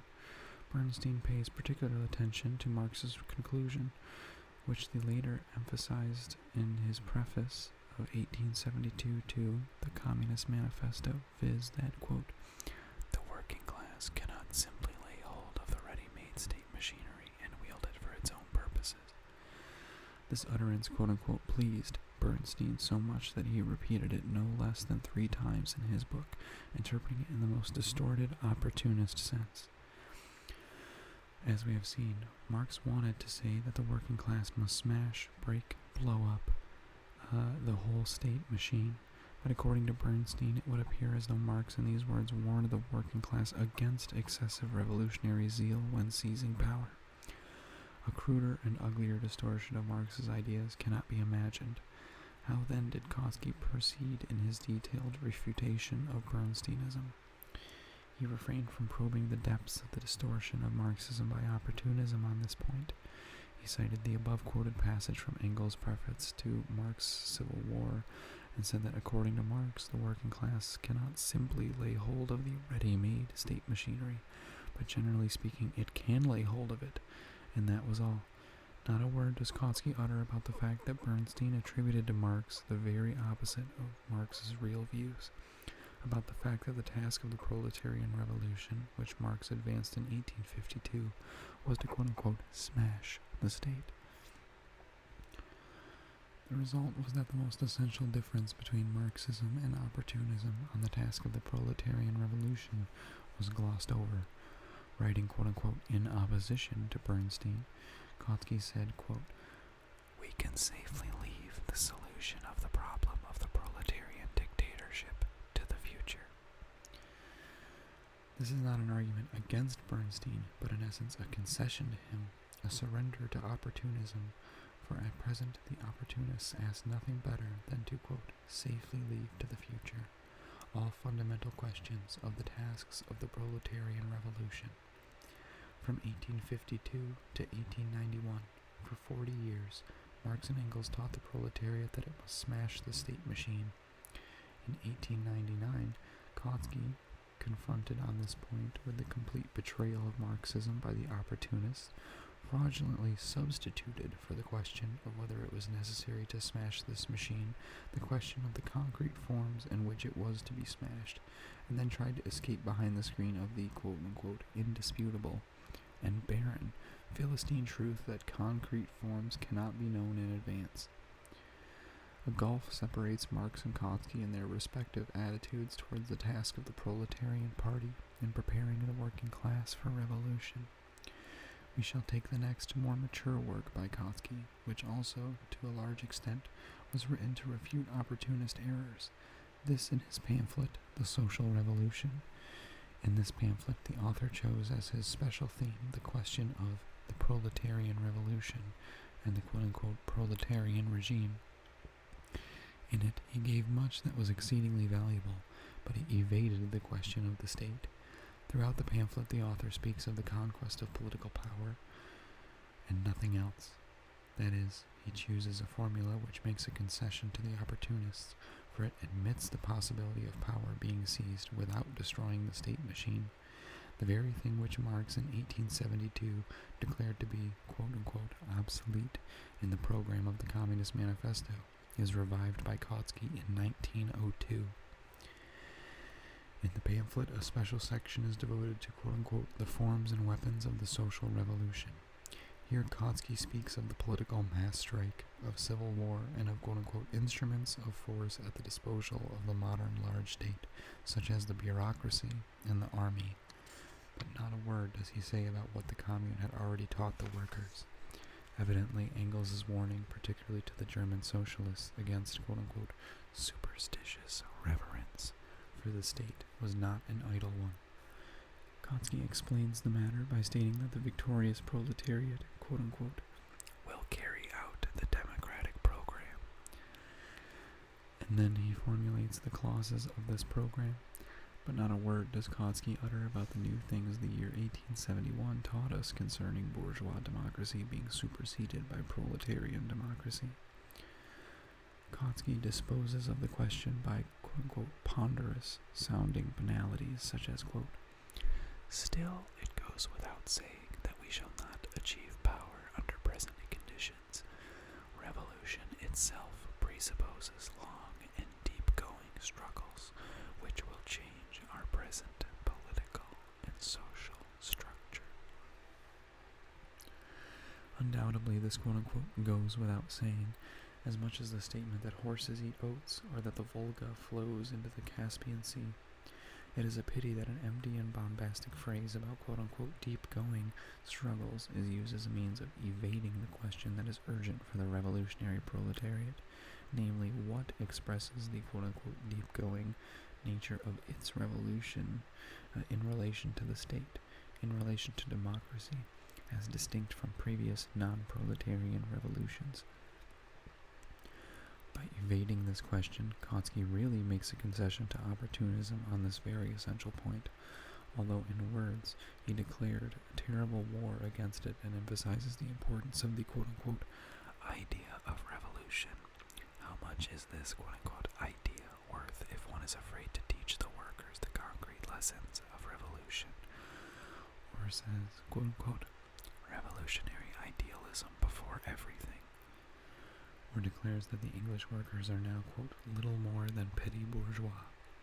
Kautsky writes, quote, the most varied forms of enterprises, bureaucratic, trade union, cooperative, private, can exist side by side in socialist society.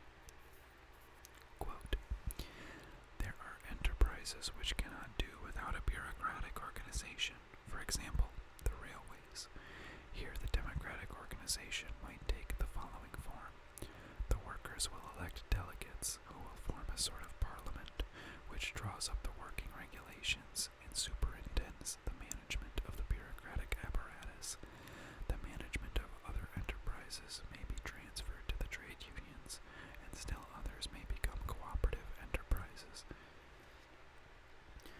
This reasoning is erroneous and is a step backward compared with what Marx and Engels explained in the 70s using the lessons of the Commune as an example. As far as the alleged need for a quote-unquote bureaucratic organization is concerned, there is no difference whatever between railways and any other enterprise in large-scale machine industry. Any factory, any large store, or large-scale capitalist agricultural enterprise, the technique of all such enterprises requires the very strictest discipline, the greatest accuracy on the part of everyone in carrying out his allotted task, for otherwise the whole enterprise would fail to work, or machinery or goods would be damaged. In all such enterprises, the workers will of course, quote-unquote, elect delegates who will form a sort of parliament, But the whole point is that this sort of parliament will not be a parliament like the bourgeois parliamentary institutions. The whole point is that this sort of parliament will not merely draw up the working regulations and superintend the management of the bureaucratic apparatus, as Kautsky, whose ideas do not go beyond the framework of bourgeois parliamentarism, imagines. In socialist society, the, quote, sort of parliament consisting of workers' deputies will, of course, draw up the working regulations and superintend the management of the apparatus, but this apparatus will not be bureaucratic. The workers, having conquered political power, will smash the old bureaucratic apparatus. They will shatter it to its very foundations. They will not leave a single stone of it standing, and they will put in its place a new one consisting of workers and office employees, against whose transformation into bureaucrats measures will at once be taken, as Marx and Engels pointed out in detail. 1. Not only election, but also recall at any time. 2. Payment no higher than that of ordinary workers. And 3. Immediate introduction of control and superintendence by all, so that all shall become bureaucrats for a time, and so that therefore no one can become a bureaucrat. Kautsky has not reflected at all on Marx's words, quote, the commune was to be a working, not a parliamentary body, executive and legislative at the same time. Kautsky has not in the least understood the difference between bourgeois parliamentarism, which combines democracy, not for the people, with bureaucracy, against the people, and proletarian democracy, which will take immediate steps to cut bureaucracy down to the roots, and which will be able to carry out these measures to the end, to the complete abolition of bureaucracy, to the introduction of complete democracy for the people. Kautsky here betrays the old, quote-unquote, superstitious reverence for the state and, quote-unquote, superstitious belief in bureaucracy. We shall now pass on to the last and best of Kautsky's works against the opportunists. His pamphlet, The Path to Power, Political Considerations about Growing into the Revolution, which, I believe, has not been translated into Russian, for it was published at the time when the severest reaction reigned here in 1909. This pamphlet marks a considerable step forward, inasmuch as it does not deal with the revolutionary program in general, as in the pamphlet of 1899 against Bernstein, nor with the tasks of the social revolution irrespective of the time of its occurrence, as in the pamphlet The Social Revolution, 1902. It deals with the concrete conditions which compel us to recognize that the quote-unquote revolutionary era is approaching. The author definitely calls attention to the intensification of class antagonisms, and in general, and to imperialism, which plays a particularly important part in this connection. After the quote-unquote revolutionary period of 1789 to 1871 in Western Europe, he says a similar period began in the East in 1905. A world war is approaching with menacing rapidity. Quote, it, the proletariat, can no longer talk of premature revolution. We have entered a revolutionary period. The revolutionary era is beginning. These declarations are perfectly clear. Kautsky's pamphlet must serve as a measure of comparison between what German social democracy promised to be before the imperialist war and the depth of degradation to which it fell, Kautsky included when the war broke out.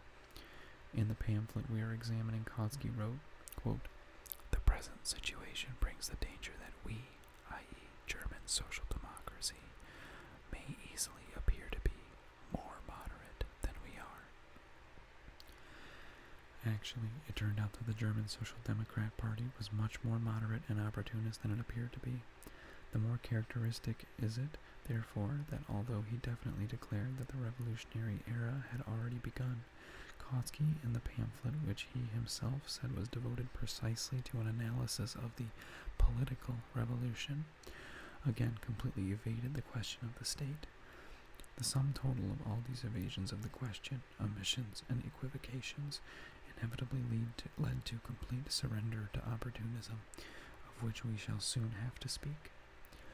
German social democracy, in the person of Kautsky, seems to have declared, I keep to revolutionary views, recognize in particular the inevitability of social revolution of the proletariat. 1902. I recognize the approach of a new revolutionary era. 1909. Still, now that the question of the tasks of the proletarian revolution in relation to the state is raised, I go backward compared with what Marx said as long ago as 1852. 1912. It was precisely in this direct form that the question was put in Kautsky's controversy with Pannekoek. Part 3. Kautsky's controversy with Pannekoek.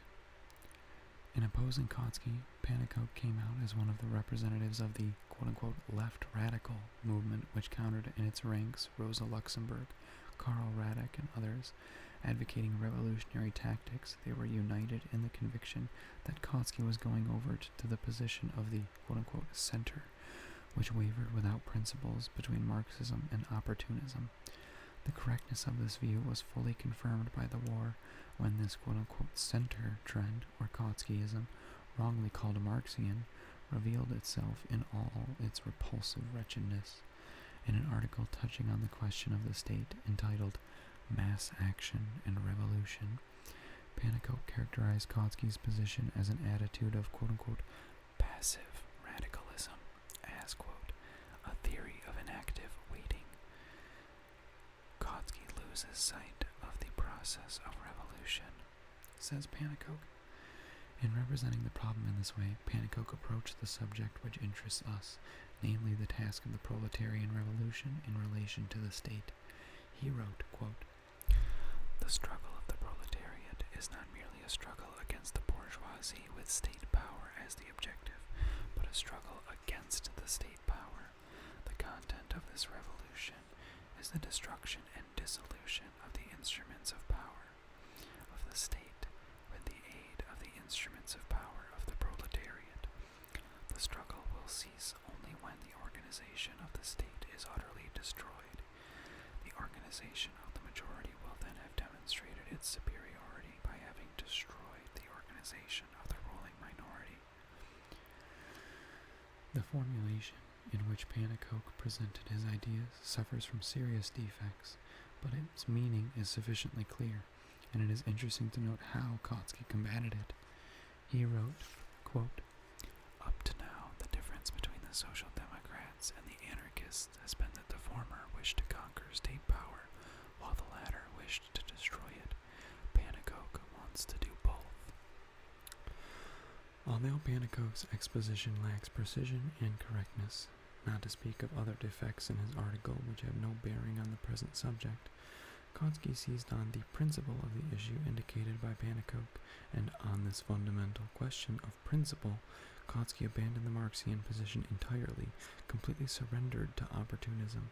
His definition of the difference between social democrats and the anarchists is absolutely wrong, and he utterly vulgarized and distorted Marxism. The difference between the Marxists and the anarchists is this. 1. The former, while aiming at the complete abolition of the state, recognizes that this aim can only be achieved after the classes have been abolished by the socialist revolution, as the result of the establishment of socialism, which leads to the withering away of the state. The latter wants to abolish the state completely overnight, failing to understand the conditions under which the state can be abolished. 2. The former recognizes that after the proletariat has conquered political power, it must utterly destroy the old state machine and substitute for it a new one consisting of the organization of armed workers after the type of the commune. The latter, while advocating the destruction of the state machine, have absolutely no clear idea of what the proletariat will put in its place and how it will use its revolutionary power. The anarchists even deny that the revolutionary proletariat should utilize its state power, its revolutionary dictatorship. 3. The former demand that the proletariat be prepared for revolution by utilizing the present state. The latter rejects this. In this controversy, it is Pannekoek and not Kautsky who represents Marxism, for it was Marx who taught that it is not enough for the proletariat simply to conquer state power, in the sense that the old state apparatus passes into new hands, but that the proletariat must smash, break this apparatus, and substitute a new one in its place. Kautsky abandons Marxism for the opportunists because precisely this destruction of the state machine, which is utterly unacceptable to the opportunists, completely disappears from his argument, and he leaves a loophole for them which enables them to interpret quote-unquote conquest as simply winning a majority. To cover up his distortion of Marxism, Kautsky behaves like a schoolman. He juggles with quotations from Marx. In 1850, Marx wrote that, quote, a decisive centralization of power in the hands of the state was necessary, and Kautsky triumphantly asks, does Pannekoek want to destroy centralism? This is simply a trick similar to Bernstein's identification of the views of Marxism and Proudhonism on feudalism versus centralism. Kautsky's quote-unquote quotation has nothing to do with the case. The new state machine permits of centralism as much as the old. If the workers voluntarily unite their armed forces, this will be centralism, but this centralism will be based on the complete destruction of the centralized state apparatus, the standing army, the police, and the bureaucracy. Kautsky acts exactly like a swindler when he ignores the perfectly well-known arguments of Marx and Engels on the Commune and pulls out a quotation which has nothing to do with the case. He continues, quote, perhaps Pannekoek wants to abolish the state functions of the officials, but we cannot do without officials in the party and the trade unions, much less in the state administration. Our program does not demand the abolition of state officials, but that they be elected by the people. Quote, we are not discussing here the form of administrative apparatus of the future state will assume, but whether our political struggle will dissolve the state power before we have captured it, which ministry and its officials could be abolished. Then follows an enumeration of the ministries of education, justice, finance, and war. Quote, no, not one of the present ministries will be removed by our political struggle against the government. I repeat, in order to avoid misunderstanding, we are not discussing here the form the future state will assume as a result of the victory of social democracy, but the effect our opposition will have on the present state. This is an obvious trick. Pannekoek raised the question of revolution. Both the title of his article and the passages quoted above clearly indicate this. In skipping to the question of opposition, Kautsky substitutes the opportunist point of view for the revolutionary point of view. What he says is, at present, opposition, we shall discuss the other matter after we have captured power. Revolution has vanished. This is exactly what the opportunists wanted. Opposition and the political struggle in general are besides the point. We are concerned with revolution. Revolution means that the proletariat will destroy the quote-unquote administrative apparatus and the whole state machine, and substitute for it a new one consisting of the armed workers. Kautsky reveals a quote superstitious reverence for ministries, but why can they not be superseded, say, by commissions of specialists, working under sovereign, all-powerful Soviets of workers and soldiers' deputies? The point is not whether the quote-unquote ministries will remain, or whether quote-unquote commissions of specialists or other kinds of institutions will be set up. This is quite unimportant. The point is whether the old state machine, connected by thousands of threads with the bourgeoisie and completely saturated with routine and inertia, shall remain or be destroyed and superseded by a new one.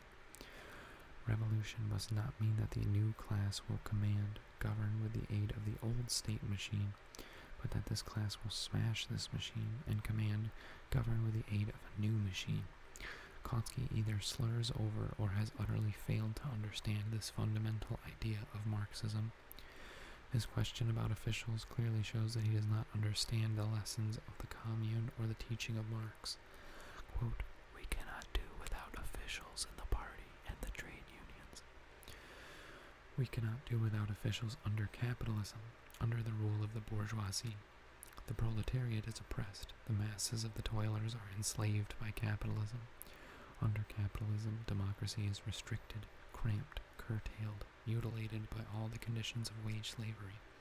The poverty and misery of the masses, This is why, and the only reason why, the officials of our political and industrial organizations are corrupted, or more precisely, tend to be corrupted by the conditions of capitalism, why they betray a tendency to become transformed into bureaucrats, i.e., into privileged persons divorced from the masses and superior to the masses. This is the essence of bureaucracy, and until the capitalists have been expropriated and the bourgeoisie overthrown, even proletarian officials will inevitably be, quote-unquote, bureaucratized to some extent. According to Kautsky, since we shall have elected officials under socialism, we shall still have bureaucrats, quote-unquote, bureaucracy will remain. This is exactly where he is wrong. It was precisely the example of the commune that Marx quoted to show that under socialism, officials will cease to be quote-unquote bureaucrats. Officials. They will cease to be such in proportion as, in addition to the election of officials, the principle of recall at any time is introduced, and as salaries are reduced to the level of the wages of the average worker, and as the parliamentary institutions are superseded by, quote, working bodies, executive and legislative, at the same time. In essence, the whole of Kautsky's argument against Pannekoek, and particularly his splendid point that we cannot do without officials in our party and trade union organizations, is merely a repetition of Bernstein's quote-unquote arguments against Marxism in general. In his renegade book, The Prerequisites of Socialism and the Task of Social Democracy, Bernstein combats quote-unquote primitive democracy, combats what he calls quote-unquote doctrinaire democracy, imperative mandates, unpaid officials, impotent central representative bodies, etc. To prove that quote-unquote primitive democracy is worthless, Bernstein refers to the experience of the British trade unions as interpreted by the Webbs.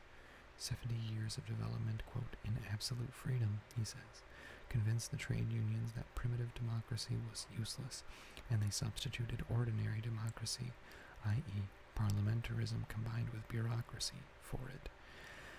As a matter of fact, the trade unions did not develop, quote, in absolute freedom, but in absolute capitalist slavery, under which a number of concessions to the prevailing evil, violence, falsehood, exclusion of the poor from the affairs of the higher administration, quote-unquote, cannot be avoided.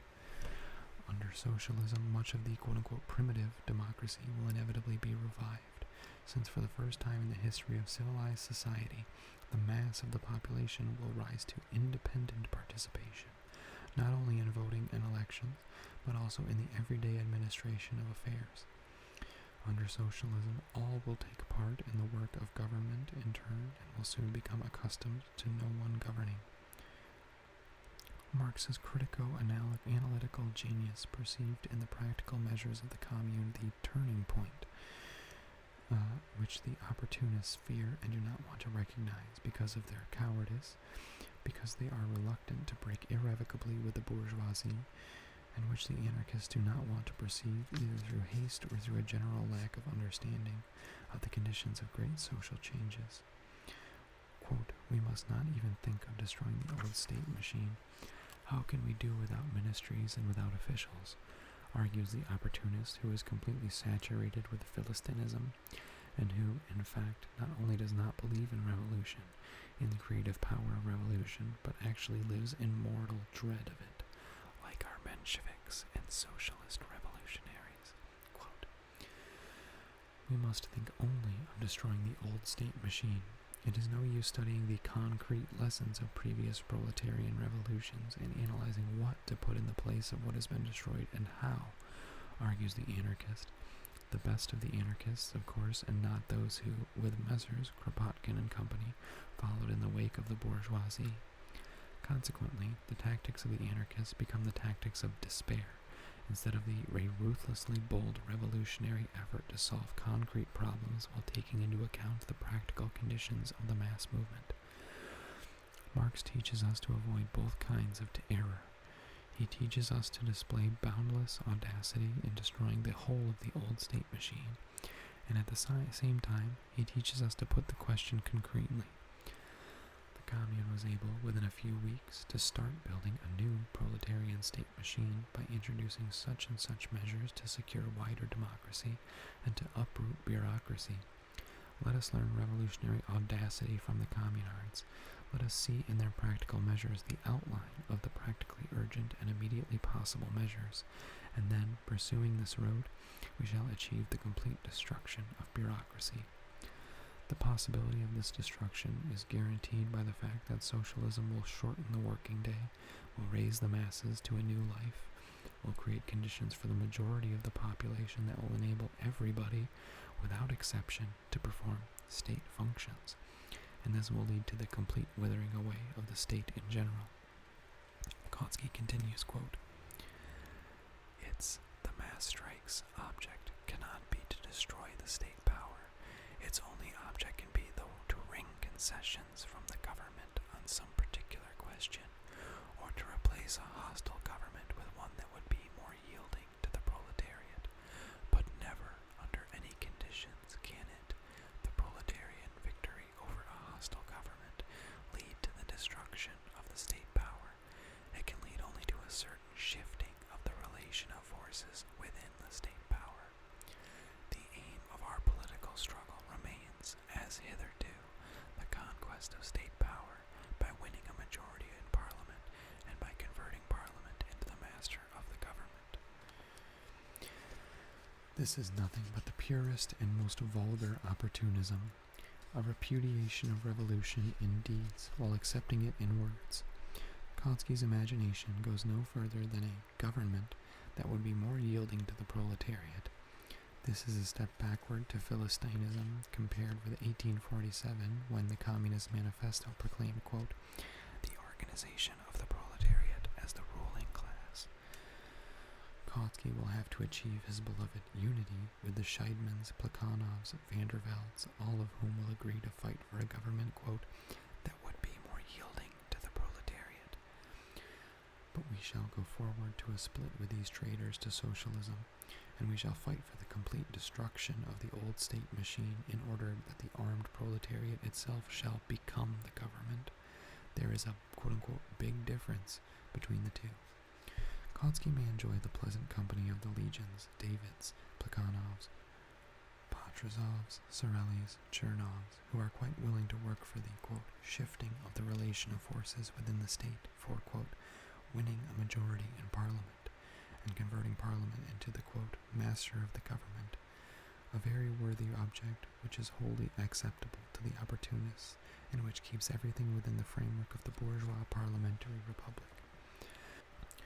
We shall go forward to a split with the opportunists, and the whole of the class-conscious proletariat will be with us, not for the purpose of, quote, shifting the relation of forces, but for the purpose of overthrowing the bourgeoisie, destroying bourgeois parliamentarism, for a democratic republic after the type of the commune, or a republic of Soviets of workers and soldiers' deputies for the revolutionary dictatorship of the proletariat. To the right of Kautsky in international socialism, there are trends such as the Socialist Monthly Bulletins. In Germany, the followers of Juarez and Vandervelde in France and Belgium, Turati, Trevis, and other representatives of the right wing of the Italian party, the Fabians and, quote, independents in England, and the like. All these gentry, while playing a great, very often a predominant role in parliamentary work and in the party press, openly repudiate the dictatorship of the proletariat and pursue a policy of unconcealed opportunism. In the eyes of these gentry, the quote-unquote dictatorship of the proletariat contradicts democracy. There is really no essential difference between them and the petty bourgeois democrats. Taking this circumstance into consideration, we are right in drawing the conclusion that the Second International, in the persons of the overwhelming majority of its official representatives, has completely sunk into opportunism. The experience of the Commune has been not only forgotten, but distorted. Instead of inculcating in the worker's mind the idea that the time is near when they must rise up and smash the old state machine and substitute for it a new one, and in this way make their political rule the foundation for the socialist reconstruction of society, they've actually taught the workers the very opposite and have depicted the, quote, conquest of power in a way that has left thousands of loopholes for opportunism.